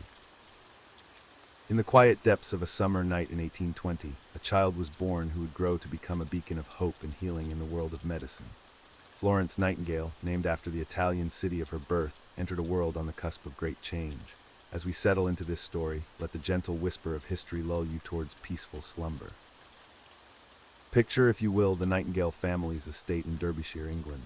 The rolling green hills, dotted with sheep, stretched out under a soft gray sky. The air was crisp and clean, carrying the scent of heather and freshly cut grass. It was here, amidst the tranquil beauty of the English countryside, that young Florence spent her early years. Florence was born into a life of privilege, the daughter of William Edward Nightingale, a wealthy landowner, and Frances Smith, a woman of similar social standing. The Nightingale home was a place of comfort and refinement, filled with books, art, and the gentle murmur of intellectual discourse. As a child, Florence would wander through the family's extensive library, her small fingers tracing the spines of leather-bound volumes, her curious mind already yearning for knowledge beyond the confines of her sheltered existence. From an early age, Florence displayed an unusual aptitude for mathematics and a keen interest in social welfare. Her father, recognizing her potential, took charge of her education, an uncommon practice for girls of her time. Under his tutelage, Florence studied history, philosophy, and several languages, her mind expanding like a flower unfurling its petals to the sun. As you listen to the story of Florence's childhood, allow yourself to sink deeper into relaxation. Imagine the soft rustle of pages turning, the scratch of a quill on parchment, the quiet concentration of a young girl absorbing knowledge far beyond her years. Let these soothing sounds carry you gently towards the edges of sleep. In 1837, as Florence blossomed into a young woman of 17, she experienced what she would later describe as her calling from God. While sitting in the gardens of her family's estate, surrounded by the gentle buzzing of bees and the sweet fragrance of roses, Florence felt a profound sense of purpose wash over her. She believed that she had been chosen to do God's work, to alleviate human suffering and bring comfort to those in need. This moment of clarity would set Florence on a path that would challenge the conventions of her time and ultimately revolutionize the field of nursing. However, the road ahead would not be easy. The idea of a woman of Florence's social standing pursuing a career in nursing was met with shock and disapproval from her family and peers. Nursing in the early 19th century was not considered a respectable profession. Hospitals were often dirty, disorganized places, and nurses were frequently viewed as little more than servants. But Florence, with her characteristic determination, was undeterred. She began to secretly study nursing texts, her eyes straining in the flickering candlelight as she absorbed every detail of anatomy, physiology, and patient care. As you contemplate Florence's unwavering dedication, allow your own body to relax further. Feel the weight of your limbs sinking into the bed, your breathing becoming slow and steady, mirroring the calm determination of our young Florence. In 1844, despite her family's objections, Florence announced her intention to become a nurse. The ensuing years were marked by conflict and heartache as she struggled against societal expectations and her family's disappointment. Yet Florence remained resolute. She turned down several proposals of marriage, including one from a man she deeply cared for, choosing instead to dedicate herself fully to her calling. Finally, in 1851, Florence's father relented and allowed her to train as a nurse. She traveled to Kaiserswerth, Germany, to study at a hospital run by an order of Protestant deaconesses. Here, in the quiet halls of the hospital, Florence found her true element. She absorbed every aspect of patient care, from the mundane tasks of changing bedsheets to the complexities of managing ward hygiene. Imagine Florence in those early days of her training. Picture her slender figure moving quietly through the hospital wards, her dark hair tucked neatly under a white cap, her blue eyes sharp and observant. The soft swish of her skirts and the quiet click of her shoes on the stone floors were comforting sounds to the patients under her care.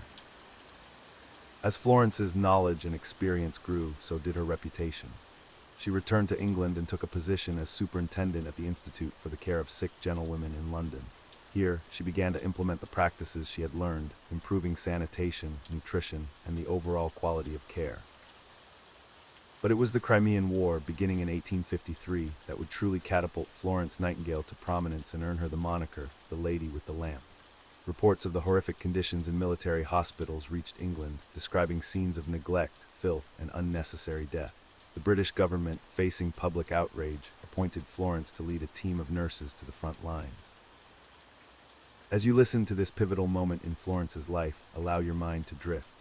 Imagine the gentle rocking of the ship that carried Florence and her nurses across the sea to Scutari, the soft lapping of waves against the hull, the whisper of wind in the sails. Let these soothing images carry you closer to the shores of sleep. When Florence and her team arrived at the barrack hospital in Scutari, they were met with conditions far worse than they had imagined. The hospital was overcrowded, unsanitary, and poorly supplied. The stench of unwashed bodies and infected wounds filled the air, and rats scurried freely among the sick and dying. Undaunted, Florence set to work immediately. She organized cleaning crews, established a kitchen to prepare nutritious meals, and implemented strict hygiene protocols. Her quiet efficiency and compassion soon won her the respect of both patients and medical staff. It was during these long, difficult nights at Scutari that Florence earned her famous nickname. She would make rounds long after the other nurses had retired, moving silently through the darkened wards with only a lamp to light her way. To the wounded soldiers, her slight figure, illuminated by the soft glow of her lamp, was a beacon of hope and comfort in their darkest hours. As you picture Florence making her nightly rounds, let the image of her lamp guide you gently towards sleep. Imagine its warm, golden light softening the edges of your consciousness, bringing a sense of peace and security. Florence's work in Crimea dramatically reduced mortality rates among the wounded soldiers. Her meticulous record-keeping and statistical analysis provided irrefutable evidence of the importance of sanitation and proper nursing care. When she returned to England in 1856, she was hailed as a hero. However, the toll of her work in Crimea had been severe. Florence had contracted Crimean fever and would suffer from chronic health problems for the rest of her life. Despite her physical limitations, she continued to work tirelessly to improve healthcare and nursing standards. In 1860, Florence established the Nightingale Training School at St. Thomas Hospital in London, the first secular nursing school in the world. Her book, Notes on Nursing, became a foundational text in the field, emphasizing the importance of cleanliness, fresh air, and proper nutrition in patient care. As Florence's influence grew, so did the respect for the nursing profession. What had once been considered menial work became a respected and essential part of healthcare. Florence's methods were adopted not only in hospitals, but also in workhouses and homes, improving public health on a grand scale. Throughout her later years, despite being largely confined to her home due to ill health, Florence continued to advise on healthcare reform. Her expertise was sought by governments and healthcare institutions around the world. She corresponded extensively with other reformers and wrote prolifically on a wide range of subjects related to public health. As we near the end of our story, let Florence's legacy of compassion and dedication wash over you. Feel the weight of your eyelids growing heavier, your thoughts becoming softer and more diffuse, like the gentle glow of Florence's lamp fading into the quiet of the night. Florence Nightingale passed away peacefully in her sleep on August 13, 1910, at the age of 90. She had lived to see the profession she loved gain the respect and recognition it deserved. Her impact on healthcare and nursing continues to be felt to this day, her principles of hygiene, compassion, and evidence-based practice forming the cornerstone of modern nursing. As you drift towards sleep, consider the quiet determination that defined Florence Nightingale's life. Like her lamp illuminating the darkness, let her story light the way to your own peaceful slumber. May your dreams be filled with the same sense of purpose and compassion that guided Florence throughout her remarkable life. And so, as we conclude our exploration of Florence Nightingale's life, remember that even in the quietest moments, in the gentlest of actions, we have the power to change the world. Let this thought comfort you as you slip into the welcoming embrace of sleep, carried on the soft wings of history into the realm of dreams. Florence's work in Crimea dramatically reduced mortality rates among the wounded soldiers. Her meticulous record-keeping and statistical analysis provided irrefutable evidence of the importance of sanitation and proper nursing care. When she returned to England in 1856, she was hailed as a hero. However, the toll of her work in Crimea had been severe.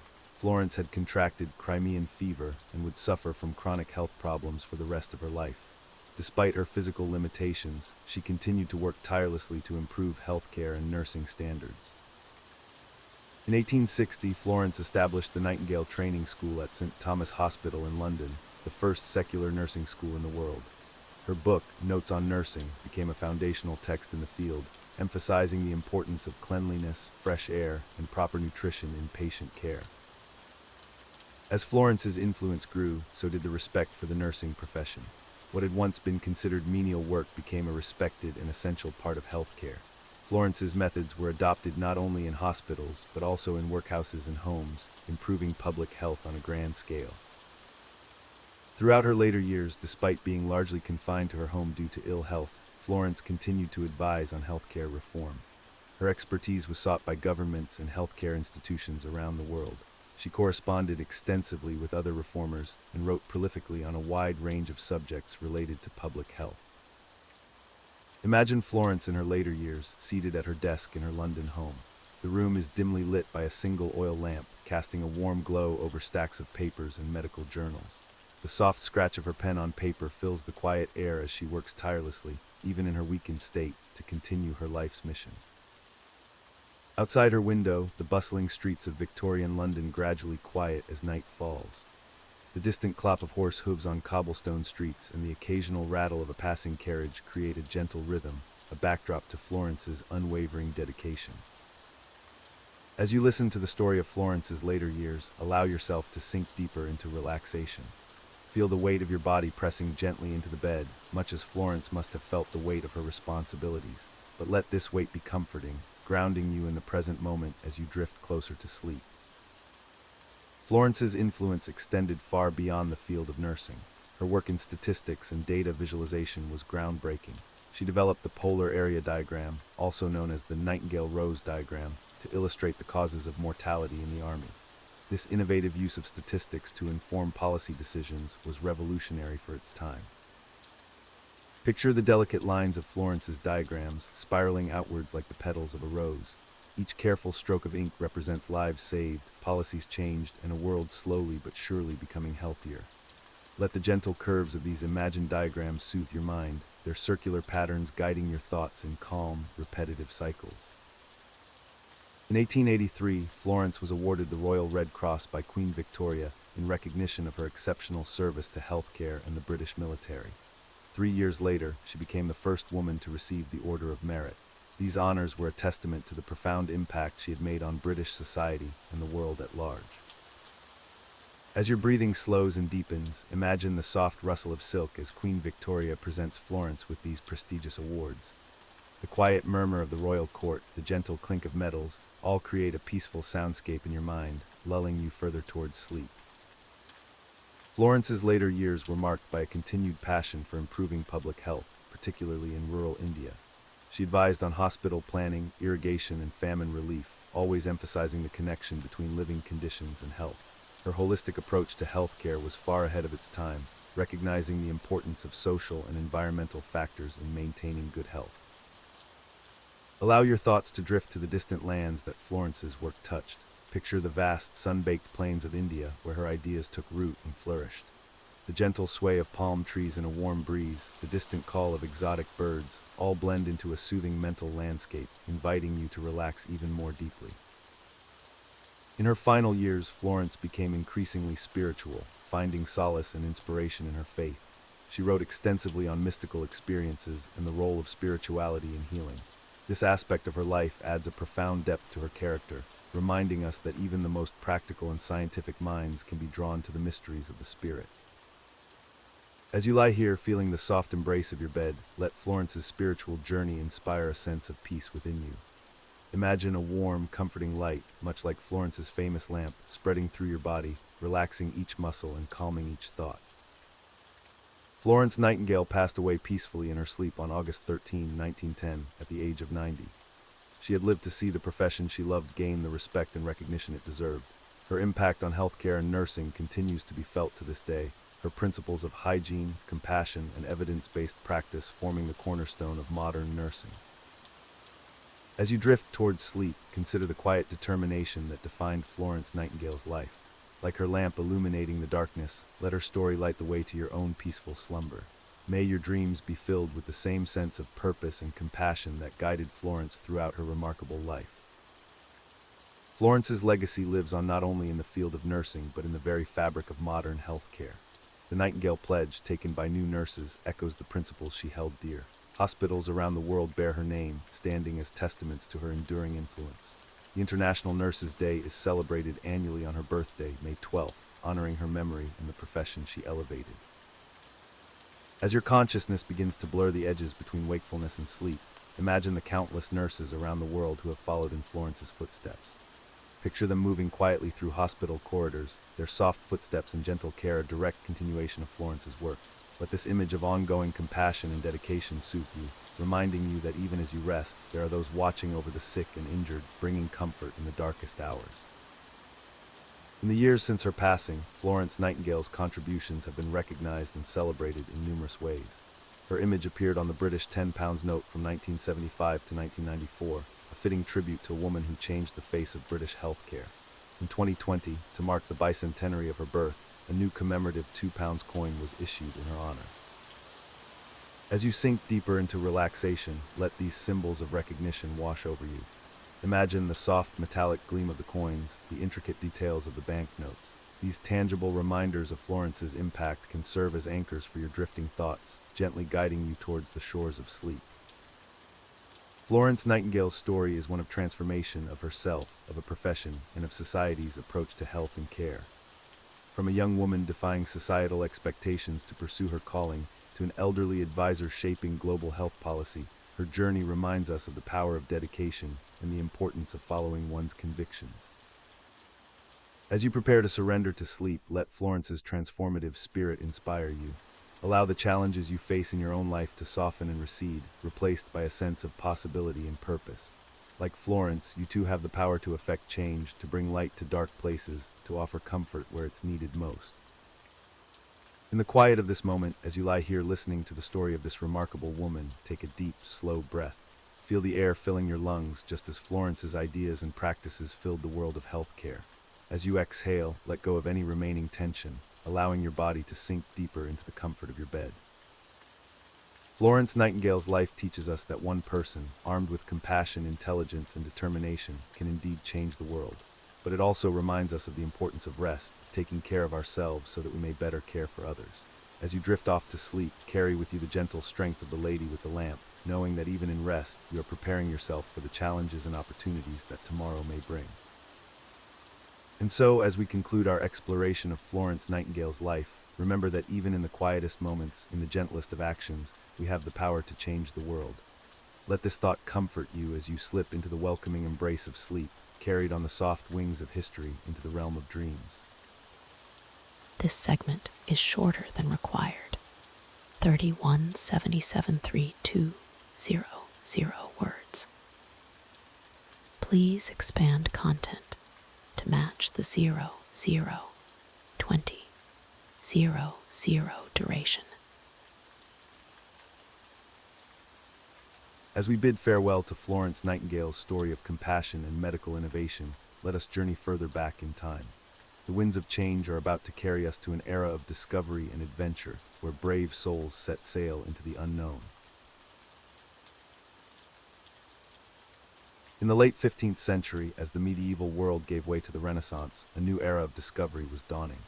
This period, known as the Age of Exploration, would reshape the world as it was known, connecting distant lands and cultures in ways never before imagined. Our journey begins in Portugal, a small kingdom perched on the edge of Europe, gazing out at the vast, mysterious Atlantic Ocean. Picture the bustling port of Lisbon, its harbor filled with ships of all sizes, their sails billowing in the salty breeze. The air is thick with the scent of spices from distant lands, mingling with the familiar aromas of fish and sea salt. It is here, in this vibrant maritime city, that our story truly begins. Prince Henry the Navigator, born in 1394, stood at the forefront of this new age. Though he rarely left Portugal, his vision and patronage would spark a century of exploration that would change the world forever. Imagine the young prince, his eyes gleaming with curiosity as he pored over maps and charts, dreaming of lands beyond the horizon. In 1415, Prince Henry participated in the conquest of Ceuta, a Muslim city on the North African coast.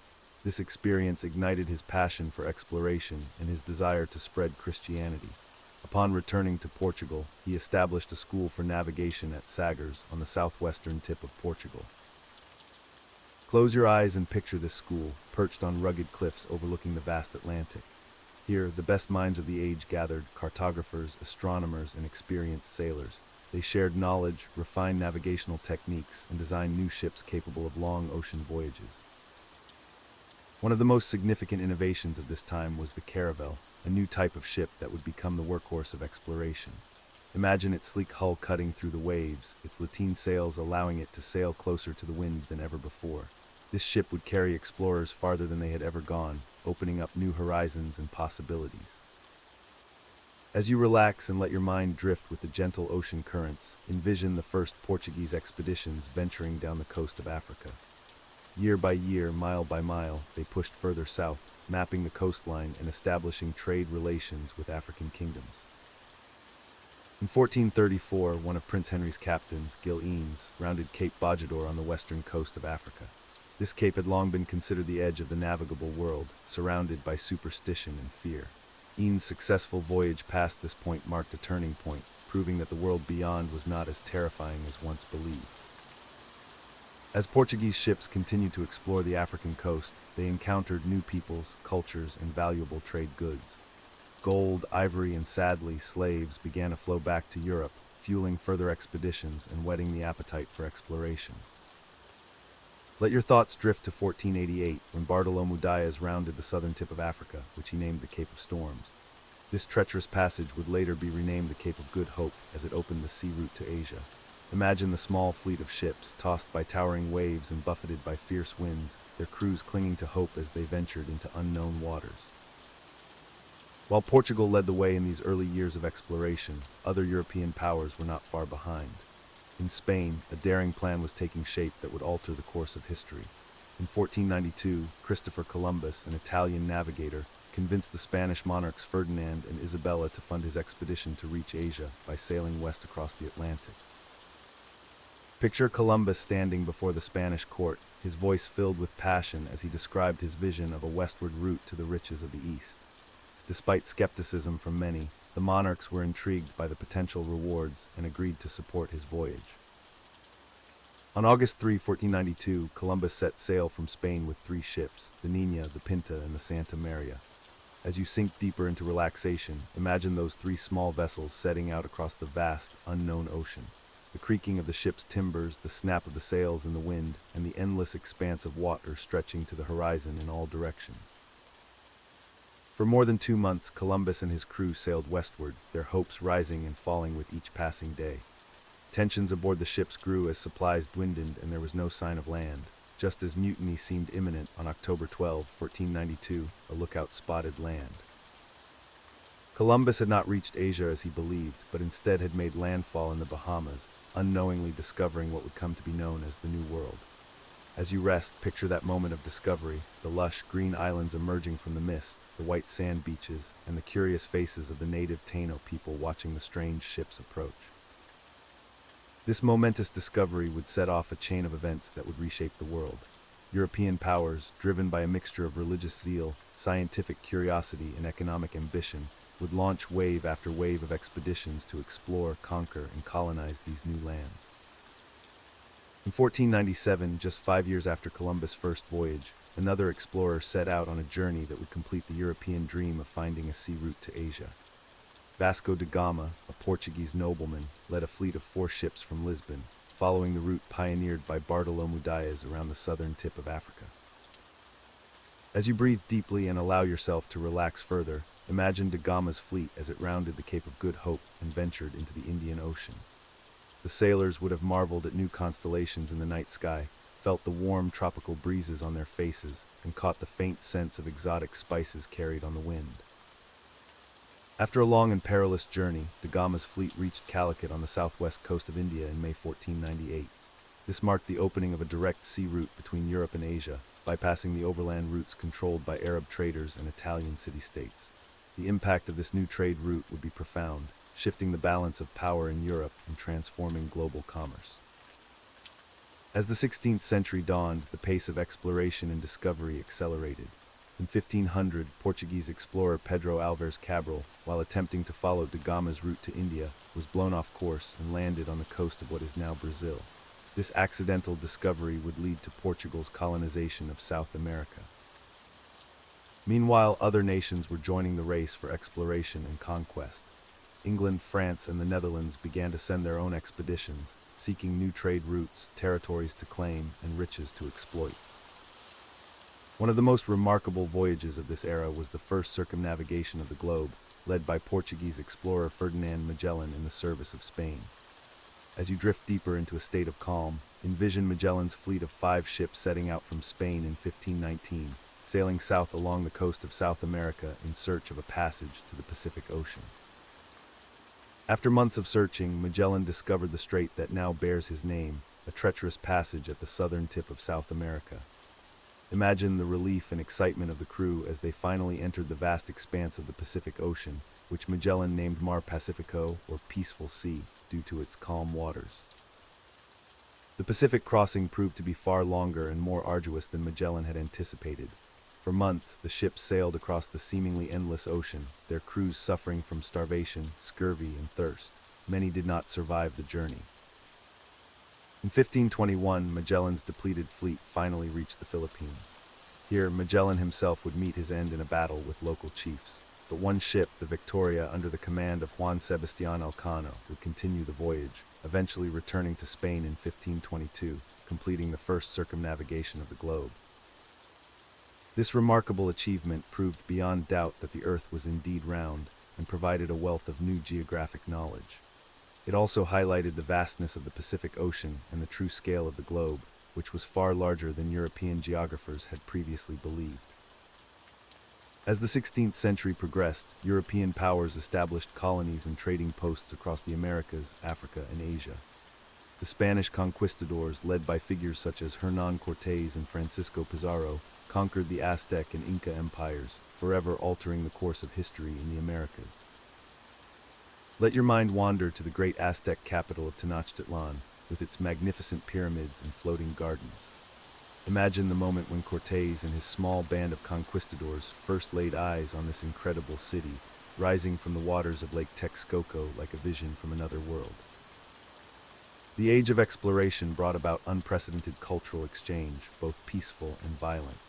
European diseases devastated indigenous populations in the Americas, while crops from the New World, such as potatoes, tomatoes, and maize, transformed diets and agriculture in Europe and beyond. As you continue to relax, consider the profound changes this era brought about. The world became interconnected in ways never before possible. Ideas, technologies, plants, animals, and people moved across oceans and continents, reshaping societies and ecosystems alike.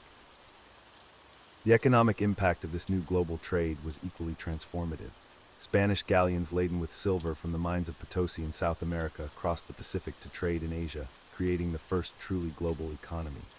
The wealth flowing into Europe fueled the Renaissance and later the scientific revolution, driving further advancements in technology and knowledge. Yet this age of discovery also had its dark side. The transatlantic slave trade, begun by the Portuguese and expanded by other European powers, would result in the forced migration of millions of Africans to the Americas, a human tragedy whose repercussions are still felt today.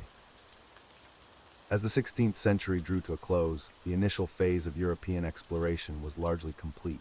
The major continents had been mapped, though vast interiors remained unknown to Europeans. The focus began to shift from discovery to colonization and exploitation of the new lands and trade routes. The legacy of the age of exploration is complex and far-reaching. It led to the exchange of ideas, cultures, and technologies on a global scale, paving the way for the modern, interconnected world we know today. At the same time, it set in motion centuries of colonialism, cultural upheaval, and ecological change that continue to shape our world. As you drift towards sleep, reflect on the courage and curiosity that drove these early explorers to venture into the unknown. Their journeys expanded the boundaries of the known world and forever changed the course of human history. Let the gentle waves of time carry you back to the present, where the echoes of this transformative age still resonate in our globalized world.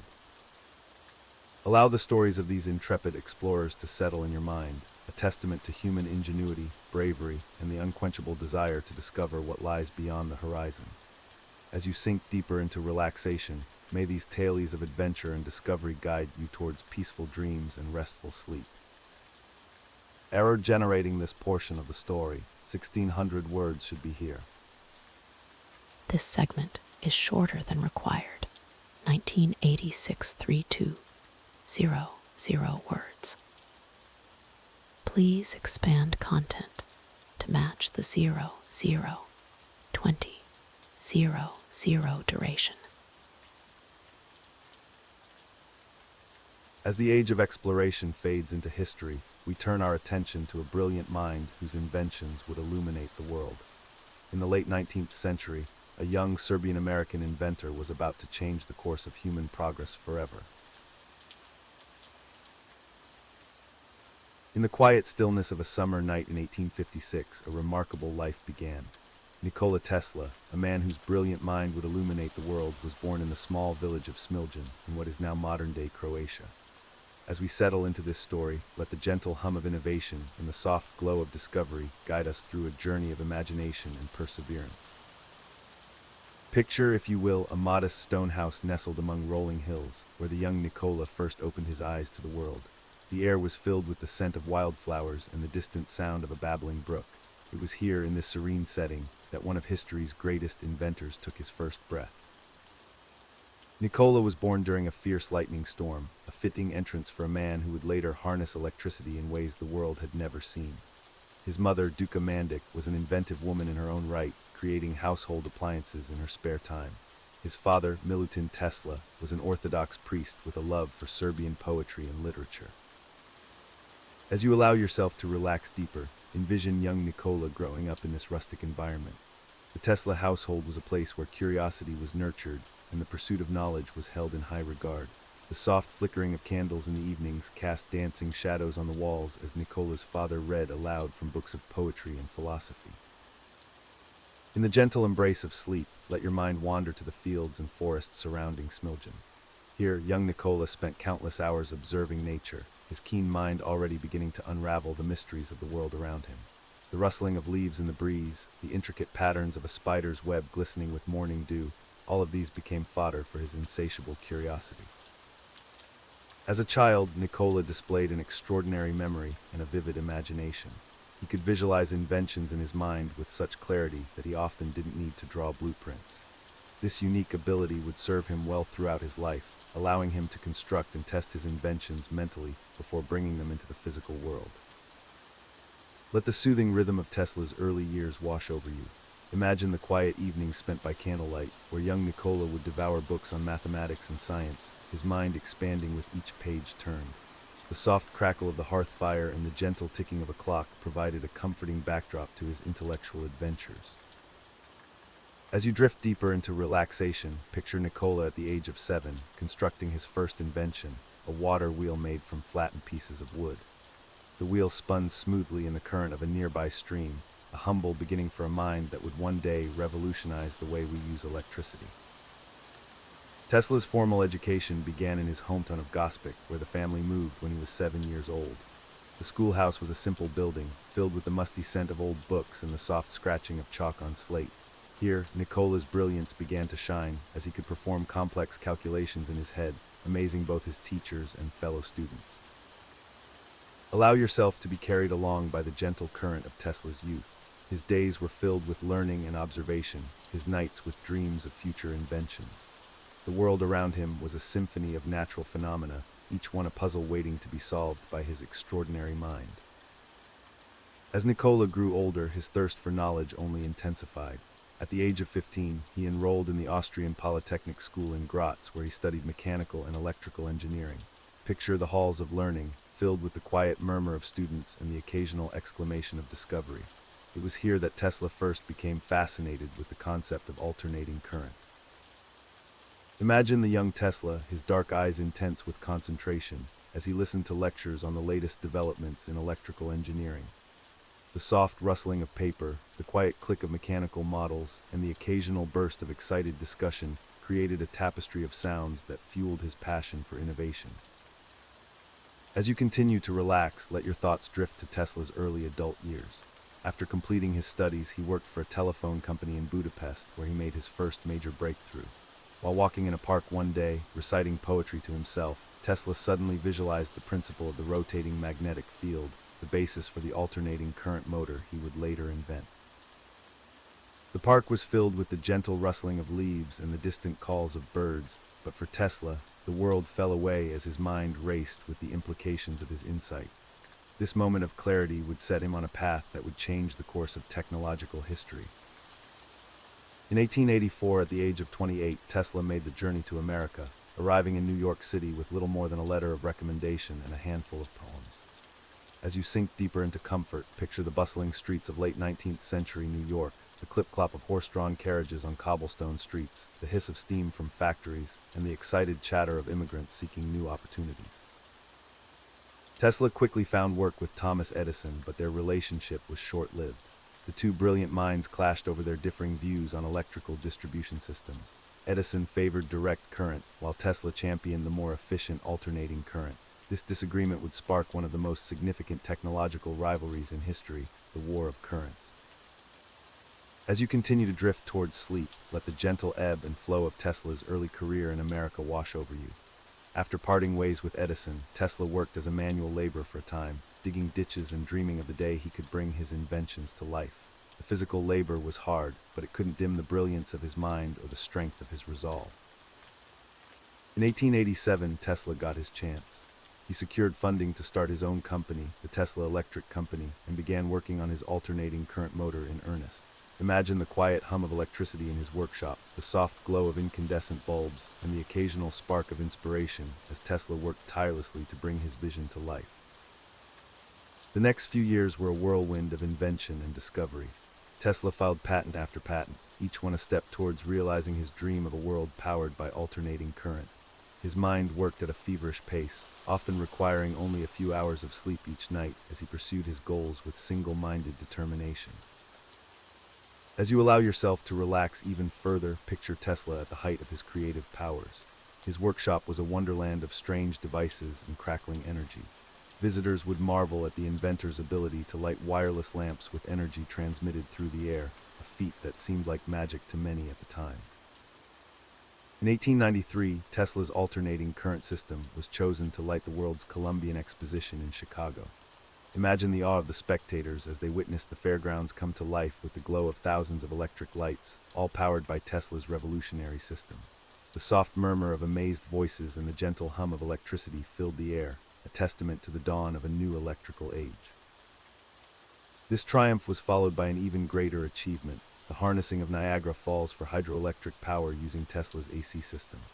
As you drift closer to sleep, let the sound of rushing water and the quiet buzz of generators fill your mind. This project marked a turning point in the use of electricity, proving that Tesla's alternating current could be used to transmit power over long distances efficiently. Despite his many successes, Tesla's later years were marked by financial struggles and increasing eccentricity. He continued to work on new inventions, including early experiments with X-ray technology and wireless communication. His mind never stopped racing with new ideas, even as the world around him changed and new inventors came to the forefront. As we near the end of our journey through Tesla's life, let the gentle current of his legacy carry you towards peaceful slumber. Though he died in relative obscurity in 1943, Tesla's contributions to science and technology continue to shape our world today. From the electricity that powers our homes to the wireless communication we use every day, his influence is all around us. As you drift off to sleep, remember the quiet determination of Nikola Tesla, the boy from a small Croatian village who dreamed of harnessing the power of nature to improve the lives of people everywhere. Let his story inspire you to pursue your own dreams, no matter how impossible they may seem. In the soft glow of the night, as you teeter on the edge of sleep, imagine a world illuminated by Tesla's vision, a world of boundless energy and infinite possibility.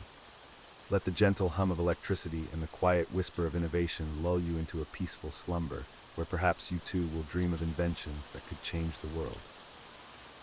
As Tesla's fame grew, so did his ambitions. In 1899, he moved to Colorado Springs to conduct high-voltage, high-frequency experiments. Picture the vast, open landscape of Colorado with its towering mountains and expansive skis.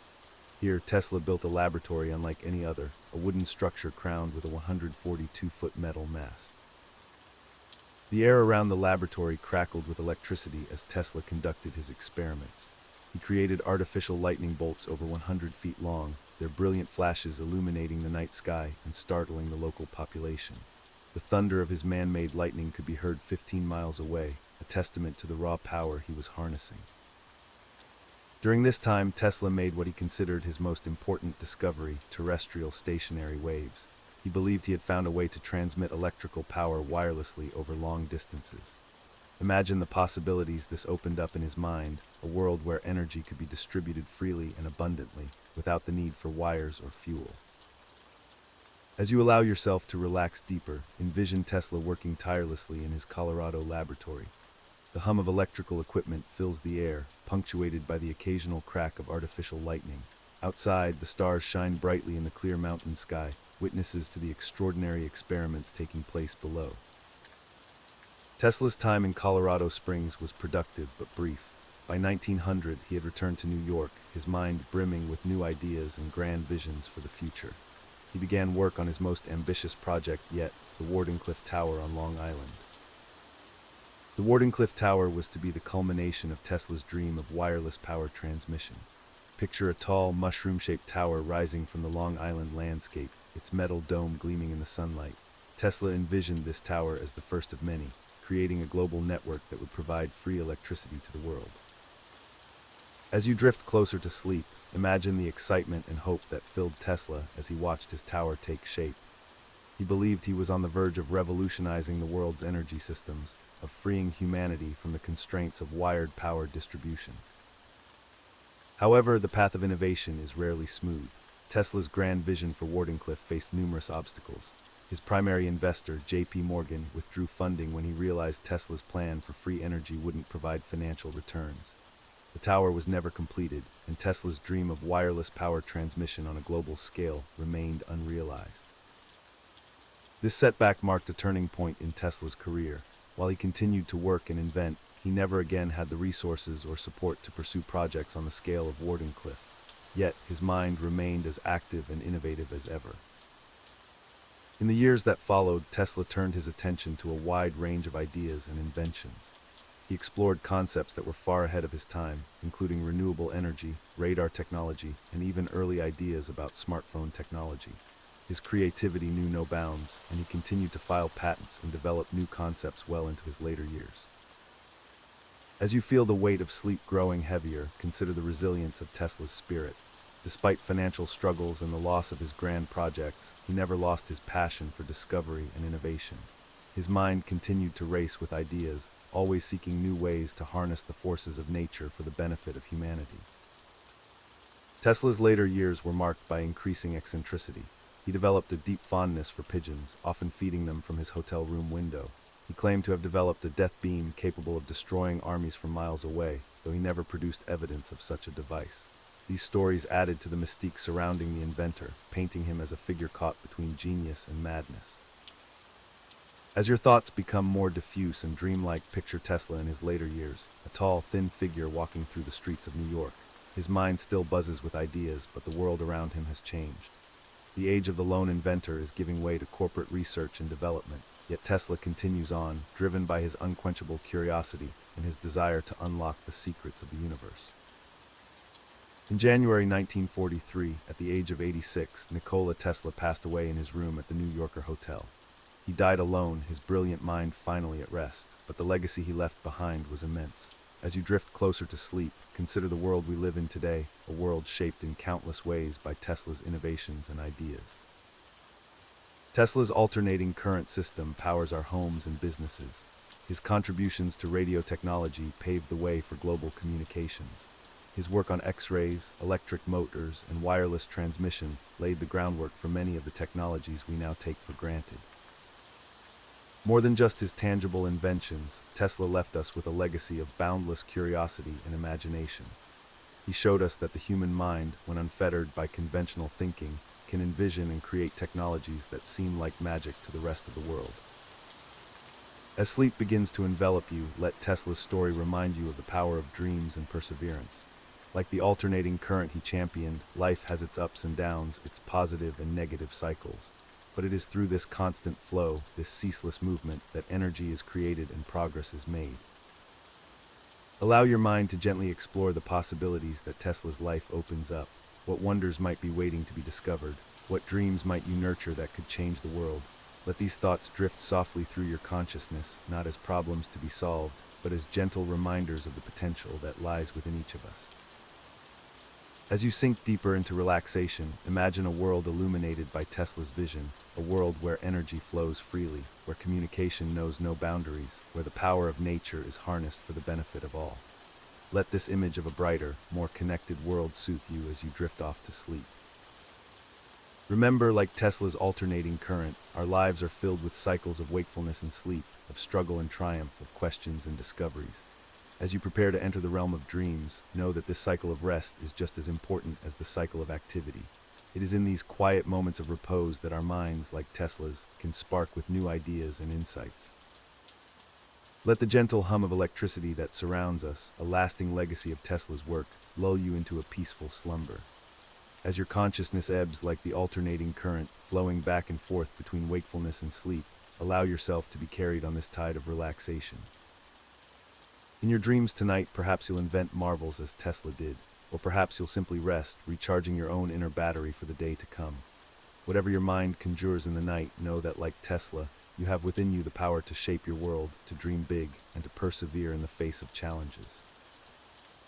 As we conclude our exploration of Nikola Tesla's remarkable life, let his story be a gentle reminder of the extraordinary potential that lies within each of us. May your sleep be as peaceful as the quiet AC current flowing through your home, and may your dreams be as boundless as Tesla's imagination. Good night and sweet dreams of a world illuminated by the brilliance of human ingenuity and the warmth of human compassion. This segment is shorter than required. 29293200 words. Please expand content to match the 002000 duration. As the echoes of Nikola Tesla's brilliant mind fade into the mists of history, we find ourselves drifting through time once more. The sands of centuries shift beneath our thoughts, carrying us to another era of grand ambitions and far-reaching power. Let your mind wander now to the shores of the Bosphorus, where the story of a mighty empire begins to unfold. In the heart of Anatolia, where the whispers of ancient civilizations still echo through time, a new power was about to emerge. The year was 1299, and the world was on the cusp of witnessing the birth of one of history's most enduring empires.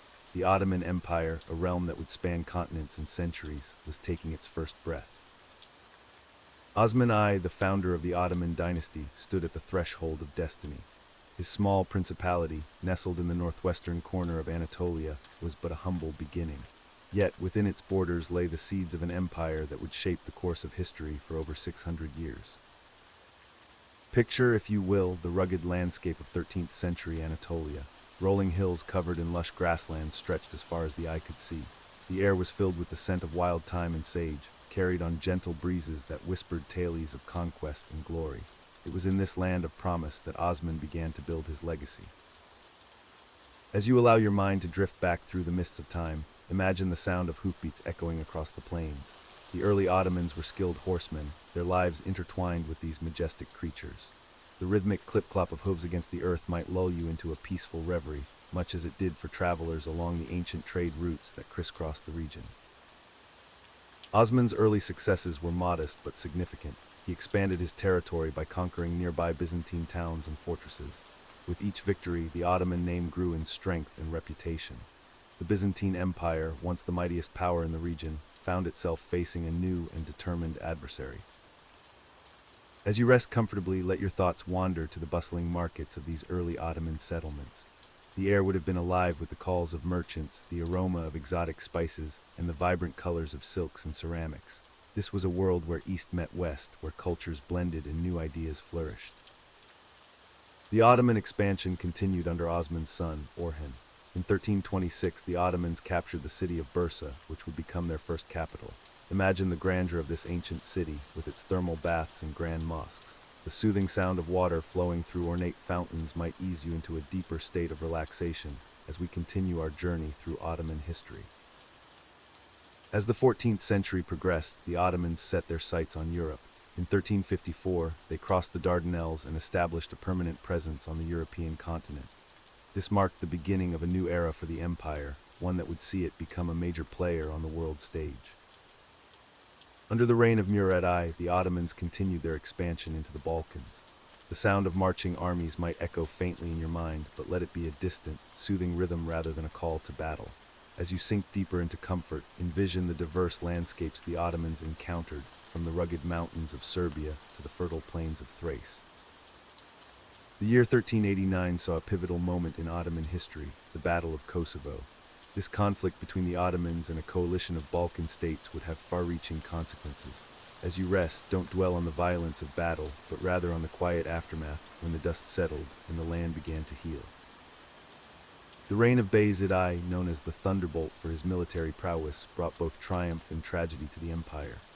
His swift conquests expanded Ottoman territory, but his ambitions were cut short by the arrival of a new threat from the east, Timur, also known as Tamerlane. In 1402, at the Battle of Ankara, Bayezid's forces clashed with Timur's army. The defeat and capture of Bayezid plunged the Ottoman Empire into chaos. For a moment, it seemed as though the young empire might crumble.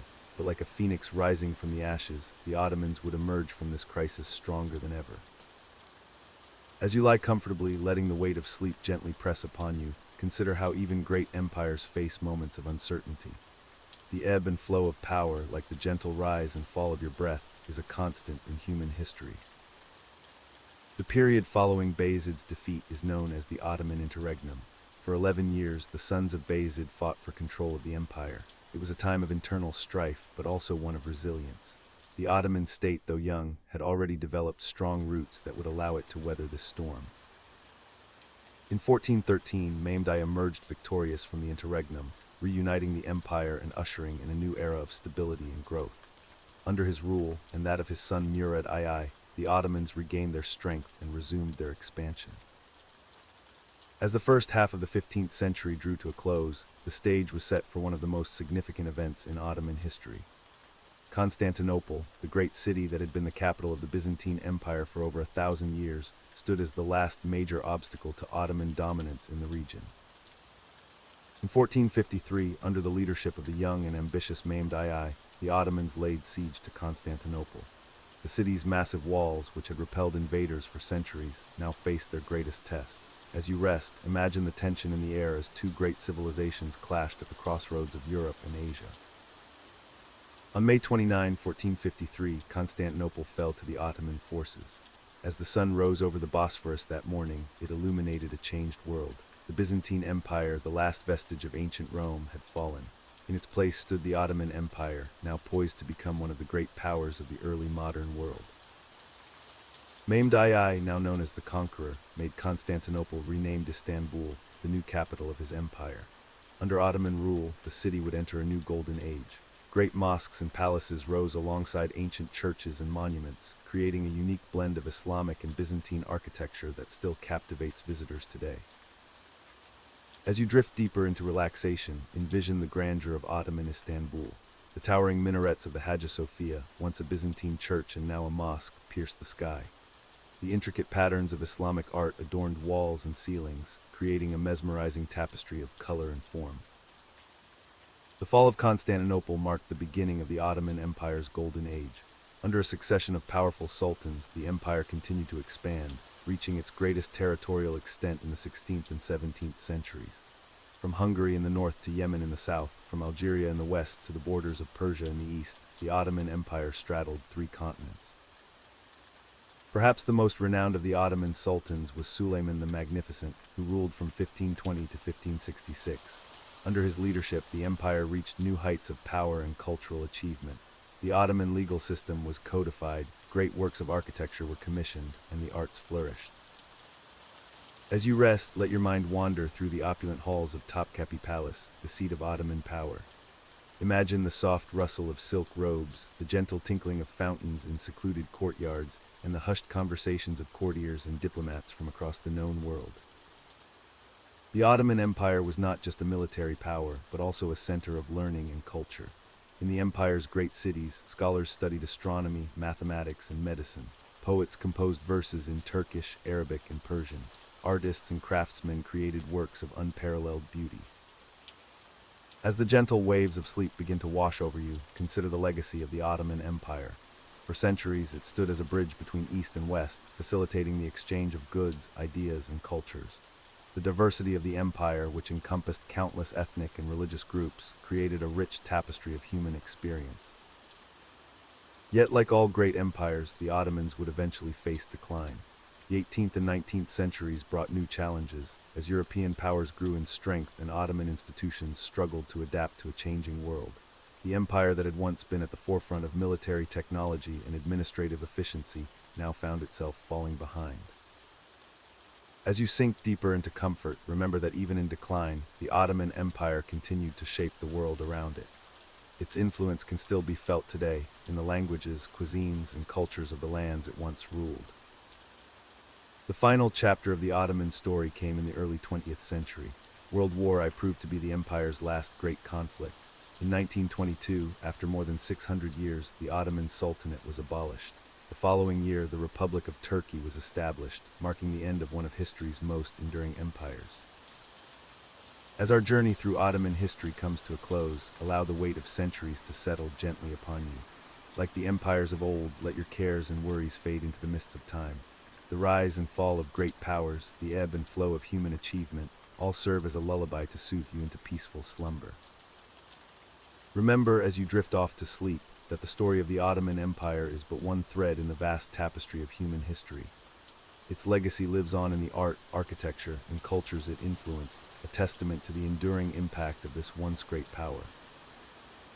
May the echoes of Ottoman history, the whispers of sultans and viziers, the distant call of the muezzin from minarets long silent, guide you gently into the realm of dreams. Rest now, knowing that like the great empires of old, you too shall rise renewed with the coming dawn.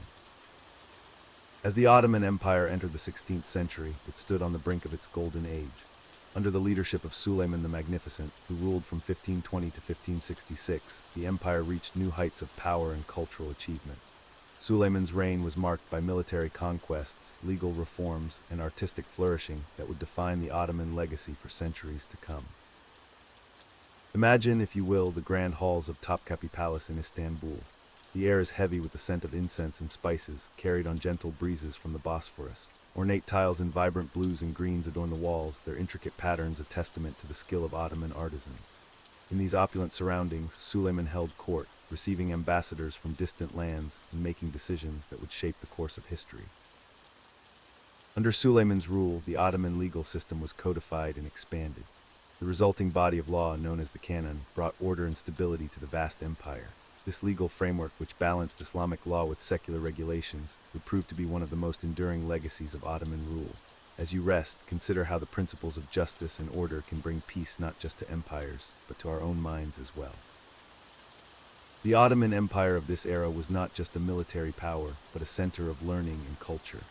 In the great cities of the empire, scholars studied astronomy, mathematics, and medicine. Poets composed verses in Turkish, Arabic, and Persian, their words echoing through the courtyards of mosques and madrasas.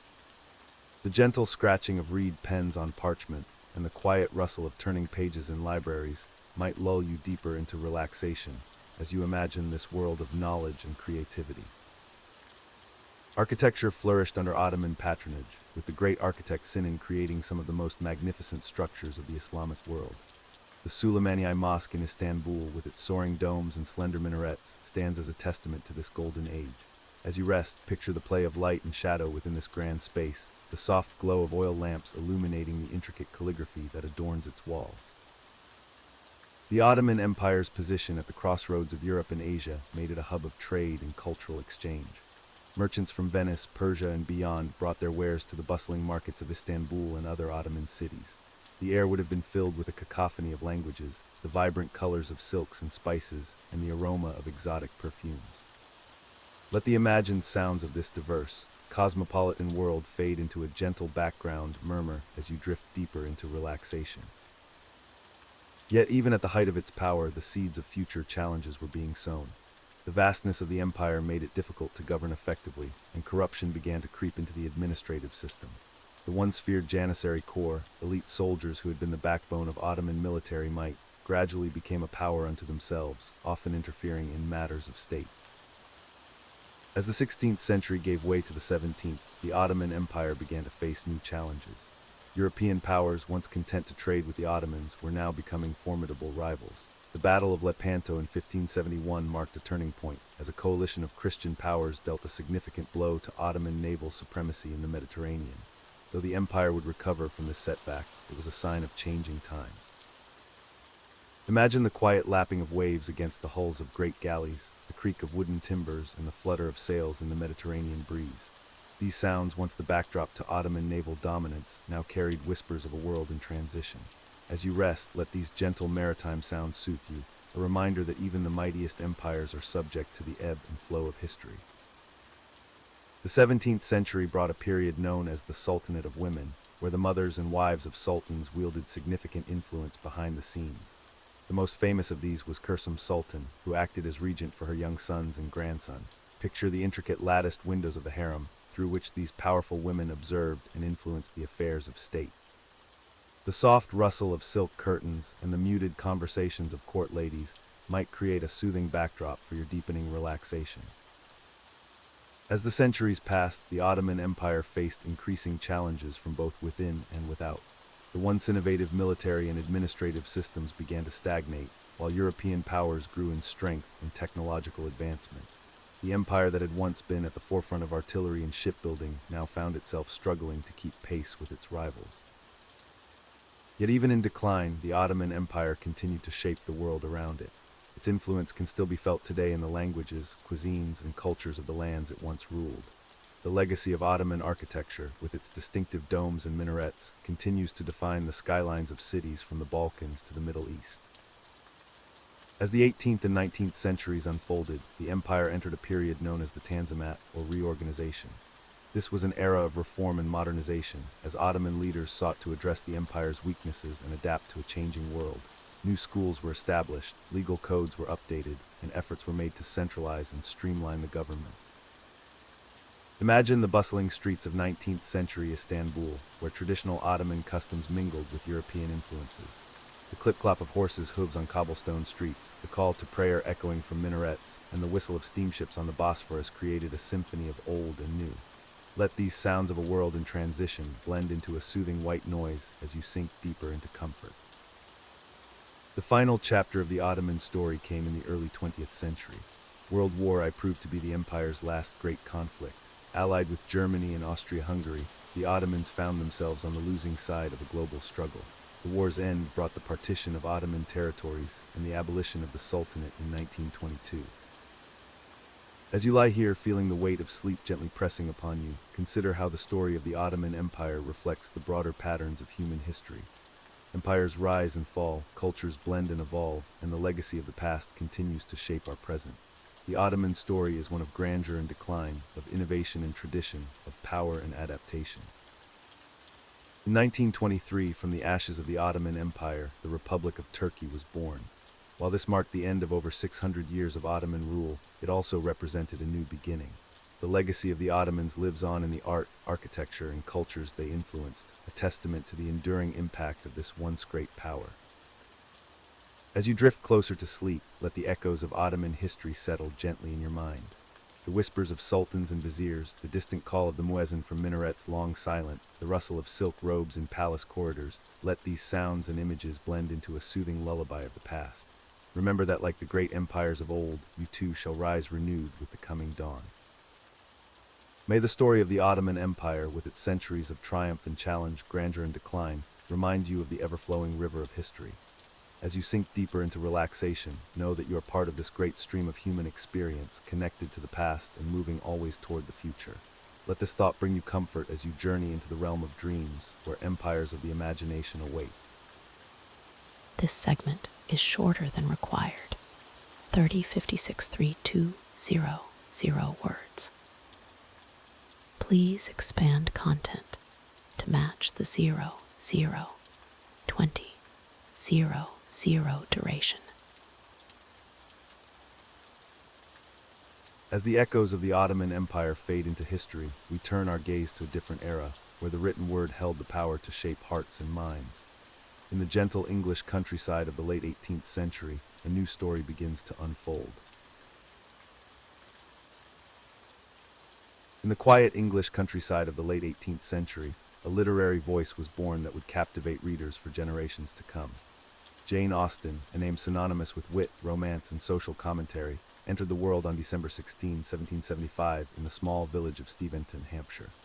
The gentle rolling hills and lush green fields of rural England would become the backdrop for her life and the inspiration for her timeless novels. As the cold winter wind whistled through the bare trees outside the Steventon Rectory, Reverend George Austen and his wife Cassandra welcomed their seventh child into the world. The Austen household was a warm and lively one, filled with the sounds of children's laughter, the rustle of pages turning, and the scratch of quills on paper. From her earliest days, young Jane was surrounded by a love of literature and learning. The rectory itself was a modest but comfortable home, its walls lined with books and its rooms filled with the scent of ink and parchment. It was here, amidst the everyday rhythms of country life, that Jane's keen observational skills and sharp wit would begin to take shape. The gentle ticking of the grandfather clock in the hall marked the passing of days filled with reading, writing, and the quiet drama of village life. As a child, Jane's world was one of endless possibilities and imagination. She would spend hours exploring the gardens around the rectory, the soft grass beneath her feet and the fragrant roses filling the air with their sweet perfume. In her mind, every tree could hide a secret, every path could lead to adventure. These early experiences would later infuse her writing with a deep appreciation for nature and the subtle beauties of the English countryside. Inside the rectory, the Austen children were encouraged to read widely and to think critically. The family library, though not extensive, was well curated, filled with works of literature, history, and philosophy. Young Jane would often be found curled up in a window seat, lost in the pages of a novel or a volume of poetry, the soft afternoon light illuminating the words before her. It was in this nurturing environment that Jane's love for storytelling began to flourish. From a young age, she delighted in creating tales to amuse her family and friends. Her early writings, known as the juvenilia, were filled with parody, absurd situations, and a playful sense of humor that would later evolve into her signature style. The scratching of her quill on paper late into the night became a familiar sound in the Austen household. As Jane grew into a young woman, her keen eye for social dynamics and human nature sharpened. The quiet village of Steventon, with its assortment of characters and its intricate web of social relationships, provided ample material for her observations. She watched with amusement and insight as neighbors visited, gossip was exchanged, and the subtle dance of courtship played out in drawing rooms and at local assemblies. The gentle rustling of silk dresses, the murmur of polite conversation, and the soft strains of music from the pianoforte all became part of the rich tapestry of experiences that Jane would weave into her novels. Each interaction, each nuanced glance or carefully chosen word was stored away in her mind, ready to be transformed into the vivid characters and intricate plots that would later captivate readers around the world. Jane's education, while not formal in the traditional sense, was nonetheless thorough and diverse. Her father, recognizing her intelligence and potential, encouraged her studies and even offered to send her to school in Oxford. However, Jane preferred the freedom and comfort of home education. She devoured books on history, traveled through the pages of geography texts, and honed her writing skills through constant practice and the gentle guidance of her family. The Austen home was often filled with the sound of laughter and animated discussion. Jane and her siblings would put on amateur theatrical productions, bringing to life the stories they had read or created. These performances, with their improvised dialogue and homemade costumes, were a source of great joy and helped to develop Jane's ear for realistic conversation and her understanding of character development. As Jane entered her late teens and early 20s, her writing began to take on a more serious tone. She started work on her first full-length novel, Elinor and Marion, which would later become Sense and Sensibility. The soft scratching of her quill became more purposeful, the pages filling with the witty dialogue and insightful observations that would become her hallmark. The turning of the seasons in Hampshire marked the passage of time as Jane honed her craft. Spring brought new life and inspiration, the blooming flowers and budding trees mirroring the growth of her literary ambitions. Summer days were spent in the shade of old oak trees, her mind weaving intricate plots as she observed the comings and goings of village life. Autumn's golden light and crisp air invigorated her creativity, while the long, quiet winter evenings provided ample time for writing and reflection. Jane's life, however, was not without its challenges. The expectations placed on young women of her social standing were restrictive, and the options for personal fulfillment were limited. Yet Jane found freedom in her writing, using it as a means to explore and subtly challenge the social norms of her time. Her characters, particularly her heroines, often embodied a spirit of independence and intelligence that reflected Jane's own values. In 1801, a significant change came to Jane's life when her father decided to retire and move the family to Bath. The bustling city, with its elegant Georgian architecture and busy social scene, was a stark contrast to the quiet rural life Jane had known. The sound of carriage wheels on cobblestone streets and the chatter of fashionable society replaced the familiar sounds of country life. While Jane found aspects of city life stimulating, she also felt the loss of the peaceful countryside that had nurtured her creativity. The move to Bath marked a period of reduced literary output for Jane, as she adjusted to her new surroundings and the increased social obligations that came with urban life. The gentle rhythm of her writing was disrupted, but her observant eye never ceased to take in the rich tapestry of human behavior around her. Despite the challenges, Jane's wit and insight continued to develop. Her experiences in Bath, with its complex social hierarchies and opportunities for people watching, would later find their way into her novels, particularly Northanger Abbey and Persuasion. The city's Roman baths, with their steaming waters and ancient mystique, the elegant assembly rooms where society gathered, and the picturesque Pulteney Bridge all became part of the mental landscape from which Jane would draw inspiration.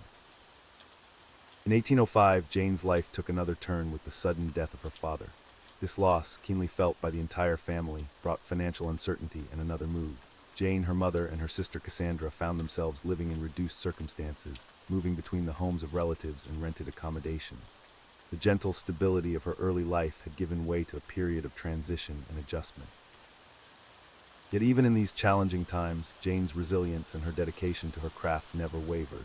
She continued to write, revising her earlier works and starting new projects. The scratching of her quill on paper remained a constant, a soft sound of defiance against the uncertainties of her life. It was during this period that she began to seriously pursue publication, seeking to turn her passion into a means of supporting herself and her family. In 1809, a new chapter began for Jane when her brother Edward, who had been adopted into a wealthy family, offered Jane, Cassandra, and their mother a permanent home in Chawton, Hampshire.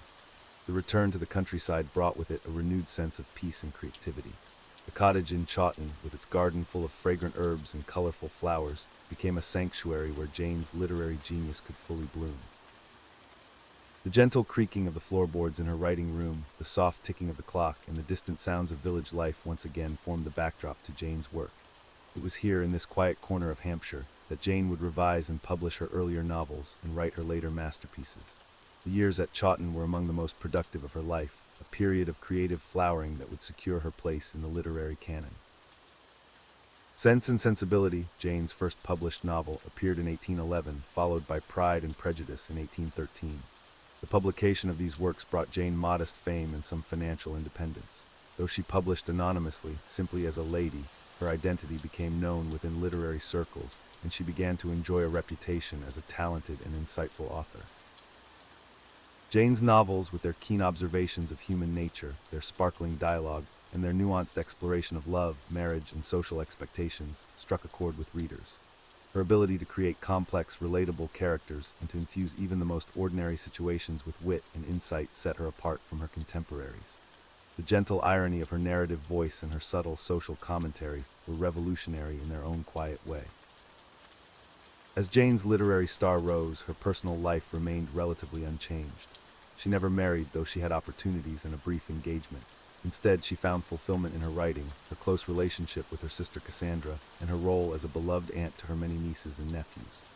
The sound of children's laughter and the patter of little feet became a joyful part of her life, inspiring her and finding echoes in the family scenes of her novels. Jane's final years were marked by continued literary output and growing recognition of her talents.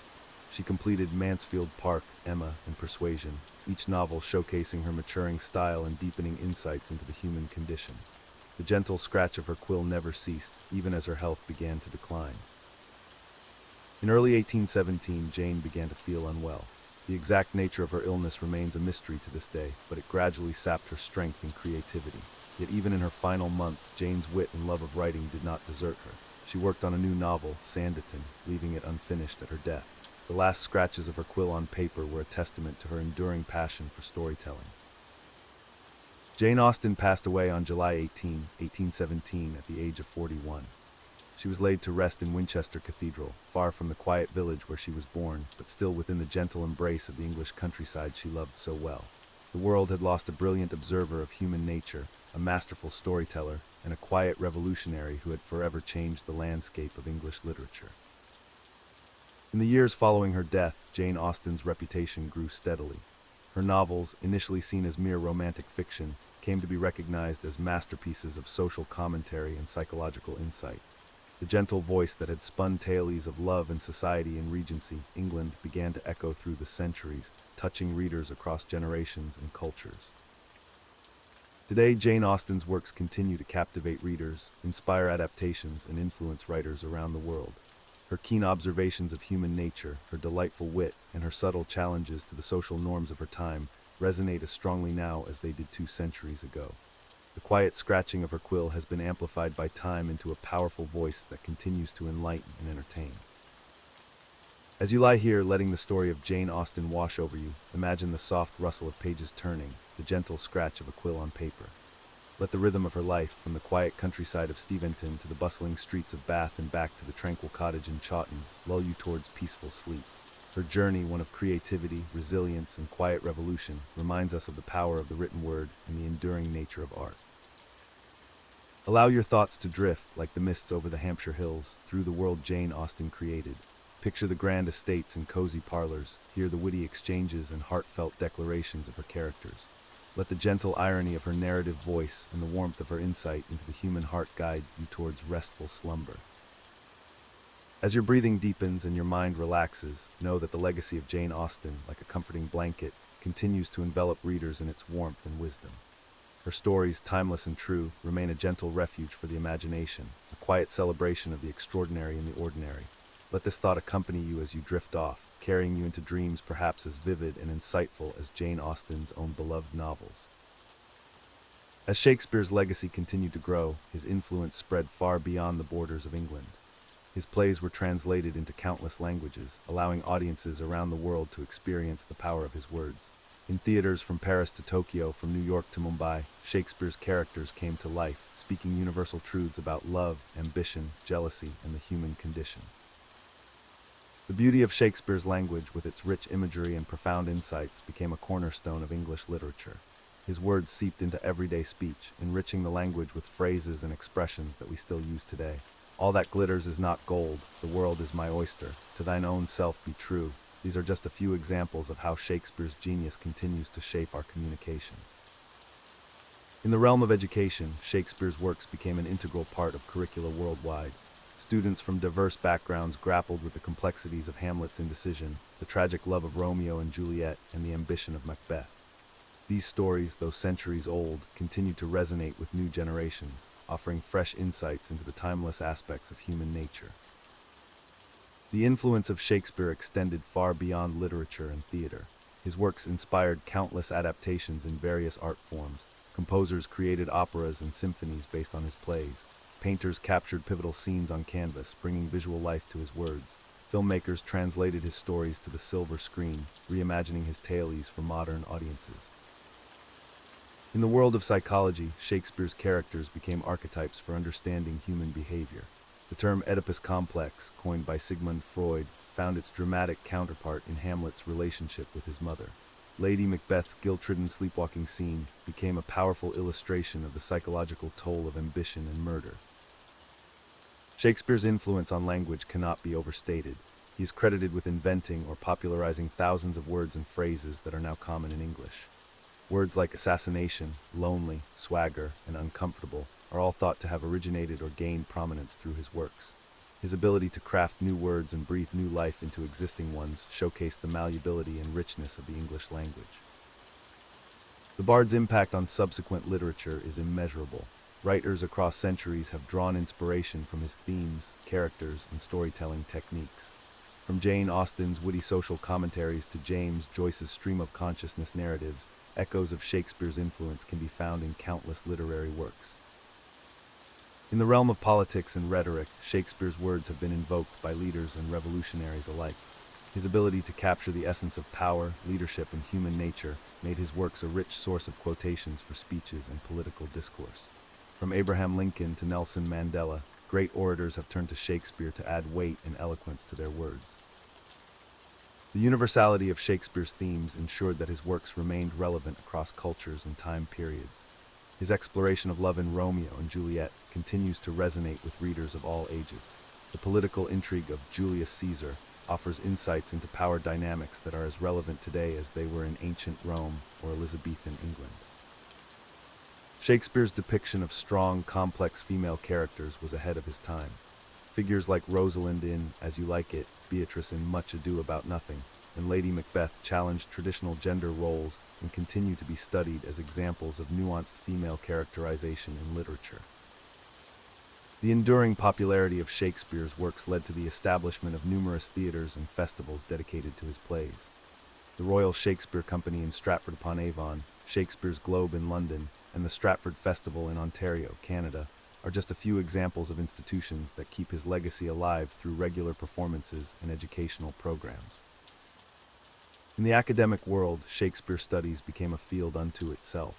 Scholars devoted their careers to analyzing his works, debating interpretations, and uncovering new layers of meaning in his texts. The complexity and depth of his writing ensure that even after centuries of study, new insights continue to emerge. Shakespeare's influence extended to the realm of psychology and understanding human nature. His ability to delve into the depths of human consciousness, exploring motivations, fears, and desires, made his works a rich source for psychological analysis. Characters like Hamlet, with his complex inner turmoil, became case studies in human behavior long before the field of psychology was formally established. In the world of art, Shakespeare's plays have been a constant source of inspiration. Painters like John William Waterhouse and Eugene Delacroix created vivid depictions of scenes from his plays, bringing visual life to his words. These artworks not only celebrated Shakespeare's stories, but also helped to keep them alive in the public imagination, introducing new generations to his timeless tales. The musical world, too, found endless inspiration in Shakespeare's works. Composers like Verdi, Tchaikovsky, and Mendelssohn created operas and orchestral pieces based on his plays. These musical interpretations added new dimensions to Shakespeare's stories, allowing audiences to experience his narratives through the emotive power of music. As technology advanced, Shakespeare's works found new life in modern media. Radio broadcasts brought his plays to listeners around the world, while television and film adaptations introduced his stories to even wider audiences. From traditional stagings to modern reinterpretations, Shakespeare's plays proved their adaptability to new formats and contexts. In the digital age, Shakespeare's works have been made more accessible than ever before. Online resources, digital libraries, and interactive apps have brought his plays and sonnets to fingertips around the globe. This digital revolution has democratized access to Shakespeare, allowing people from all walks of life to engage with his works in new and innovative ways. The philosophical depth of Shakespeare's writing continues to provoke thought and discussion. His exploration of themes like the nature of existence in Hamlet, the corrupting influence of power in Macbeth, and the complexity of human relationships in King Lear offer profound insights that remain relevant in contemporary philosophical discourse. Shakespeare's legacy also lives on through the countless actors who have portrayed his characters. From the great stage actors of the 18th and 19th centuries to modern film stars, performing Shakespeare has been seen as a pinnacle of acting achievement. The challenge and richness of his roles continue to attract the most talented performers, each bringing new interpretations to these timeless characters. As you lie here, letting the story of Shakespeare's enduring legacy wash over you, imagine the soft rustle of pages turning through the centuries. Picture the countless stages where his words have been spoken, the classrooms where students have grappled with his verses, the quiet moments of reflection inspired by his insights. Let your thoughts drift to the timeless quality of Shakespeare's observations on human nature. Consider how his words have touched lives across generations, offering comfort, insight, and beauty. As your breathing deepens and your mind relaxes, know that the legacy of William Shakespeare, like a gentle lullaby, continues to soothe and inspire, a testament to the enduring power of great art. As you sink deeper into relaxation, envision the world Shakespeare created with his pen, a world of star-crossed lovers, ambitious kings, wise fools, and mischievous fairies. Let these rich tapestries of imagination carry you towards peaceful slumber, each character and story a thread in the fabric of our shared cultural heritage. Allow the rhythm of Shakespeare's iambic pentameter to guide your breathing, its gentle rise and fall mirroring the steady beat of your heart. Like the ebb and flow of his sonnets, let each breath bring you closer to tranquil rest, wrapped in the warmth of timeless words and eternal stories. As your consciousness begins to drift, like Puck flitting through the forest in A Midsummer Night's Dream, remember that Shakespeare's words will continue to echo through time, a gentle reminder of the beauty and complexity of the human experience. Let this thought accompany you as you journey into the world of dreams, perhaps as vivid and wondrous as Shakespeare's own beloved plays. In the quiet of the night, as you hover on the edge of sleep, know that the story of William Shakespeare, his life, his works, and his enduring legacy is a testament to the power of human creativity and the timeless nature of great art. May this knowledge bring you peace and inspire your own dreams, as countless others have been inspired before you. And so, as we draw our exploration of Shakespeare's legacy to a close, let his final words from The Tempest guide you into peaceful slumber. We are such stuff as dreams are made on, and our little life is rounded with a sleep. May your dreams be as rich and wondrous as the worlds Shakespeare created, and may you wake refreshed, carrying with you the timeless wisdom of the bard. As the echoes of Jane Austen's world fade gently into the mists of time, we find ourselves drifting towards another era of great change and creativity. Let your mind wander now as we journey back to the vibrant days of the Renaissance, where art and ideas blossomed like spring flowers in a sun-dappled meadow. As we journey through the annals of history, we now arrive at a period of remarkable transformation and cultural rebirth known as the Renaissance. This era, spanning roughly from the 14th to the 17th century, marked a bridge between the Middle Ages and modern history, a time when the world awakened to new possibilities in art, science, and human potential. The Renaissance, meaning rebirth in French, began in the vibrant city-states of Italy. Picture the narrow, winding streets of Florence, where the air was filled with the scent of leather from artisan workshops and the subtle aroma of freshly ground pigments from artists' studios. The gentle sound of church bells echoed through the city, marking the rhythm of daily life as it had for centuries. In this cradle of the Renaissance, a new philosophy known as humanism began to take root. Humanists celebrated the dignity and potential of the individual, turning away from the medieval focus on religious piety to embrace the study of classical texts and the pursuit of knowledge. Imagine scholars hunched over ancient manuscripts, their quills scratching parchment as they rediscovered the wisdom of Greek and Roman thinkers long forgotten. One of the defining features of the Renaissance was the explosion of artistic creativity. In the workshops of Florence, a young apprentice named Leonardo da Vinci was beginning to show signs of his extraordinary talent. Picture the bustling bottega or workshop where Leonardo mixed paints, prepared canvases, and absorbed the techniques of his master, Andrea del Verrocchio. The air was thick with the scent of linseed oil and the dust of marble sculptures in progress. As you relax and let your mind drift through this historical landscape, envision the great dome of Florence's cathedral, designed by Filippo Brunelleschi. This architectural marvel, rising above the terracotta rooftops of the city, symbolized the Renaissance spirit of innovation and the revival of classical forms. The warm Italian sun glinted off its tiles, casting long shadows across the piazza below. In the realm of art, new techniques were revolutionizing the way artists depicted the world. Linear perspective, developed by architects and painters, allowed for the creation of more realistic, three-dimensional images. Imagine standing before a painting by Masaccio, marveling at the illusion of depth that seemed to extend the space of the church into another world entirely. As the Renaissance spread beyond Italy, it took on different forms in various parts of Europe. In the Low Countries, artists like Jan van Eyck were perfecting the technique of oil painting, creating works of astounding detail and luminosity. Picture the soft, northern light filtering through leaded glass windows, illuminating the intricate folds of fabric and the gleam of polished surfaces in Van Eyck's portraits. The Renaissance was not confined to the visual arts alone. In the realm of literature, new voices were emerging, challenging traditional forms and exploring the depths of human experience. In England, William Shakespeare was crafting plays that would captivate audiences for centuries to come.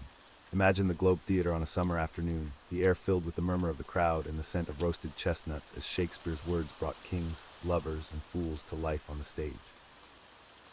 As you continue to relax, let your thoughts drift to the scientific advancements of the Renaissance.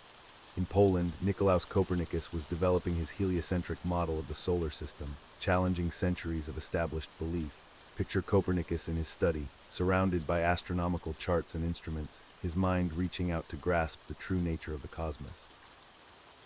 The invention of the printing press by Johannes Gutenberg in the mid-15th century was perhaps one of the most significant developments of the Renaissance. This innovation allowed for the rapid dissemination of ideas across Europe. Imagine the rhythmic clank of the press, the smell of ink, and the rustle of pages as books became more accessible than ever before, sparking a revolution in learning and literacy. In the field of anatomy, artists and scientists alike were pushing the boundaries of knowledge.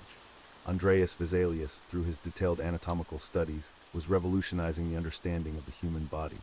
Picture the hushed atmosphere of a dissection room, where Vesalius carefully examined and documented the intricacies of human anatomy, his observations challenging the long-held beliefs of ancient authorities. The Renaissance also saw significant changes in the realm of politics and governance. In Florence, the Medici family rose to prominence, becoming patrons of the arts and sciences. Envision the opulent Palazzo Medici, its walls adorned with frescoes and tapestries, where philosophers, artists, and politicians gathered to discuss the latest ideas and innovations. As the Renaissance progressed, its influence spread beyond Europe. The age of exploration, closely tied to Renaissance ideals of discovery and knowledge, led to encounters with new cultures and civilizations. Picture the bustling port of Lisbon, where ships laden with spices, gold, and tales of distant lands arrived, expanding the European worldview and fueling the imagination of artists and thinkers alike. In the realm of philosophy, thinkers like Marsilio Ficino and Pico della Mirandola were developing new ideas about the nature of humanity and its place in the universe. Their writings celebrated human potential and dignity, encouraging individuals to cultivate their talents and pursue knowledge in all its forms. Imagine the quiet of a scholar's study, where these profound ideas were penned by candlelight, the scratch of quill on parchment breaking the silence of the night. As we near the end of our journey through the Renaissance, let us reflect on the lasting impact of this remarkable period. The Renaissance spirit of inquiry, creativity, and humanism continues to influence our world today. Its emphasis on individual potential and the pursuit of knowledge laid the foundation for many of the values we hold dear in modern society. As you drift closer to sleep, let the echoes of the Renaissance gently fade into your dreams. Allow the images of great art, the whispers of revolutionary ideas, and the sense of awakening that define this era to settle softly in your mind. May the Renaissance spirit of curiosity and creativity inspire your own dreams as you rest and prepare for the possibilities that each new day brings. Remember, just as the Renaissance was a time of rebirth and renewal, so too is sleep a time for your mind and body to renew themselves. As you breathe deeply and relax, know that you are participating in your own nightly renaissance, preparing yourself for the wonders and challenges of tomorrow. Good night, and may your dreams be as rich and inspiring as the great works of the Renaissance masters. Shakespeare's legacy continues to shape our understanding of language, human nature, and the power of storytelling. His plays are performed in theaters around the world, translated into countless languages, and studied in schools and universities. The words he coined, the phrases he invented, have become an integral part of our everyday speech, often used without realizing their origin. As you lie here feeling the gentle weight of relaxation settling over you, consider how Shakespeare's works have touched countless lives across centuries. His characters, Hamlet, Othello, Macbeth, Romeo, Juliet, have become archetypes, embodying universal human experiences and emotions. They speak to us across time, their struggles and triumphs resonating with our own. The beauty of Shakespeare's language continues to inspire. His sonnets, with their intricate rhyme schemes and profound explorations of love, aging, and the human condition, remain some of the most beautiful poetry ever written.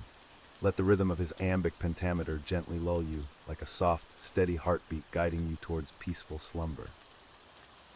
Shakespeare's influence extends far beyond literature. His works have inspired countless adaptations in film, opera, and even modern retellings. His stories have been reimagined in settings from the streets of New York to distant planets, proving the timelessness of his themes and characters. As you drift closer to sleep, imagine the ripples of Shakespeare's creativity spreading outward through time, touching artists, thinkers, and dreamers across generations. In our modern world, Shakespeare's works continue to provoke thought and discussion. His complex characters and morally ambiguous situations invite us to consider the nuances of human behavior and the nature of good and evil. His plays explore themes of power, ambition, love, and betrayal, themes that remain as relevant today as they were 4 centuries ago. As your body relaxes further into comfort, reflect on how Shakespeare's legacy reminds us of the enduring power of words. In a world of rapid technological change, his plays and poems continue to move us, to make us laugh and cry, to help us understand ourselves and others better. This lasting impact is a testament to the universal truths he captured in his writing. Shakespeare's works also serve as a window into the Elizabethan era, offering glimpses of the social norms, political climate, and daily life of his time. Yet paradoxically, by writing so specifically about his own time and place, he created stories that feel timeless. As you feel the gentle pull of sleep, consider how this connection to history enriches our understanding of both the past and the present. The scholarly study of Shakespeare has become a field in itself, with academics dedicating their careers to analyzing his works, debating interpretations, and uncovering new layers of meaning. This ongoing exploration ensures that Shakespeare's legacy remains vibrant and evolving, continually offering new insights and perspectives. As your thoughts become softer and more dreamlike, imagine the countless stages around the world where Shakespeare's words come to life night after night. Picture the hushed anticipation of audiences, the passion of actors embodying his characters, the timeless magic of storytelling bridging centuries and cultures. Shakespeare's influence on the English language itself cannot be overstated. He introduced thousands of words and phrases that we still use today. Expressions like break the ice, wear your heart on your sleeve, in a pickle, and green-eyed monster all originate from his works. As you drift closer to sleep, let these familiar phrases remind you of the subtle ways Shakespeare's genius touches our daily lives. The universality of Shakespeare's themes allows his works to be adapted and reinterpreted for each new generation. His exploration of love, ambition, jealousy, and redemption speaks to fundamental human experiences that transcend time and culture. As your mind gently wanders, consider how these timeless themes might resonate with your own life experiences. Shakespeare's legacy also includes his impact on theater as an art form. His innovative use of language, complex characters, and intricate plots helped elevate playwriting and acting. The Globe Theatre in London, a reconstruction of the theatre where many of Shakespeare's plays were first performed, stands as a living monument to his enduring influence on the world of drama. As you sink deeper into relaxation, let the story of Shakespeare remind you of the power of creativity and perseverance. Despite the limited information we have about his personal life, his works reveal a mind of extraordinary depth and imagination. This legacy encourages us to nurture our own creativity, to find ways to express our unique perspectives on the world. Shakespeare's ability to capture the complexity of human nature in his characters offers us a mirror to examine our own lives. As you feel the comfortable heaviness of impending sleep, consider how his insights into the human heart and mind can provide comfort and understanding, even in our most challenging moments. The ongoing debate about Shakespeare's identity and the authorship of his works adds an element of mystery to his legacy. While most scholars accept William Shakespeare of Stratford as the author, the persistence of alternative theories reminds us of the enigmatic nature of genius and the power of his works to captivate our imaginations. As your breathing becomes slower and more regular, let the vastness of Shakespeare's legacy wash over you like a gentle wave. His works have been translated into more than 100 languages, performed in countries across the globe, and continue to be reinvented for new mediums like film, television, and digital media. This global reach speaks to the universal appeal of his storytelling. Shakespeare's influence extends beyond the arts into fields like psychology, politics, and philosophy. His nuanced portrayal of human behavior and motivation has informed our understanding of the human psyche. As you hover on the edge of sleep, consider how this deep insight into human nature continues to illuminate our understanding of ourselves and others. The educational value of Shakespeare's works ensures his ongoing relevance. Students around the world engage with his plays and poems, learning not just about literature but about history, language, and the enduring questions of human existence. As your thoughts become more diffuse, imagine the countless minds that have been shaped and inspired by encountering Shakespeare's words. As you drift ever closer to sleep, let the story of William Shakespeare settle gently in your mind. His life, a journey from the quiet streets of Stratford to the bustling theaters of London and into the annals of history, reminds us of the extraordinary potential that lies within each of us. Though he lived over 4 centuries ago, his words continue to inspire, challenge, and comfort us. Shakespeare's legacy is a testament to the enduring power of art to transcend time and place, to speak to the core of human experience. As you feel the last tendrils of wakefulness slipping away, take comfort in the knowledge that the beauty, wisdom, and humanity captured in his works continue to enrich our world, offering solace, insight, and inspiration to each new generation. Allow the gentle echoes of Shakespeare's sonnets and soliloquies to guide you into peaceful dreams. May your sleep be as rich and transformative as the worlds he created with his pen, full of wonder, emotion, and the infinite possibilities of the human spirit. Good night and sleep that knits up the raveled sleeve of care, as Shakespeare himself so beautifully wrote.